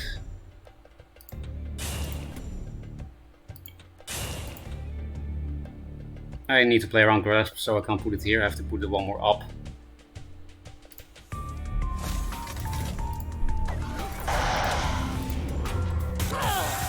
I could not hit with this yet, because I could get Snowpiercers. Is it worth playing around Lure Grasp? Because hitting with this is good against Lure Grasp. I mean, I'm not gonna play Snowpiercer next turn anyway, even if I do draw it, most likely anyway, so I think I should just hit. It's not like he plays board. It's not like I need to keep this on the board to deal with his board, because he doesn't really play board. We did get a Snowpiercer with a 2-drop, so maybe unfortunate that I hit because of Blood Tier and Void Balls and Riftwalker. Yep, that's a Blood Tier, but I'll probably just disarc anyway, just to get a full hand.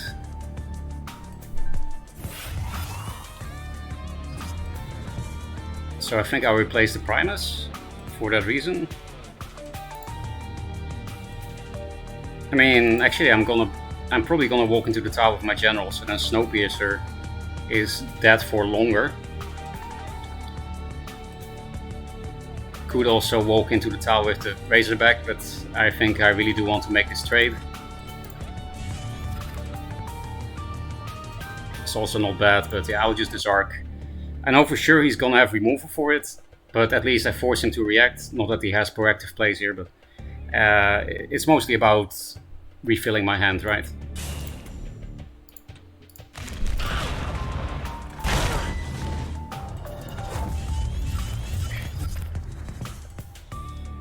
He doesn't even need to ping for Night Sorrow because of the Blood Tier, but yeah. Oh, that Grasp is amazing for me. Grasp just to ping this, because like I said, Grasp is the biggest enemy of this deck from Mazer's deck.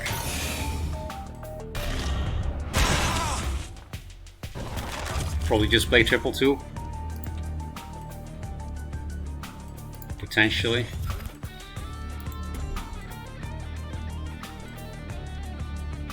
Actually, I shouldn't have replaced the Primus Fist because Art Sister is garbage here as a 2-drop.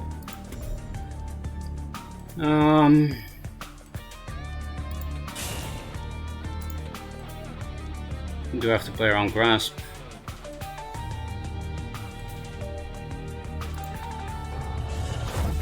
Oh nice, I stole his Mystic, so now I have more to do. Do I Primus Fist that Mystic? Again, plays it to Grasp. He did play one, but Mazer keeps any Grasp he ever finds in his hand, so I might just spread out around Grasp. Does give me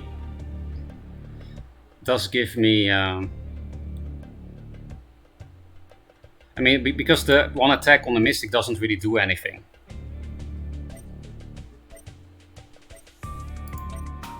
How about Riftwanker? I think it's too late to play around it. I should have made a straight line. Yeah, I think I'm fine if he has another Grasp for this. The 3 phase damage doesn't matter too much, kills 1 2-drop, and then he has only 1 Grasp left, so I think it's worth getting aggressive positioning.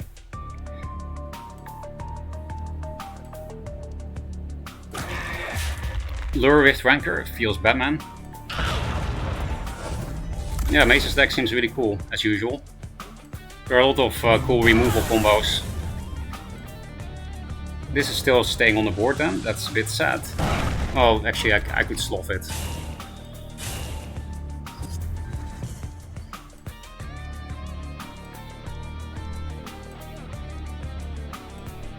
Me in here, then slough here for red tile, blue tile. With a Fenrir, right?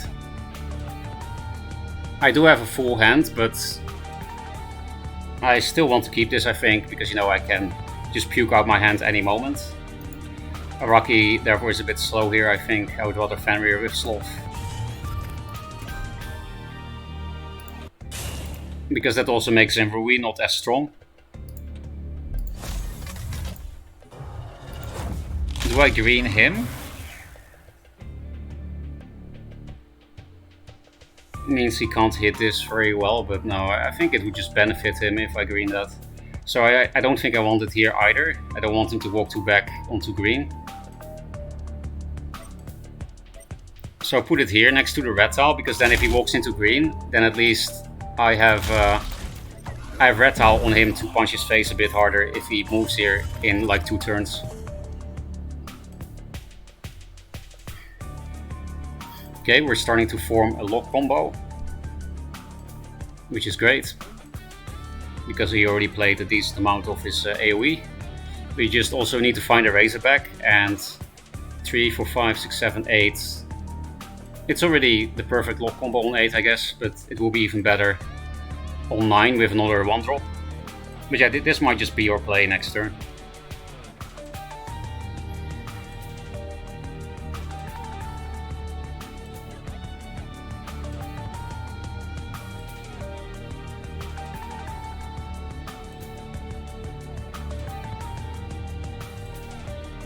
This blue tile is also a bit threatening to him, maybe.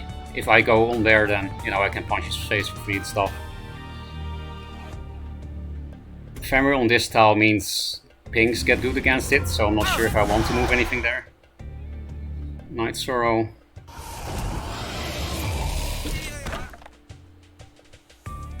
Rejuve.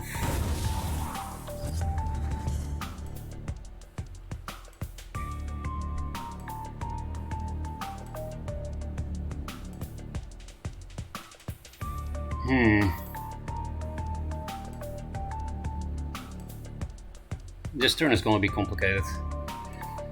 Like, we can kill the Rejuve for free with blue tile. This thing is kind of annoying then, though. I guess there is no good double Heart Sister play, right? There will be a good double Heart Sister play if this had 4 attack.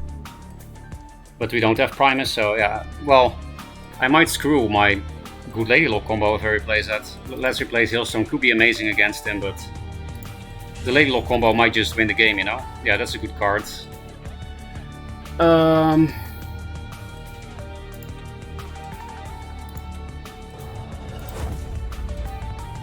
We have to...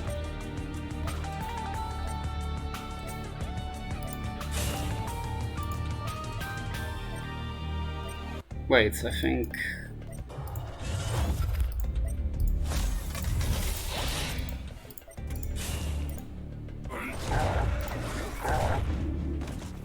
Okay, I spread out decently against Grasp, so this was a nice lock combo. I also gave Night Sorrow the worst possible punch. So I think this was pretty correct. What did I steal? I didn't even have time to see what I stole from this. Probably the Sloth, because he can't play any of these other cards. Well, he could play the Zark, but he doesn't. So I guess I stole a Sloth from him, which is nice. And we also drew Razorback at the end of the turn, so he might die. He needs some kind of Lure Grasp combo or something to not die. And he already played 1 Lure, 1 Grasp. Maybe there are Riftwalker combos that could help him as well. Especially the Snowpiercer too. That's 6 extra damage if Komodo lives. If Komodo doesn't live, it's still 3 extra damage. He does play Dancing Blades, good to know.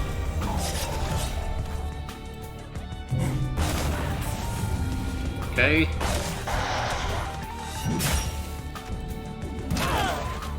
That was a bit sad for me.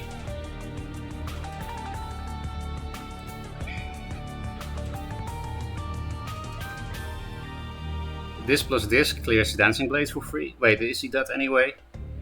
5, 10, 15. So yeah, pretty close. We actually have 16 with Heart Sister onto this red tile. So very close to lethal.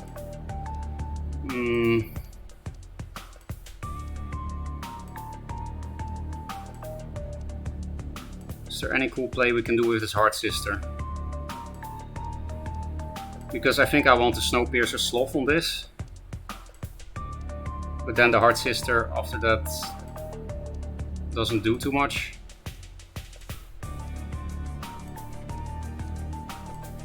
No, I can do a cool play with that, so I think I will just not replace.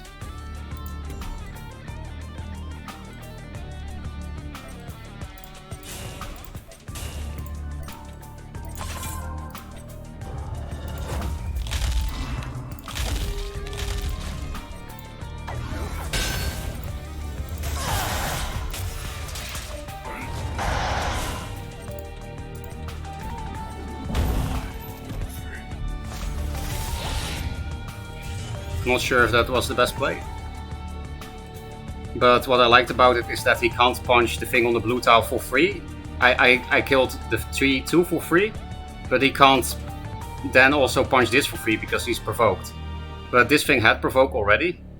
But yeah, maybe I should have done the same play with Fenrir here instead because it doesn't have provoke anyway. But yeah, he can't punch this for free now because he's provoked. And maybe I should have also just blue tiled the dancing blades.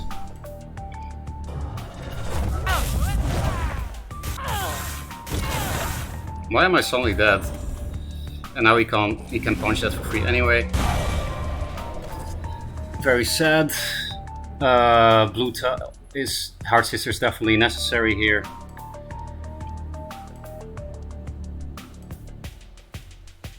With Snowpiercer, Razorback, yeah, that seems good. He has only 1 grasp left, so maybe we can also just stop playing around it now. I should probably get all of red myself and make sure I block next Revenant lethal, you know.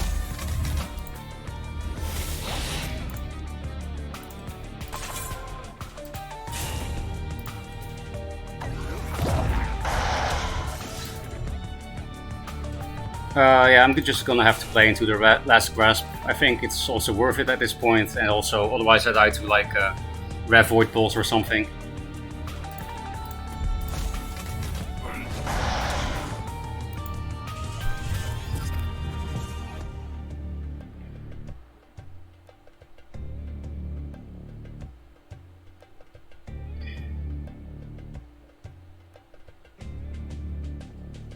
He does have a lot of cards, but at least I force him to have answers here, otherwise he's fucked. Really, you have the last grasp?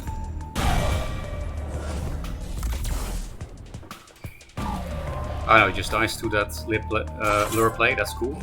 Cool play. With a Dark Terminus, okay.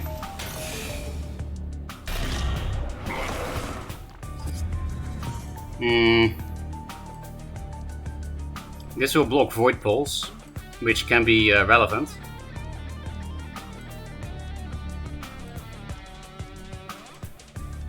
I kind of don't want to replace the Sloth because it's my only answer to Revenant, but I just have to play to win now, right? And he can't really play Revenant when I play the Zark. He could maybe YOLO Lure Rev because I don't think I have Heart Sisters left. But, you know, he played his second, if not third lure. I think this is his last lure. I think so. Either second or third. So I think I can just replace this to look for something better to play with the Zark.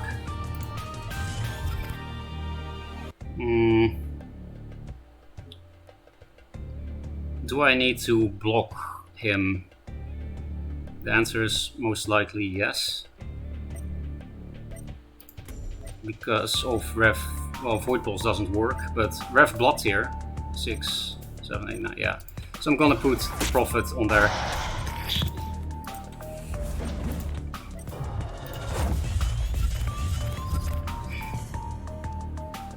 I know he can punch this for free, and then he even heals for free, but I felt like I had to survive here, you know.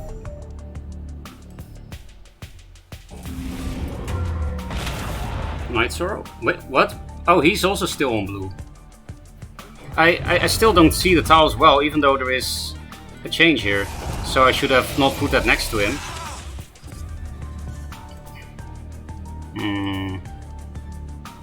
So now we lose, because again, Sloth misplays. I kind of need Maelstone not to die, but... Wait, actually we are super close to lethal. Actually we have lethal. Because of red tile. Okay, I thought I lost. I almost replaced my lethal, but Snowpiercer OP. Get fucked. I didn't misplay the tiles.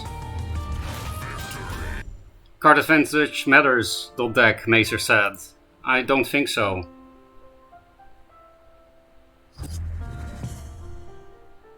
So 2-1 at the moment. I think this matchup is very interesting. I think this is a very even matchup. That's my judgment after the first 3 games. But it could also be because Mazer is good. Turn 2 Sloth can be amazing, but this is pretty bad turn 1 because of lure and shit. We have Fenrir's. He plays super defensively, so that makes turn 2 Sloth worse. I don't know though, it's... Like before Zenrui can come out, this card seems pretty good. So is Snowpiercer, but you know, there are many 2-drops in this list. I would like to open double 2 or find Fenrir.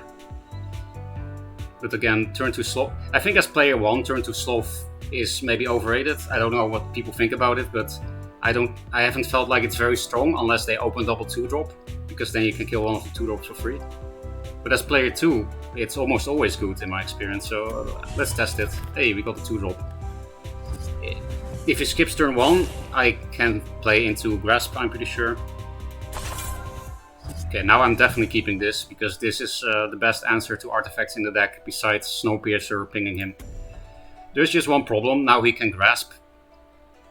So we could take it slow. Because, you know, because of the Spectre Blade, he can, I guess he could always just play Grasp after this, but again, Grasp only to kill an Araki, I think that's good for us.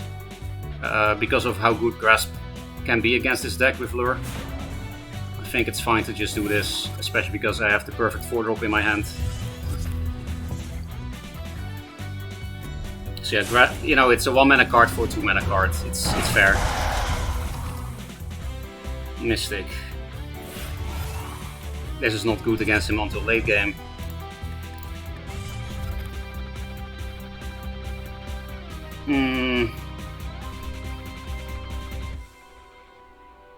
I'll just provoke here, right? Yeah. He doesn't have Dancing Blades yet, right? No, he doesn't. Green Tile, I have to reread it. Units on the space deal 1 less damage to minions and take 1 less damage from minions. So I could Green Tile my Araki, I still do the same damage, right? But then I would have to Sloth here and then Grasp is too strong. Well, it wouldn't die to Grasp because of Green Tile, it would take 2 damage from Grasp. So maybe it's worth. But how important is it that this is on Green Tile? I don't think taking 1 less damage from Riftwalker is relevant, even Blood here. Could make it more awkward for him to clear stuff, but yeah, I don't think it's worth.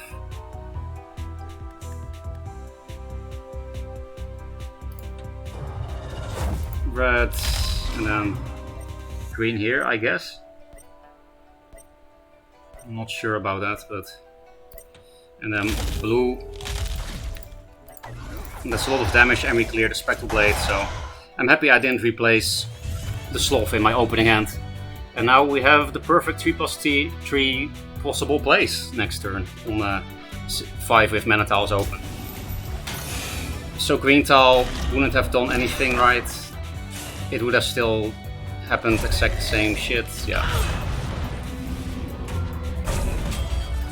Wait, what? Oh yeah, because of Blue Tile we can hit it for free. Yeah, Blue Tile is very weird, right?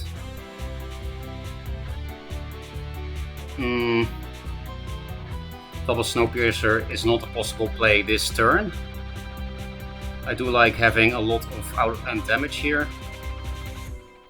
But if I walk into a tile, I kind of don't want to walk into a tile or play a Fenrir into a tile because he can run away from all these things. So maybe I should just replace for a 2-drop.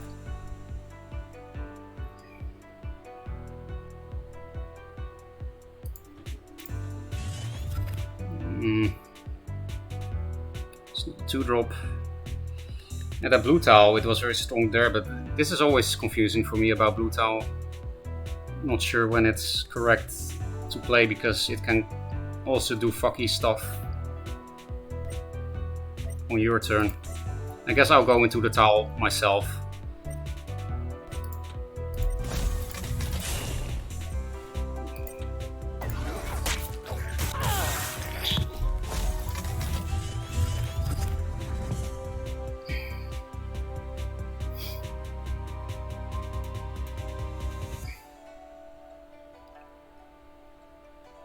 We need to find the Zark, otherwise we're gonna run out of steam.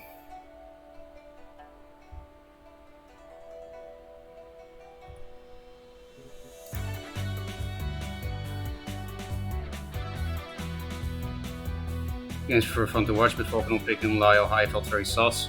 Well, Bolt Eagle, I said in the interview after as well that, you know, it was because it was a show match.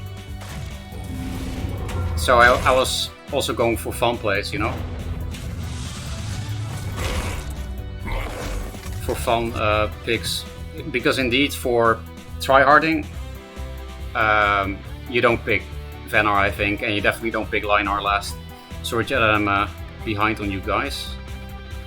Snowpiercer, kind of good here. And then with this, it's not a good Lady Lock combo, but Prophet is also not going to do much. Because this is a decent Lady Lock combo, but I think Snowpiercer is too good to play, not to play here this turn. 6, 7, yeah, and now we just have to top deck the Zark, Forehead.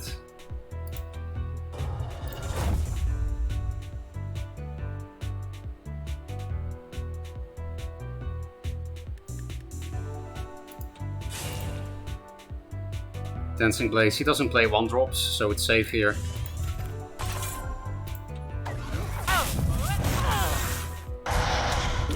What is this tile? Red. It means my Fenrir dies to pinks. But I do need to play around Grasp. So I guess I'll put this one in it. Could also put it in a green tile, I don't know, I like the extra damage. And now blue tile is fucking him again. It's very swingy, right? The blue tile. Wait, what? Why did this one die? Oh, he's not on the blue tile. Huh?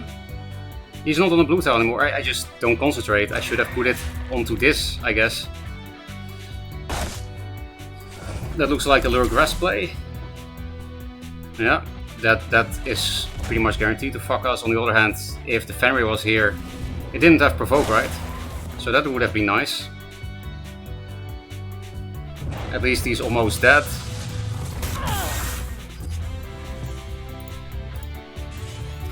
Hmm, 8. We are on red already? No. It's still not very clear. So 6. 9, we're 2 damage off, but this is still an amazing top deck, of course. If I put it here and I go here, then Dark Transform, the Raidling blocks me from hitting him. So I'm not gonna do that. Also can't put it near the blue tile, because then he hits it and Night Sorrows it without having to play a combo piece for that. If I put it on this green tile, then Blood Tier, Night Sorrow doesn't work either. It is kind of easy to block the Zark then. Here it's harder, right? If I go here, it's also a bit annoying that he can move onto blue. So maybe I don't take the extra 1 damage.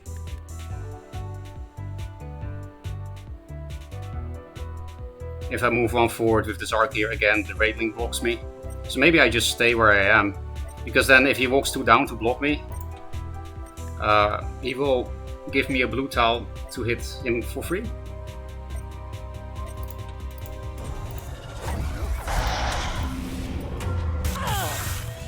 Okay, starting to get a good Lady Lock combo. And he already played a Lure Grasp combo in a big deck, so... In general, big Lady Lock combos in the late game are hard for him to clear without Lure Grasp. Unless I miss position, then just Grasp is good enough.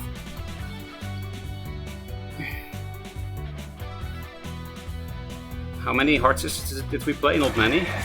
But even if we don't top deck Heart Sister, this is still kind of good for us, because at least we draw extra cards every turn.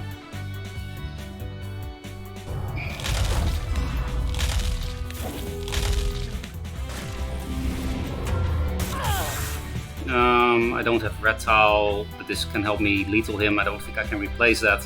Kind of the same for Razorback. 3, 4, 5, 6. I kind of want to keep Razorback, of course, as well, but you know, if I have to replace because Heart Sister is lethal. And I'm not playing this with a lock combo here this turn, so I think I'll replace it again because this is good. This is also burst, but you know, it's kind of less reliable because I need a board. Because if I get Sloth myself, then I can clear this with Piercer. That could be a good turn. Not sure if this is correct, but okay. So now we just need to play around Grasp.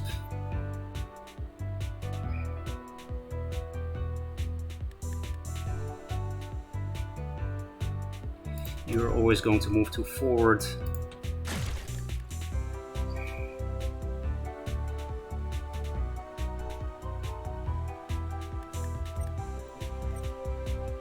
I'm on Sapphire, so I can get this for free anyway. Let's see what we get from this first.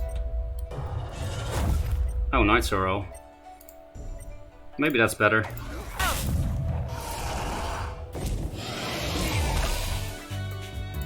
XD. And we got the next Lady Lock combo, great. This is a good grasp, of course. But he's also kind of dead if he hits that like that. Not sure if that was correct, maybe just playing 2 minions and leaving the Sloth off was better, especially because this is a very good Revenant answer. But he can't Revenant here, he dies if he does, so it might be fine.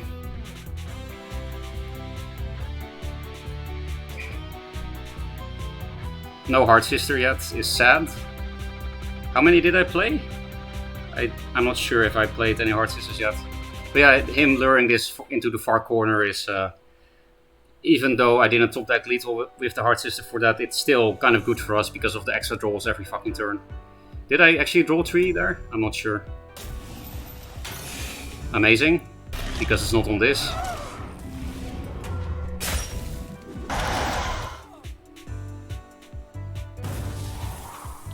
So he dead, right? He is on red tile? Yeah.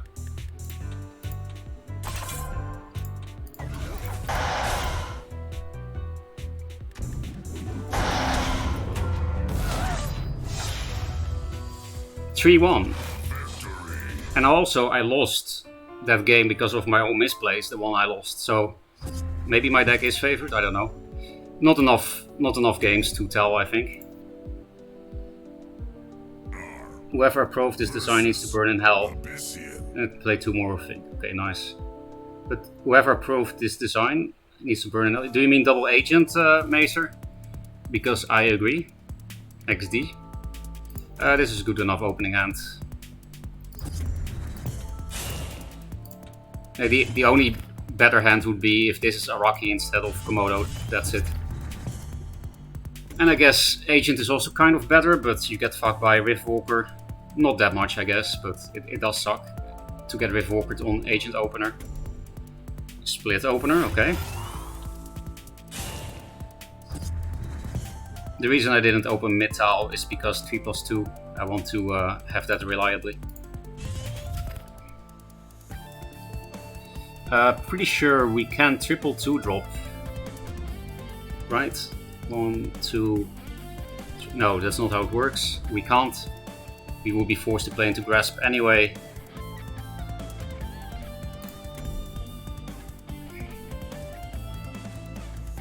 So how are we gonna do this? I don't want this to die to punch plus ping, right? So I think I want to I want to block this. If I put Fenway here, Agent here, it's harder to get a good grasp. Either way, the grasp is not amazing. Because either this takes 3 damage and then it still doesn't die, or he just grasps to do damage to my face and clear a 2-2. So I don't think I should care about grasp. So I will block with the better blocker. Actually, there's one little problem. He moves here, puts something in the tile and gets a good punch on the Agent while using the tile here. But no, I want to block properly. Otherwise he can... Oh, Grasp, nice. That's definitely one of the cards I want to steal against him. Besides Revenants, I guess. Because if I swap these, then the Mystic hits this and he can hit the Komodo and kill it with Ping, and I would rather not because I have Piercer. I want this to be a Windblade Adept, not a 1-3.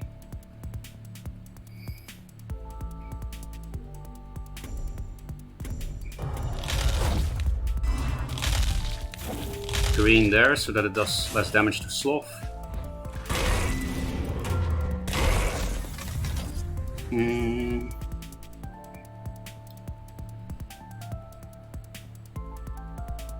Where's the blue tile? On here. So if I Piercer, this will go to 4 and it will do 3 damage to this and not take any damage, so that's pretty strong. The problem is that he will get a big grasp here after that.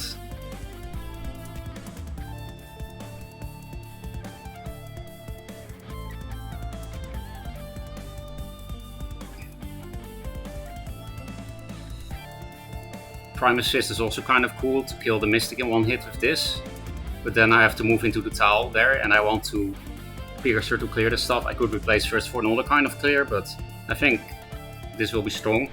And it might be worth just playing into Grasp, as I stole one, and he has a big deck. It's hard to find a Grasp, and yes, it will... Actually, this won't even die to Grasp, so it will be on green. Yeah, it's totally worth playing into it.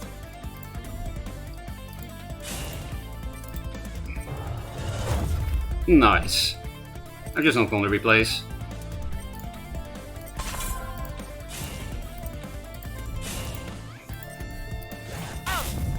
So a grasp on this is kind of good, but it doesn't actually kill the Windblade Adept, so it's fine.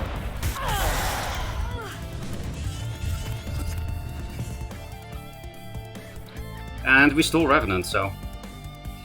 Now I have a very rare case of having a clunky hand in this deck. We might not be able to draw 2 cards.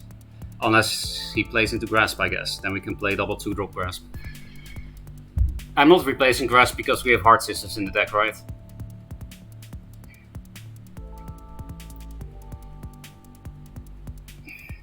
So he can't really play around Grasp, even if he predicts me getting it from Agent.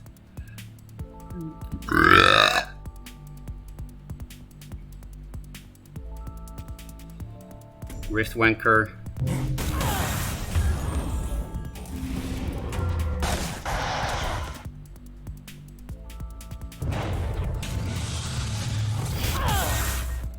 Goodbye, my Piercer.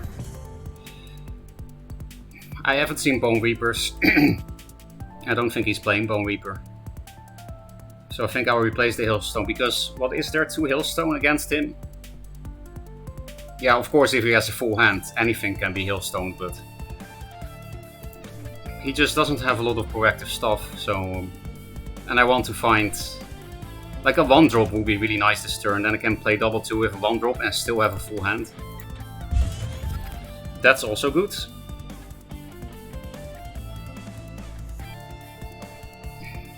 Then I can draw multiple cards. Do I take the blue tile because that's a double-edged sword, right?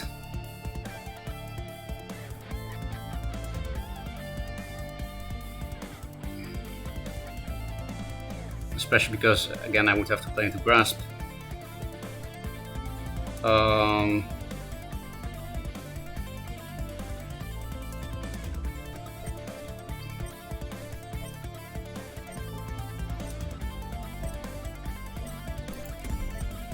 I put the Primus on the green tile because then Grasp is weaker.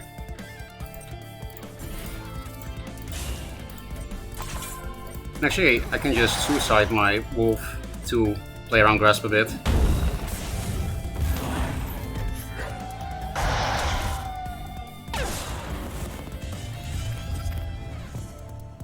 And yeah, he might die to Funnel and Interactive Damage because I stole Revenant and I also have Grasp. Me on the blue tile, like I said, is a double-edged sword. So I'm not sure if that's correct, but in the game I lost. He fucked me a lot with the blue tile, so maybe it's better to just cover it. Yeah, blue tile is super fucky. Very swingy. Played around it, by accident, honestly. Wow, he has so many things.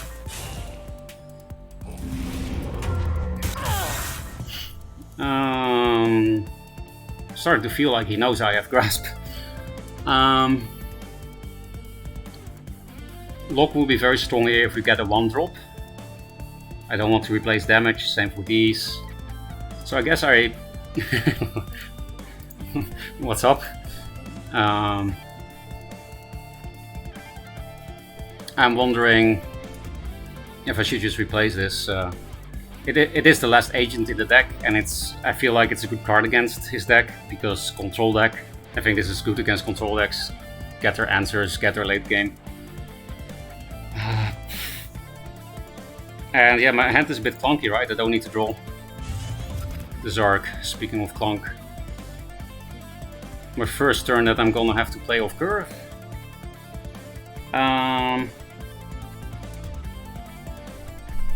Just hit this. Maybe just lock Fanware. It's good to keep lock combos. But then he can't abuse the blue tile if I provoke him. I'm not sure if that's worth because of how important Lady Lock is, but I don't think we're gonna win this game with lock combos anyway. I think we're gonna win this game with fun and interactive damage.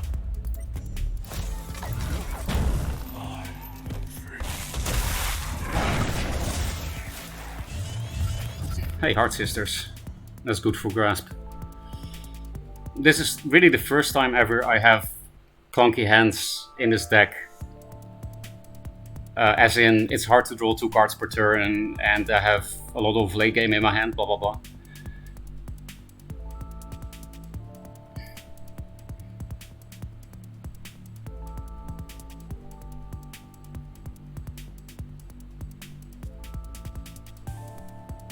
Yeah, I'm not sure if it was correct to take the blue tile there that last turn. Maybe I should have gone here, hit his face, and not allow him to do anything with the blue tile. But actually on that turn it didn't really matter, right? I punched him for free once with the blue tile and then he punched me for free once with the blue tile, so... What? I already stole one, why do you have one? This is illegal. Anyway, I'm happy I have Sister. Also, he's dead to Razorback, right? 5... yeah, he's dead to Razorback.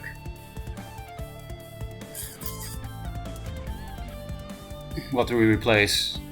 What more? Maybe he's also just dead to Primus Fist. Let's check. 4, 7, 10, 12. With the red tile. This should be lethal because I can also swap this thing onto the red tile. Right. 4, 7. I can't put this on the tile. But 10 and then 2 more damage. 12 and then I can also go on the red tile myself, yeah. And I also have Grasp on this for 1 more damage if I punch that with my face.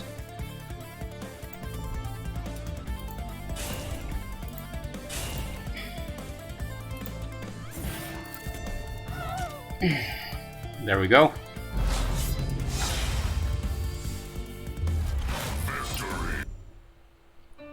So this deck seems pretty legit against Abyss, like I said. I thought against this deck it will be a lot worse than against normal Abyss decks. But so far we lost only 1 out of 5, I think. Against a good player. How do you not rev here, lol? Because I wanted to find a better lethal, a more fun one. Somehow it takes a decade. It's because I'm commentating, Mazer. You saw my games against Niklaren today, right? I played very fast. You saw that, right? I can do it, but not when I'm streaming. I need to commentate.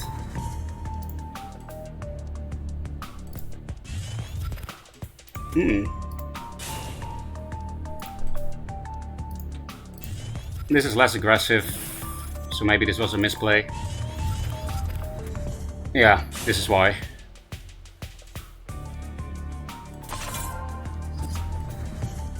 Stacking artifacts seems like a bad idea, and he has a full hand, so I think I'm actually gonna keep a Hailstone. Okay, it's kind of a brick for this deck, but that is to be expected, I guess, because of my turn 1. I wonder if I should have just Komodo Snowpiercer as an opener instead, or for example put Komodo here, Primus Fist here, that's also a play, or like here and here, put minions here and here, or put minions here and here. There were many openers against skip turn 1 that I could have considered. But yeah, we'll tempo Snowpiercer because he doesn't play Callers, buffs this. He does have a lot of face pings, I know. How problematic would Riftwalker be if I just move everything to forward? I think it's fine. I could skip a turn, but it's a tempo deck. And like I said, he doesn't play Crawler. Next turn I might replace Hillstone anyway, even though he has a full hand. That does look like a Riftwalker indeed. Maybe with a Void Pulse. Blood here. I was considering like putting the minions like this in a lineup.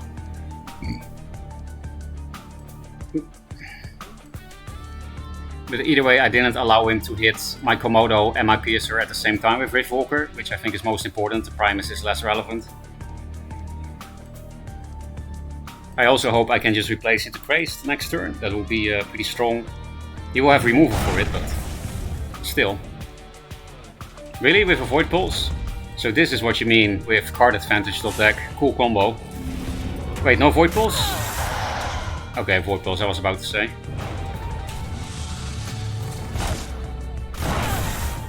Because he skipped his turn 1 and he wouldn't have had this combo if he didn't, right? So that was cool. Again, for tempo's sake, I have to Lady Lock Fenrir, which is bad because Lady Lock combos is a way to win against Mace's deck for sure. But I need to keep up the pressure, I think. Maybe that's not really true against his deck, because his deck is quite passive. We could also Lady Lock 2 Heart Sisters actually, but it's pretty bad because this thing can kill at least one of them. I mean, at least one of the Heart Sisters has to be in range of that, so.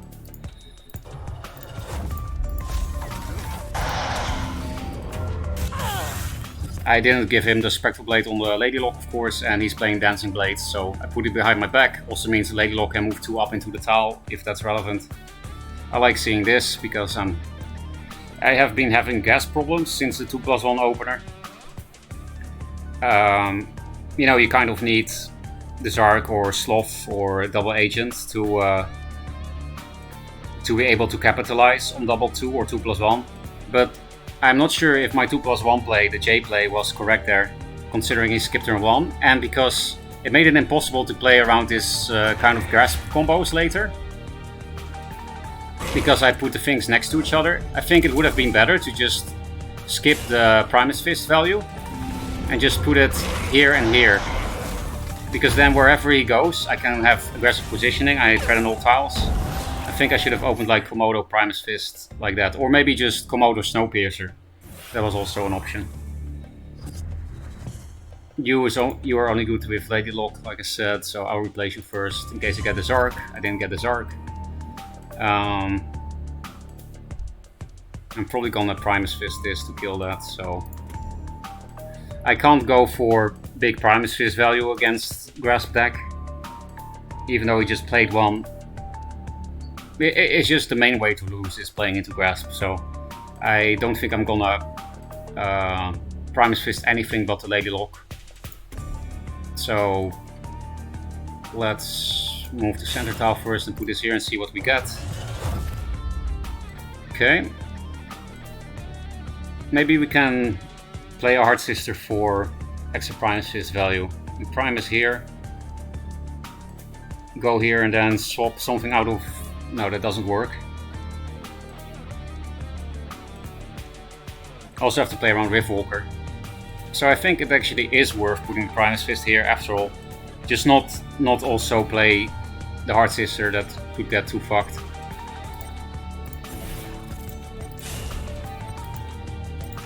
Especially because he's provoked, right? It's gonna be hard to grasp here, and also it's not that good of a grasp anyway. Just playing this because of Razorback mostly. Forcing him to play answers, and this positioning is decent against Riftwalker. This is also a good card to steal, of course, and I'm happy to see Sloths. Especially now that we are approaching Revenant turns. That might mean I can't replace the other Heart Sister since I tempered one out, and Heart Sister is very good with the tiles. I don't think I'm ever going to... Actually, I don't need Sloth for Revenant because I have Night Sorrow. His own Sloth. Is that green or... yeah. Oh, he had the Grasp anyway. Well, that sucks. Second Grasp. But like I said, it's not the best Grasp. The biggest issue here was that it does damage to me, honestly. I can just kill this on board with the red tile. I'm on green, so actually no. I can't kill it on board. So I'm probably gonna have to put a different tile under myself. Could also hard sister it so that I can walk off the tile, but if I'm gonna slot anyway, then I guess I have to replace one of them.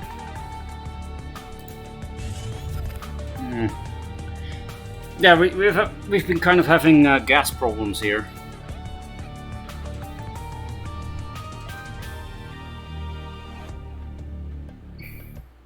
If I play both these cards, then Rev actually just fucks me, right? Unless I top deck Hailstone Prison.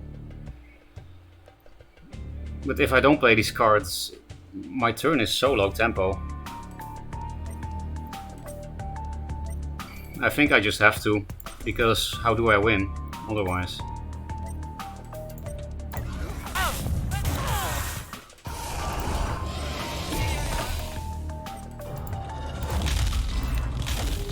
I don't want to put it on red because of all the pinks he plays.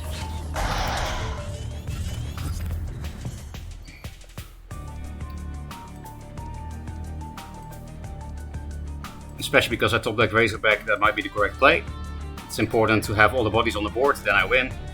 I did play into Riftwalker again. I should have put Knights over here. I'm very bad against that card. I guess because it's new.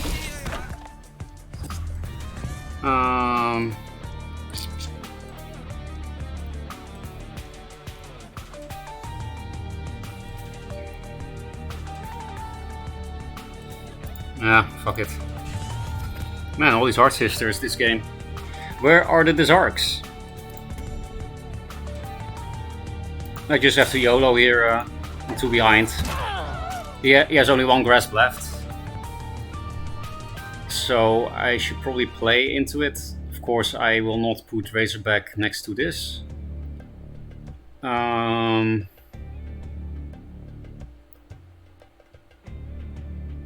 We could almost take it entirely out of commission by swapping it here. But I will die to Rev if I don't block it. I will die to Rev Void Pulse in general if I don't put Razorback here. But I do still need to play for the win, right? So, not gonna happen. Is he on blue? That sucks, potentially. But I need to put shit around him, I need to threaten him. Because this game is not gonna last very long.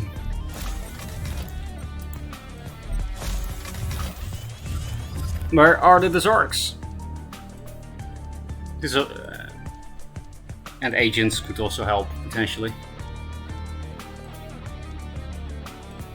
Also, I played this kind of wrong order because it's nice to play this last 4 Void Pulses. Actually, I do want to give it +2 attack. Just to threaten him. More slots.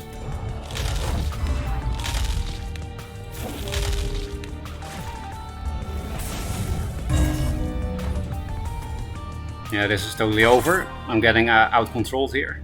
2 heals even. Is that oops? I guess he didn't want to double equip that. I don't know. There's no way we can ever deliver lethal with this. Maybe it was oops, maybe he felt like he should have moved 1 up on this blue tile to hit that. Because now this Razorback can hit him for free. Don't think that really matters. I'm pretty sure game is over. Revenant, 10 damage. Close. I'll probably put this here so that I can swap the provoke away. XD.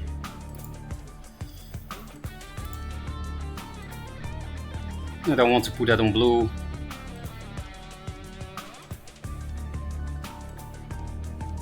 The blue tiles are very fucky here.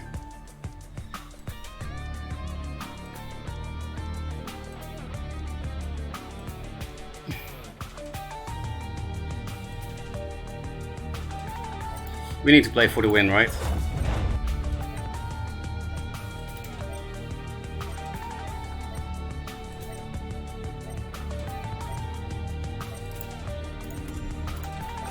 I don't know if this is this doesn't seem correct at all. But I don't know what to do here. Hey, the Zark. I'm pretty sure we're gonna die now or something. Last grasp? Nope, not last grasp at least.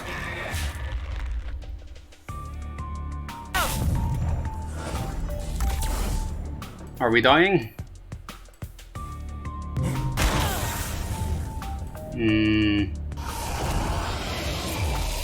What is the oops? I'm pretty sure you just killed me, right? No?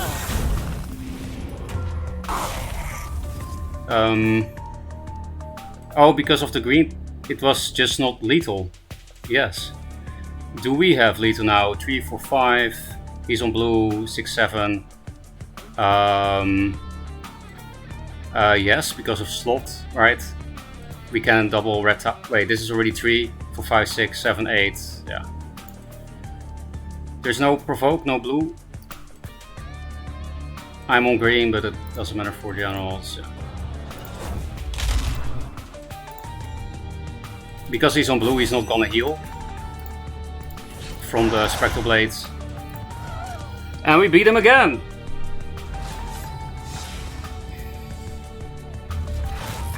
And I don't think I played perfectly in any of these games, especially Riftwalker stuff, but 3, 4, 5, yeah. 5-1. It's a pretty good record against a good player.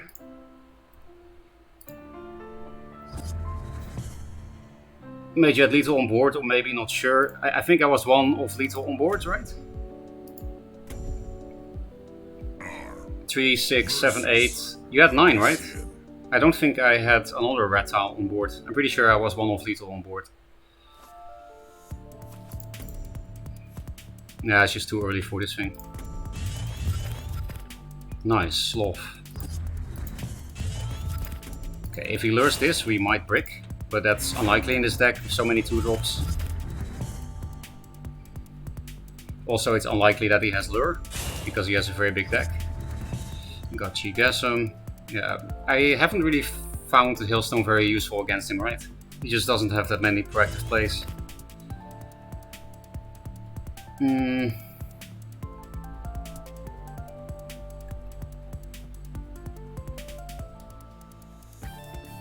We can already provoke him by playing these two, that's pretty cool. Because then he can't lure kill this. It will also be hard to make any Night Sorrow play on this if I provoke him, because he has only 4 mana, so he can't Blood Tier Night Sorrow, and he can't reach with Pulse Night Sorrow. So I guess that's the correct play. We could also play Komodo with double Heart Sister, but I think that could be a real play if this Heart Sister was another 2-drop with an opening gambit like Double Agent or Primus Fist. But now I think that's wasteful.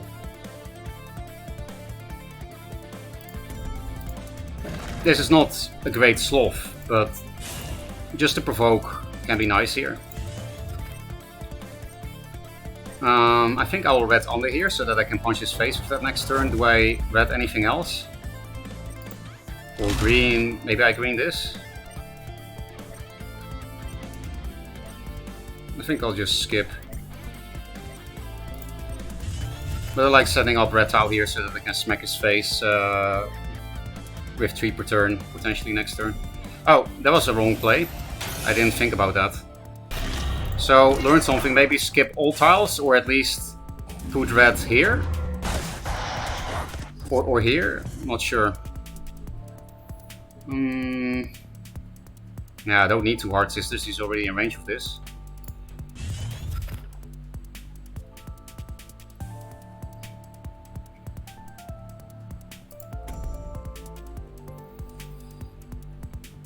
I don't want to provoke him with an Araki. It will die to ping if I put it next to him. In general, him having that red tile is completely fucked, because my Arakis can't hit multiple times. So this was a very useful lesson. That red tile placement gets punished too hard by this card. I just didn't think about this card, I was more thinking about like Night Sorrow, and that would have been no problem. But this card definitely fucks me there, putting the red tile there. Maybe I should have skipped all tiles. Lure would also have been a bit fucky. It's low value per card, but also not really because he takes the red tile. You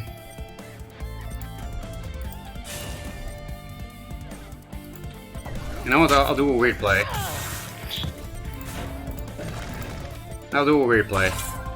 Dancing Blades on this is kind of bad now because he has to get off the red tile. Still not bad, but I need to push him off the red tile.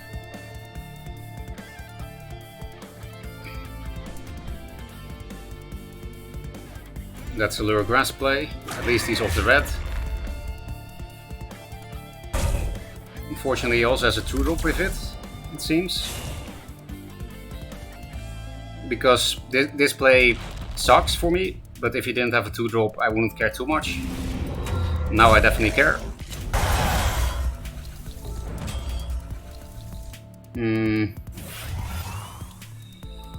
We could clear board, of course, but I don't think it's really worth. I could replace a Lady Lock, but I'm probably gonna have to Lady Lock myself this turn, and it's a star card in his deck. I could also just not replace, and maybe replace what I get from the agent. Because what is really like the only better play than Lock Agent this turn is Fenrir. And if I'm gonna have to play Lock this turn, then I don't want to replace the other, because it's such an important card. I do want to replace for the Zark, I guess.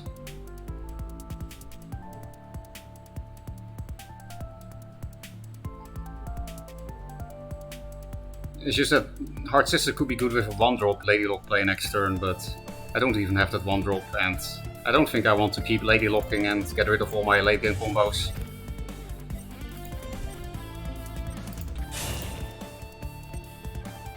I can put it here, that's a nice provoke, but I respect Dancing Blades. I don't care that I'm not provoking this. Hey, that's a good removal to steal.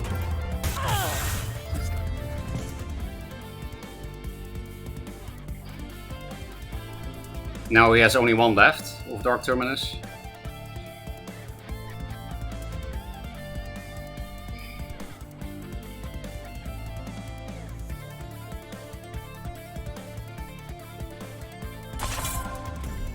Second Grasp, just to clear the Snowpiercer, is pretty good for me. Like, I could just play into Grasp at this point, because only one left in 43 card deck. Unless there is no downside in playing around it anyway. This is more reliable than Hailstone against this deck, especially now that it has 4 cards. It is more tempo, but I think I like this card more than Hailstone. Okay, very awkward draws here.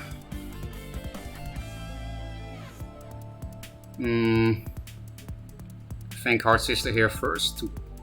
No, then my Lady Lock will die anyway.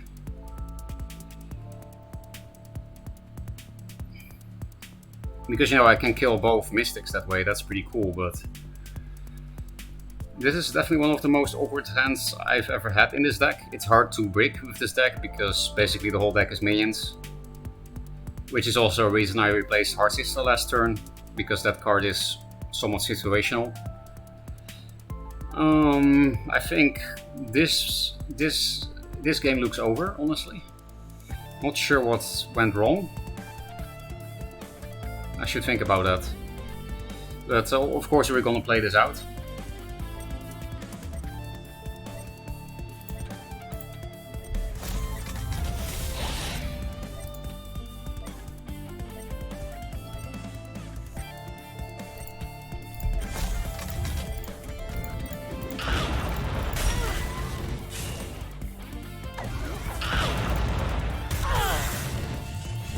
The Zark. One turn too late. If I replace into 1-drop, then that could be a perfect 7-mana turn. Because then I actually get triple draws of it and good tempo. And he has only 1 Dark Transform left. He does have 3 Night Sorrows, but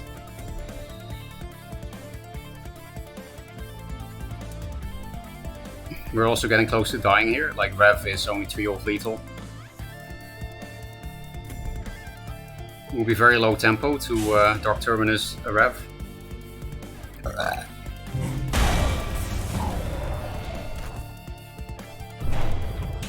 Okay, we're definitely getting fucked over here. Not even more fucked.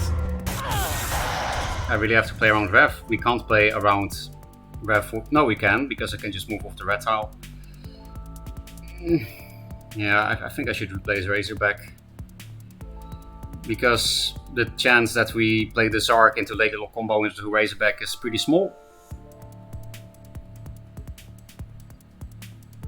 You know, even if we replace into a 2-drop and we YOLO, since he has only 1 grasp anyway, we YOLO Lock plus 2 2-drops, there's no way to kill him because one of the things I put next to him will die to the blades anyway. And he will have way too much HP. So, Lock double 2-drop Razorback is just not gonna kill him, so not worth. I have to replace this. Okay, now I suddenly have Infinite Crazed. I don't want him to Night Throw it with the Riftwalker ping. It also means I'm less likely to die if I put the Zark here. Because of like Night Sorrow and Double Pulse or something, Blood here. Actually, he has no cards, unlike it's not really like his deck. I'm not dead. But we are fucked. The Dark Transform could save us. You're a bit slow at this point. Hailstone is not the correct card for that.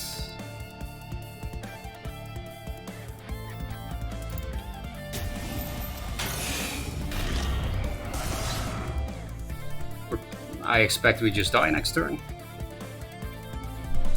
Should I lock Komodo him so that I have a chance he can't run away from my Zark? I think I have to because I have very limited time, right? I could draw Heart Sister, and this is almost my last lock. But I need to play to win, and I have very limited time, so. Is there a way to play around the thing, Riftwalker? That maybe I should have. No, I have to play to win, like I said, so I couldn't play around the Riftwalker anyway. Do I put it here so that it's harder to... No, I have Hailstone. 2-drop Rev is... No, Revenant is lethal no matter what, so... I don't know, is there a point in walking into the corner? Not really. Hey, Heart Sister. He has a decent amount of out-of-hand damage in his deck, but looks like he didn't get it. Okay, we're still in the game then.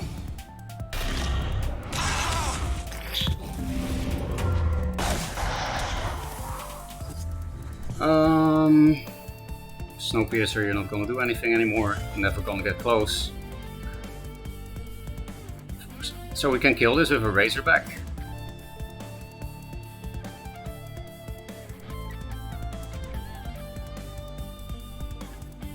But I don't need to deal with that thing.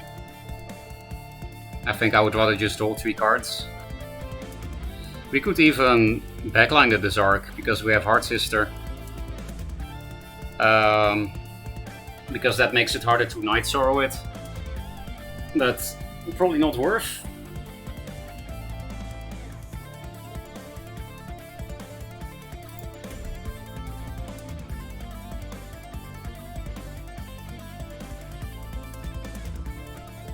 Well, I could play around Riftwalker lethal that way, but then I would die to Grasp, like Bloody Grasp or something if I play around Riftwalker, so I don't know. He does have only 1 Grasp left. He has more Riftwalkers, I think, than Grasps, but I don't know. I need to play to win, right, so I think I need to move in the Raidling as well.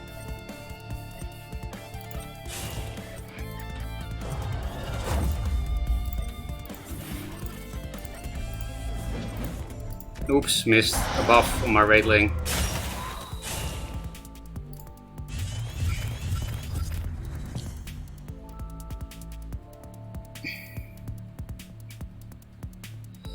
Didn't expect anything else, which is actually a good reason not to put it next to me, I guess, with the Heart Sister play in mind, because then he could play a minion next to me Okay, our board got entirely fucked. Snowpiercer can charge this, but I still think I should replace this. Last Zark, nice meme. Is there anything cool we can do with Heart Sister? Yeah, I guess we can kill this. Cool, I suppose. I do want to play 3 cards anyway.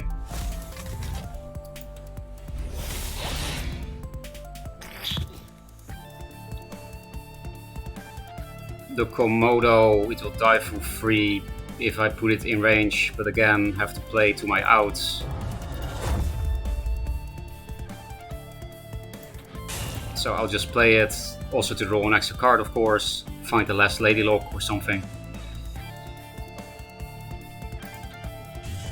He probably had lethal 500 turns already, but he just wants to play with his food, because that's Mazer.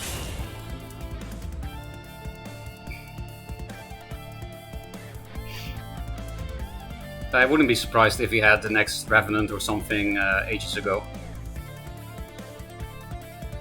Or a Riftwalker.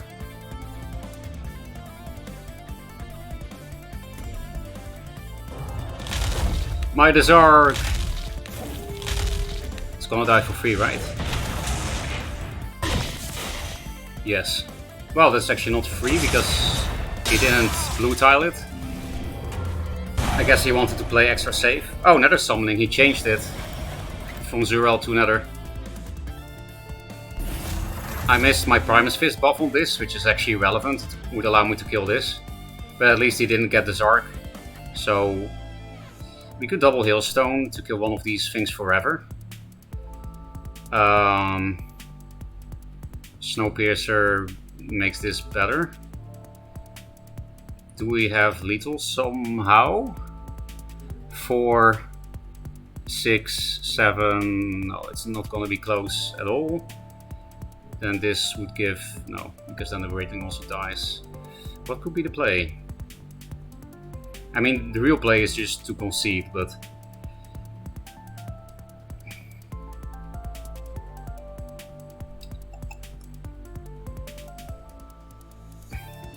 nah, it's just not worth playing this card just to give that extra attack. Lady Cock. We don't have a good combo with that, so what would I like him to get back into his hand? Because I think I will just double Hailstone, Razor Keck to kill this.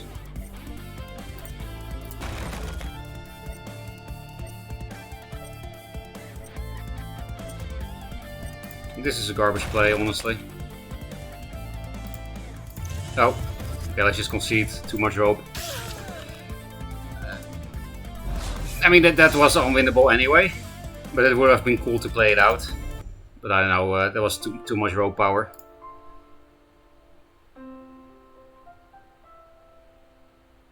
I'm going to a doctor now. GG's Mazer, and good luck at the doctor. That was fun, Mazer. I like playing against the deck. It's a cool deck. And that's pretty unique because it's Abyss. Usually Abyss triggers me more than Magmar even. But I enjoy playing against the deck. I think I should play more against that type of deck because I'm not really used to playing around Riftwalker. That card is still pretty new to me. Matchup is basically unwinnable if you just stop roping and went aggro every game. Well, Mazer, I don't want to go aggro every game. But the cards lined up for that very often, unfortunately. Because what I really want to do against your deck is just, you know, play minions every turn so that I force you to play cards every turn. Play the Zark into a big Lady Lock combo that plays around Grasp, and then GG. But yeah, the cards didn't align for that most games. And we still won most of the games anyway. Right, 3, 4, 5, 6. Wait, I can't fucking count because I'm tired. Yeah, 5 out of 7. Not bad. For all I said, it was close to even. Like, this is the hardest match of Control Cast, really? I didn't even know the deck I'm playing is like a real deck. but I guess it is now. Is Rock have lunch already? No, I'm getting lightheaded. I'm very hungry. But I also feel like playing, so... There's a bunch of people playing this shit because of Calvin, because I didn't really play this, and I only gave the deck to Calvin pretty much. I know it's very easy to copy. Any sort of early game focused Fae. Why Fae specifically though? Why not other Zoo decks? Does Control Cast do anything versus Spell High? No, they played similar decks before you made the deck. I didn't see anyone play anything similar yet.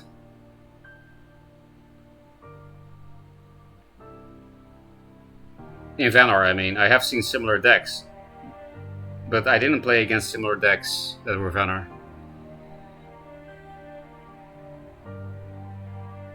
Net decking is a thing, sadly.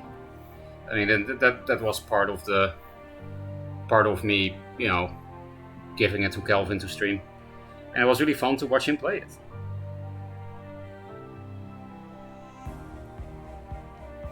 You get hyperfucked by Fenrir Hillstone artifacts. Well, that's also definitely something. I haven't seen anyone play Mazer, Komodo, Snowpiercer in Fae, at least not in this patch. Car is like 5 times less popular than Four-Needler, by the way. I guess people don't like her sprite, feels bad, man. Fake Stock has to be very annoying for Spell Eye, so that's somewhat believable. Yeah, Sloth is definitely good for Spell Eye, I think, too. I think that's one of the reasons why I can beat Spell Eye with this deck, even though I don't play much removal. Vanar's the only faction that gives 0 fucks about Sork. Because their curve is so low, so it's hard to get good value out of cycling removal? Or why? Or do you mean because Hailstone Prison is nice against it? Yeah, because fucking Hailstone. You can't soak into Hailstone, yeah. I once won a car only tournament and as my prize picked a face skin. Man, that's really BM, but I like it.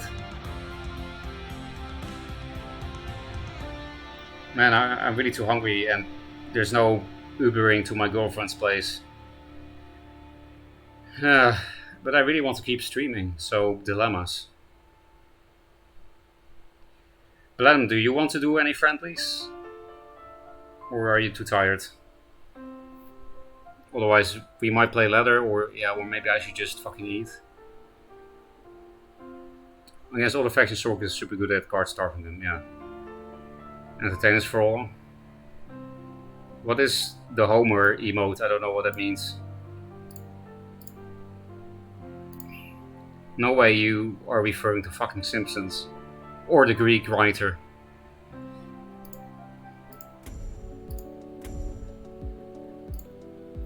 I'll just queue a random ladder. At the very least I can play one more game.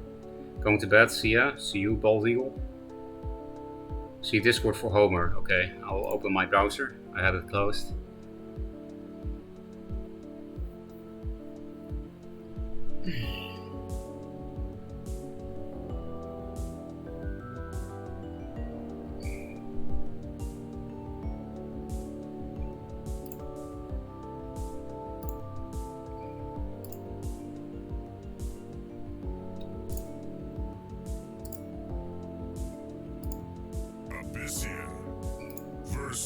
Hey, it's Harpool. You might be in chat. Yeah, this deck is good against even that kind of Abyss, apparently. I already knew it was good against Abyss, but I might just keep this. Like, turn to Razorback is usually not great, but if you double 2, you kind of want to go into a 4-drop to regain hand size. Of course, it's better to just play good turns every turn and then disarc on 6. And since this deck is basically only minions, that's actually not that unlikely that you just top deck 2 decent minions every turn. But yeah, I don't know. This one is tough. Because, you know, if he doesn't skip turn 1, this double 2-drop opener is not that hard to clear. At least one of them will die, and then Razorback is pretty bad, right? I think I should replace it. because I would much rather open Fenrir, for example, or have a slot here for turn 2. Hailstone is useless against Abyss early game. Easy replace. If we skipped turn 1, which this basically is skipping turn 1, now I regret replacing the Razorback. I really do. Because yeah, that shit doesn't do anything.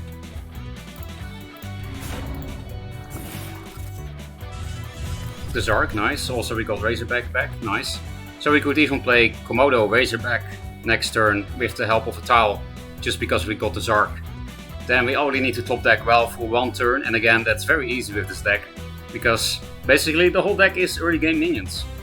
Which is really cool about this deck, that you can make plays that other decks can't, such as double 2, and just keep playing 2 cards every turn as player 2, and that way this deck is not that bad player 2, I've noticed, compared to other Vanner decks, you know. I think he's playing Sarlacc on purpose, because he did that before to check if I'm learning to deal with my demons right. But yeah, with this deck I ironically don't really mind that much to play against Sarlacc, because this deck is hyper favored against it despite not playing Dispel. I noticed Kelvin was really like, how do I beat this without Dispel? Well, you kill them. But here I have a difficult question. Do I play the Komodo, yes or no? Because either the Komodo will be out of range, or the Primus Fist will be out of range. I mean, it is a very bad Razorback if I don't play this, to be fair. And if I hit face with this, you know, the Sarlacc does shit. It's annoying. I guess we don't have to go face with the Primus this turn. This exact turn. Would he play Grasp? Most people don't play Grasp in Sarlacc, because then I would kind of like to have my whole board live on board. Because, you know, not taking the tile also means I can probably Disarc next turn. That's also pretty nice. But I think I'll just rely on top decking more minions next turn, and then, yeah.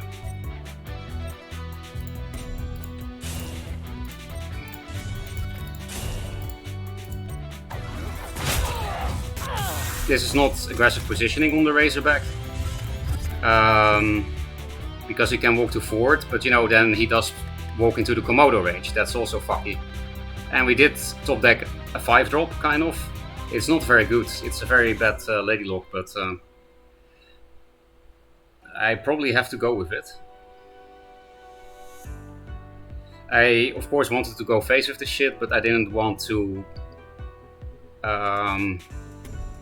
give some Sarlacc value and have my general be here and not punching, all that jazz. Yeah, he has to either walk in range of the Komodo or of the Razorback.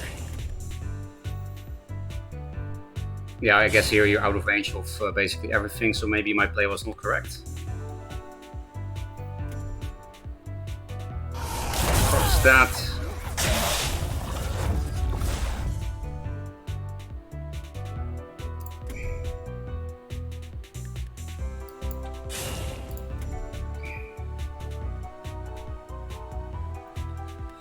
If he has removal for the lock, he could run away a lot. And I also don't really want to allow him to ping this with the Sarlacc, because, you know, this Death Watch kind of garbage. He could also maybe kill my Araki if I put it in a relevant spot versus this. I think I do have to play into Grasp, because he's starting to snowball. So I just need to YOLO and go face.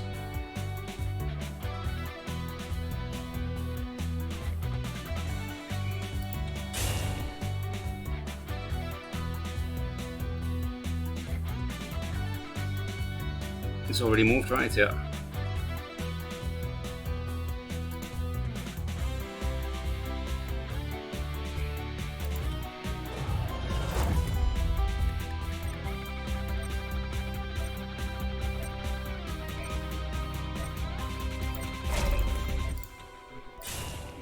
This could be a huge grasp, but like I said, I have to YOLO here.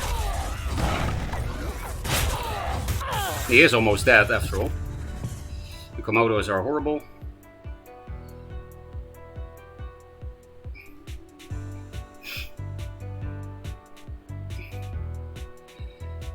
And yeah, Shadow Dancer will be the perfect 5-mana play here, probably. Is it? He can't heal that much. Maybe I shouldn't have put this stuff in range of this.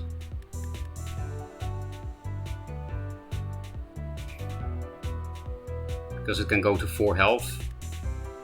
I shouldn't care too much, I think. He can make it pretty big, potentially, if he has a specific hand. There's no way he can kill us with that, this turn, of course.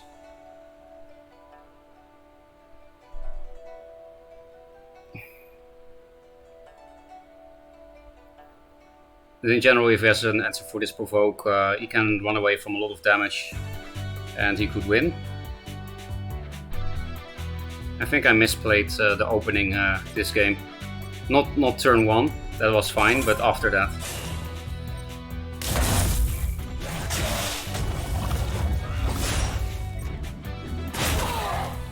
Okay, that's not the kind of answer to Lady Lock that I actually care about. Because we still have this stuff. But there's no way we can kill him. But we can of course clear this very easily. And just the Zark. Is he dead anyway? 4, 6, 7, 8. So it would be lethal if we had Hailstone for this, I suppose. Or if we had Primus Fit. No, because I can't clear that. Anyway. No lethals to be had. I didn't play any Hard Sister yet, right? So I can just move this away and pray I get it from the Zark. Because I can't clear the Spectral Blade here. So I don't really want to get near him.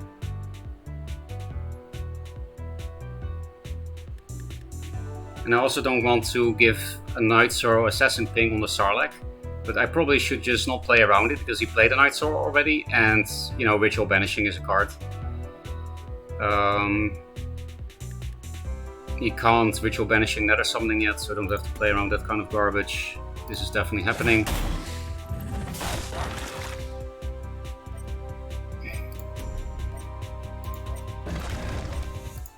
Self-Bodyblock moment. Because of the Sarlacc lineup like this.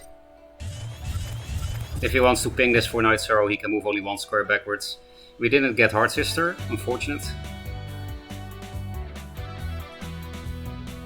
It was probably wrong to put it 2 up. I should have probably put it 1 more down. So that's in range if he walks 1. Yeah, that was a misplay. It should be 1 more up. Yes, it can be hit by Sarlacc. But if he has a Night Sorrow play, then he would ping the Zark, not the Araki with the Sarlacc. So that was a misplay.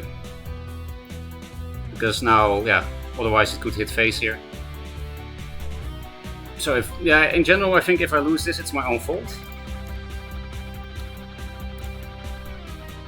4 of lethal, by the way. You? Because me too last turn. Was it 4? Well, different number, probably. Why was he so close to lethal? That he's just telling me he has Deathfire Crescendo, right? He must have been telling me he had Deathfire Crescendo. And I'm going to lose to my misplay here. Well, we didn't lose yet, but I mean, I'm not going to have lethal because of my misplay here, potentially. I'm 1 of lethal with Snowpiercer, Hailstone Prison here.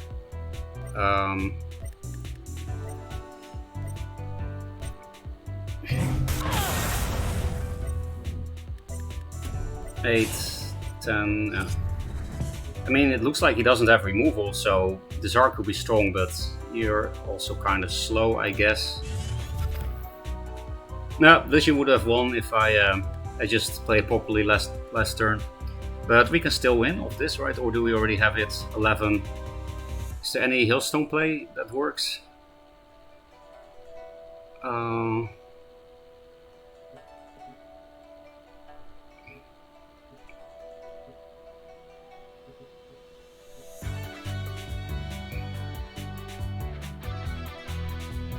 No. So we have to hope Double Agent saves us here.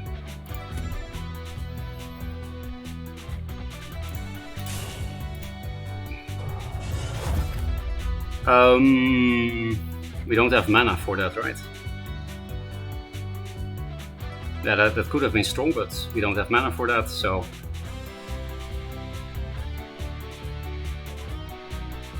Too bad.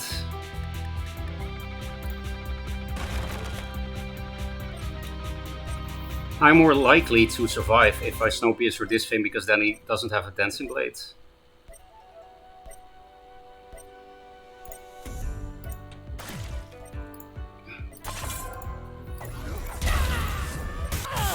I just moved in at this point. Dancing Blade, I mean Spectral Blade. He doesn't have a Spectral Blade if I hit this. So yeah, I think I had to do that there. Especially because he just told me he was very close to lethal. And Mana Forger does give certain lethals, more likely, like Dark Seed and shit, becomes cheaper.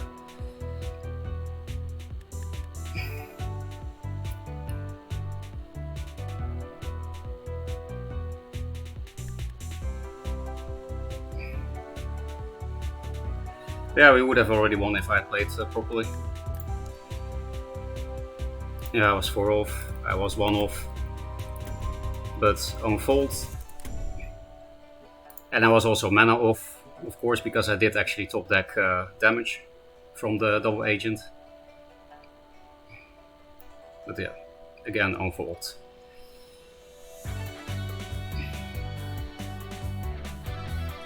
This trade kinda sucks. But you know, if he doesn't have heals, he's just gonna die. And Shadow Dancer seems too slow as well. He would heal for 2. It does clear this thing, but then we have this plus this for 7 damage.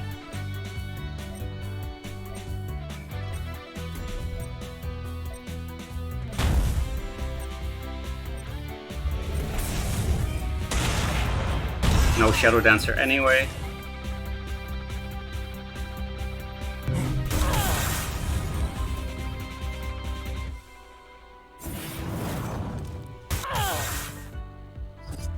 Just kill them, forehead.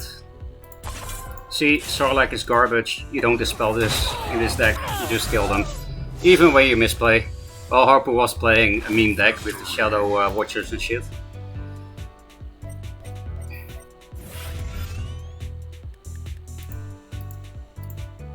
And this was a good example of not playing this spell. Did matter not just for Sarlacc, but also for the Shadow Watcher, right? Just play minions. And then you just kill that Shadow Watcher with your minions. Didn't even get much value. That's 3-drop. So yeah, let's read chat. Oh, I still have to look at what Blatm told me in Discord. It actually was Homer. It's Homer that disappears into a hedge. So I think that means Blatm doesn't want to play Friendlies.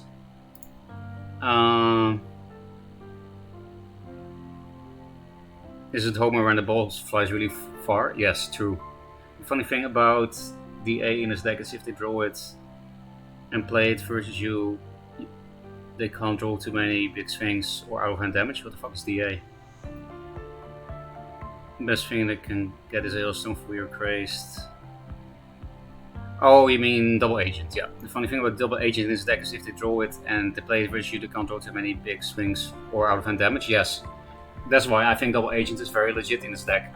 Because a lot of the cards in this deck are bad in other people's decks. And in general, the card quality is pretty low. So I don't know why this deck is working so well. Obviously this deck is very bad compared to Linar, for example. But I don't know, it just works. For some reason. And yeah, the only out of hand damage that they can top deck if they don't have a board is Snowpiercer from Double Agent. Also, the deck is fast, so it's unlikely they find the Double Agent anyway. And if they play it, you know, they play a 2-mana 2/2, I don't care.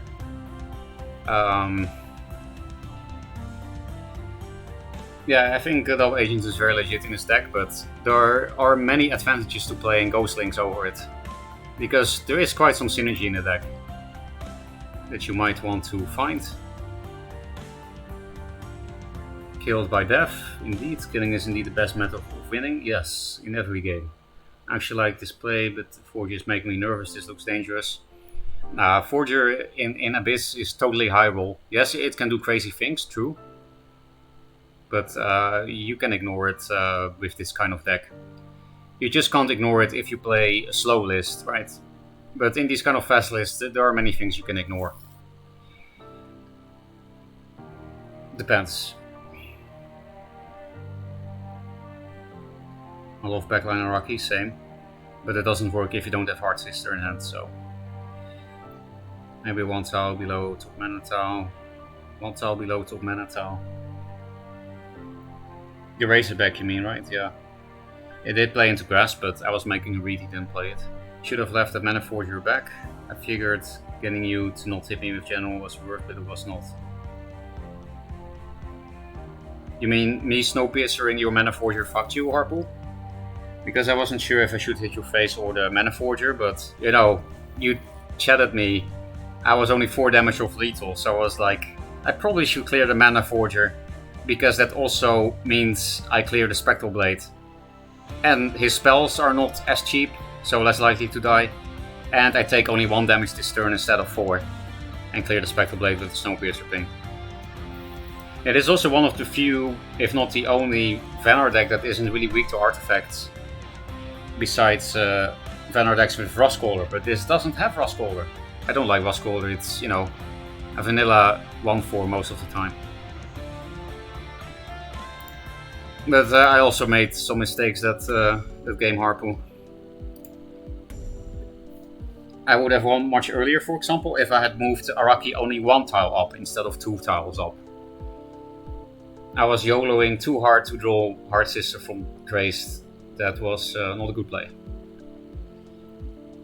Also, I feel like I might have been lucky that you didn't have removal for Crazed, because I assume you have Ritual Banishing in that deck. And that would have been only 2 mana, so it would have been insane tempo.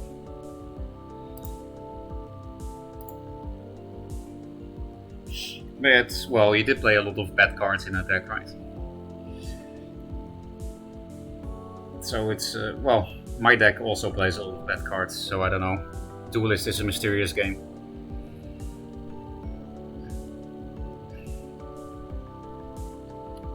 It actually is. I do think Duelist has something mysterious because it's so unclear.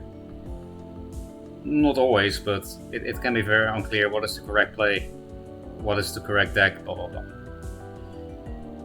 And the correct replaces everything. Man, I'm getting really hungry. I will play one more game and otherwise I'm gonna faint, but I might just do a second stream after lunch.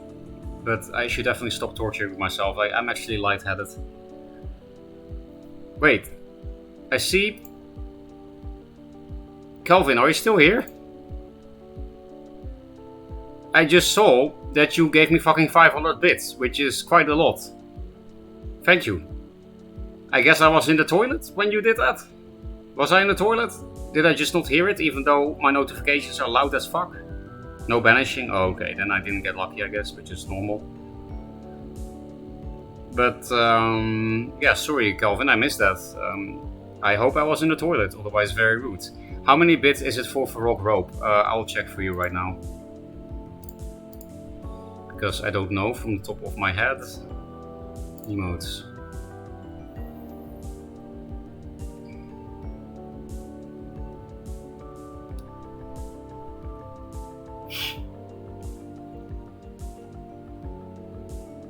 Rope is 1k bits, so you might already have it. If I were you, I would just test for Rock Rope and see if it works. Because you sent me 100 bits here and there before, so I think you might have it already. Yes, you were blessing Rope while I bought. Yeah, you have it, nice. Thank you. You weren't at toilet? Then I don't know why I didn't hear it. I guess I was concentrated on the game or something. But yeah, thanks for the bits. I guess if I go eat lunch, Calvin, it might be a nice moment for you to start the stream. Maybe you should start right now, so that when my game is finished, your stream is visible and I can host you. I probably will do a stream after the launch chat, but still, watch Kelvin. Because why the fuck not?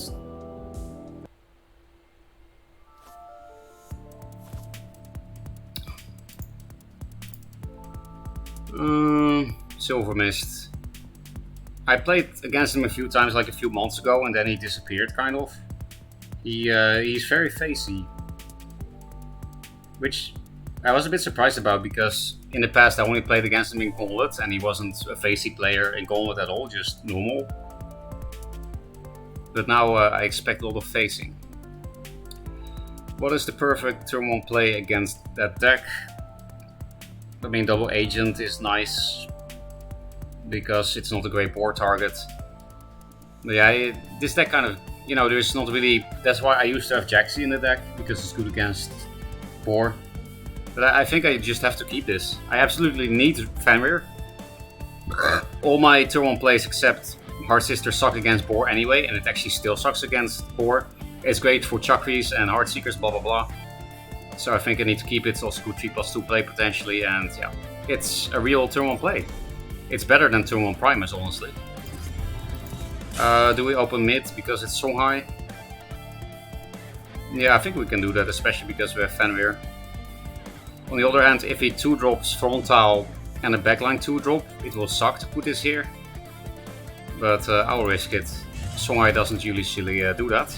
Although he might be playing Div High now that Div seems kind of broken. I didn't do a fucking patch review. I guess I should do that when I'm back. If I do a second stream after lunch, I should definitely do a patch review. Div seems crazy. Lantern Fox, that sucks. Because of the 1 attack minion.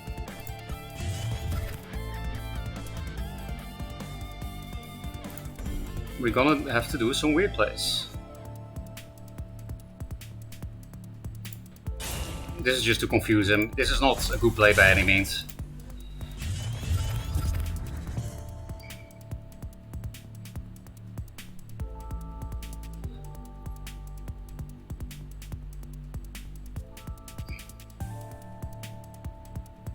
But you know, if he wants to do anything with the Lantern Fox this turn, at least he has to spend cards.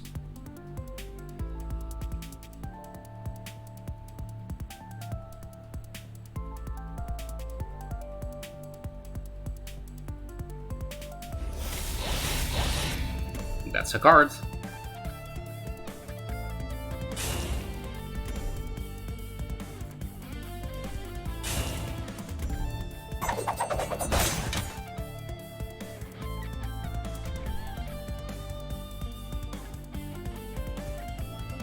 Okay, Lantern Fox is not good great if you already have a Lantern Fox on board. On the other hand, he's emptying his hand, so then it could be scary. We might get Songhai this game, which usually doesn't happen with this deck. You're too slow. I would rather have 2 slots because it really helps with not dying. Hailstone.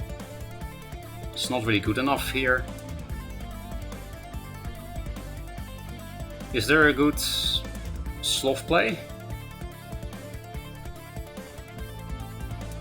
Giving him 2 fires.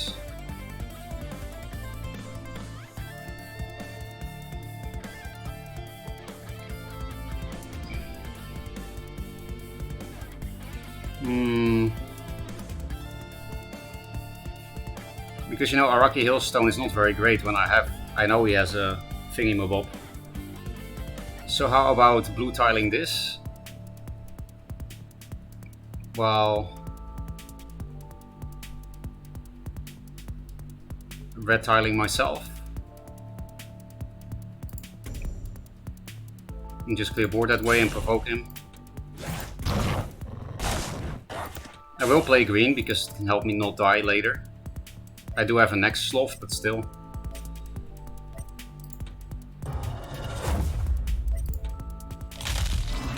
I guess I might want to take mid there. So now we're equal in cards and very ahead on board. So we're not in a bad spot. The only problem is our health pool when we know he has 2 fires in hand, right? Maybe he just sends everything face every turn and fun and interactives us. At least that's relatively hard with this sloth over here, but that's why I did feel like I had to blue tile to save myself 2 HP. And next turn we actually have a good turn potentially.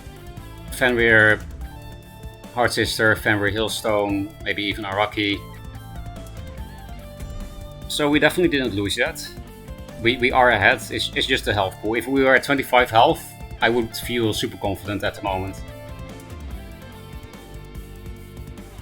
And that's also why I replaced the Zark and not slot.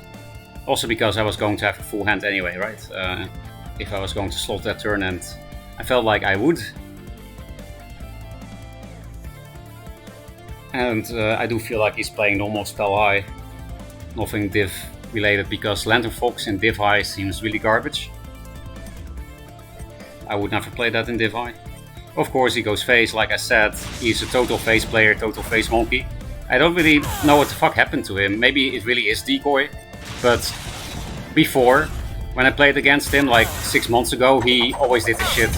But then he did it with Abyss. My hand is too full. It would be nice to steal his burst, but it's not really a threat and I need to play threats now.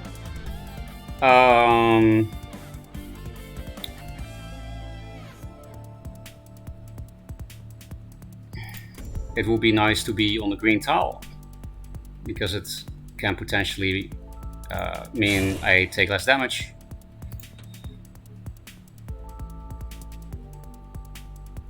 Where am I more likely to get hit in the face? Actually, if I put the Fenrir here, it's harder to go face against me, because now we can wrap a boar or an alien focus play around me, so I should definitely put Fenrir here. And I'll make it very hard to board this thing. And now I force him to react, because he would just die to Razorback Hard Sister next turn if he doesn't, if he goes face again. So if he goes face again here, then he's pretty stupid and he might get rewarded, because we don't have Razorback yet. But yeah, him just sending 2 Phoenix Fires face is total garbage unless he has the perfect hand.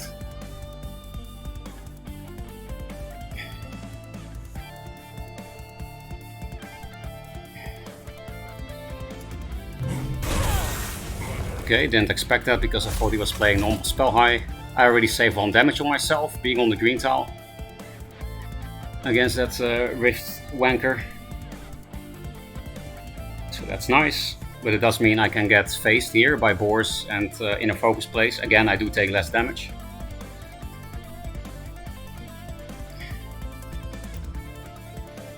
Crazed is of course a threat, and if I don't give him good Juxes or I keep both Hard Sisters, then it's not even that risky. But it's actually still kind of slow, right? 6 mana, 6 damage. If I play more minions, it can be more damage. Like I said, I'm forcing him to react, because he's definitely gonna hit this, right? And not my face. Ah, more Phoenix Fires. That one was from main deck. Oh, he is hitting my face anyway. So he's actually retarded.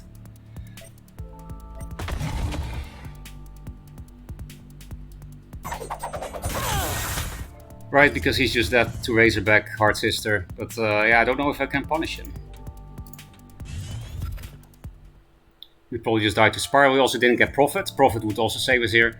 So this is very sad. He played bad. And he's gonna get rewarded. Or do we have lethal anyway? Somehow. Because he didn't clear the fucking... like, actual retard, man.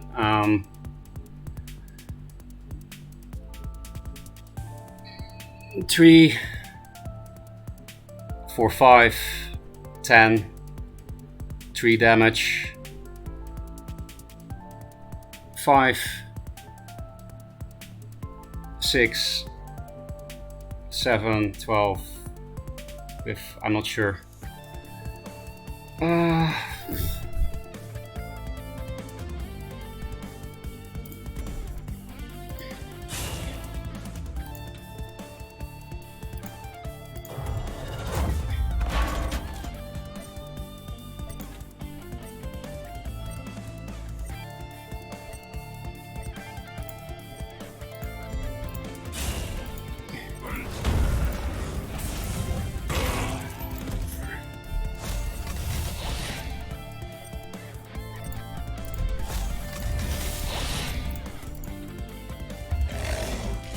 probably had lethal.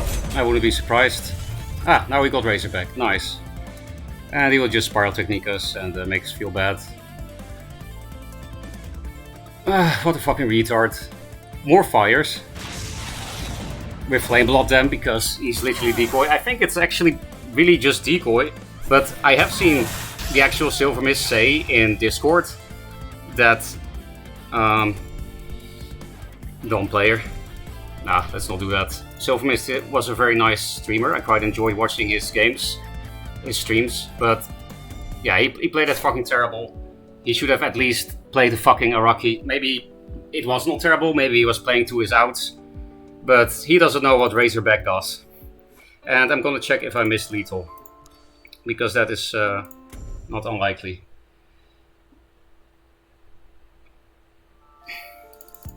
And yeah, that was very fun and interactive. He only played burn. I only died because of fucking burn. I don't think I took any damage from minions, right? Well, from one Lenterfox hit. I took 2 damage from minions. Unless you consider... And he punched my face only once. I just died entirely to fucking burn. Oh, there was a Saber Spine Seal. I don't know if you can call that burn. Yeah, that was not fun. I will definitely eat lunch.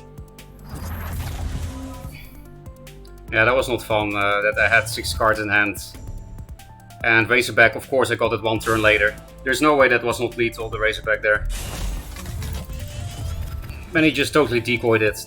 Now I understand why people thought it was decoy. When he came back to the game and he started playing.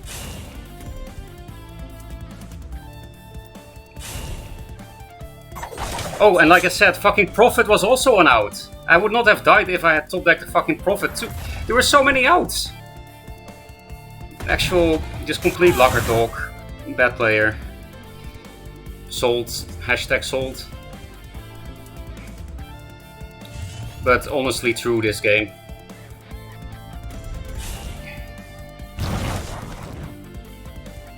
And yeah, this is sometimes what Songhai allows you to do. Sometimes you just go face and you luck it. They just don't draw Razorback.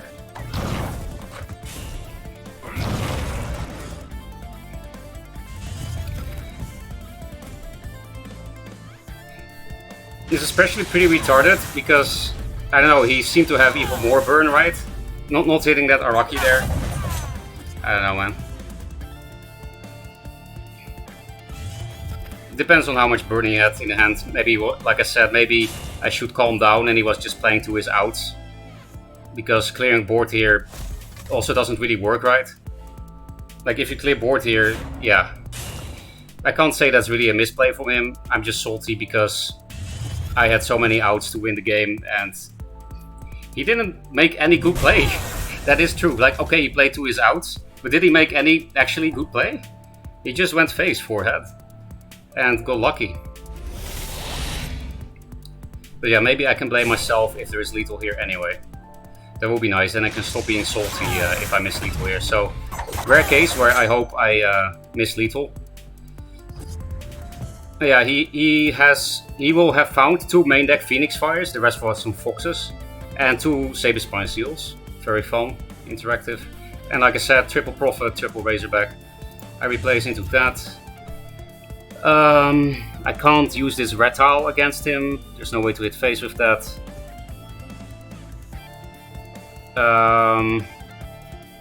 This is only 2 damage, this is 3 damage. So it will never involve Lady Lock. It's 2 damage because of Araki, right? Was there a way to Hailstone something? No, I didn't have enough mana to play another minion, to play a third Heart Sister.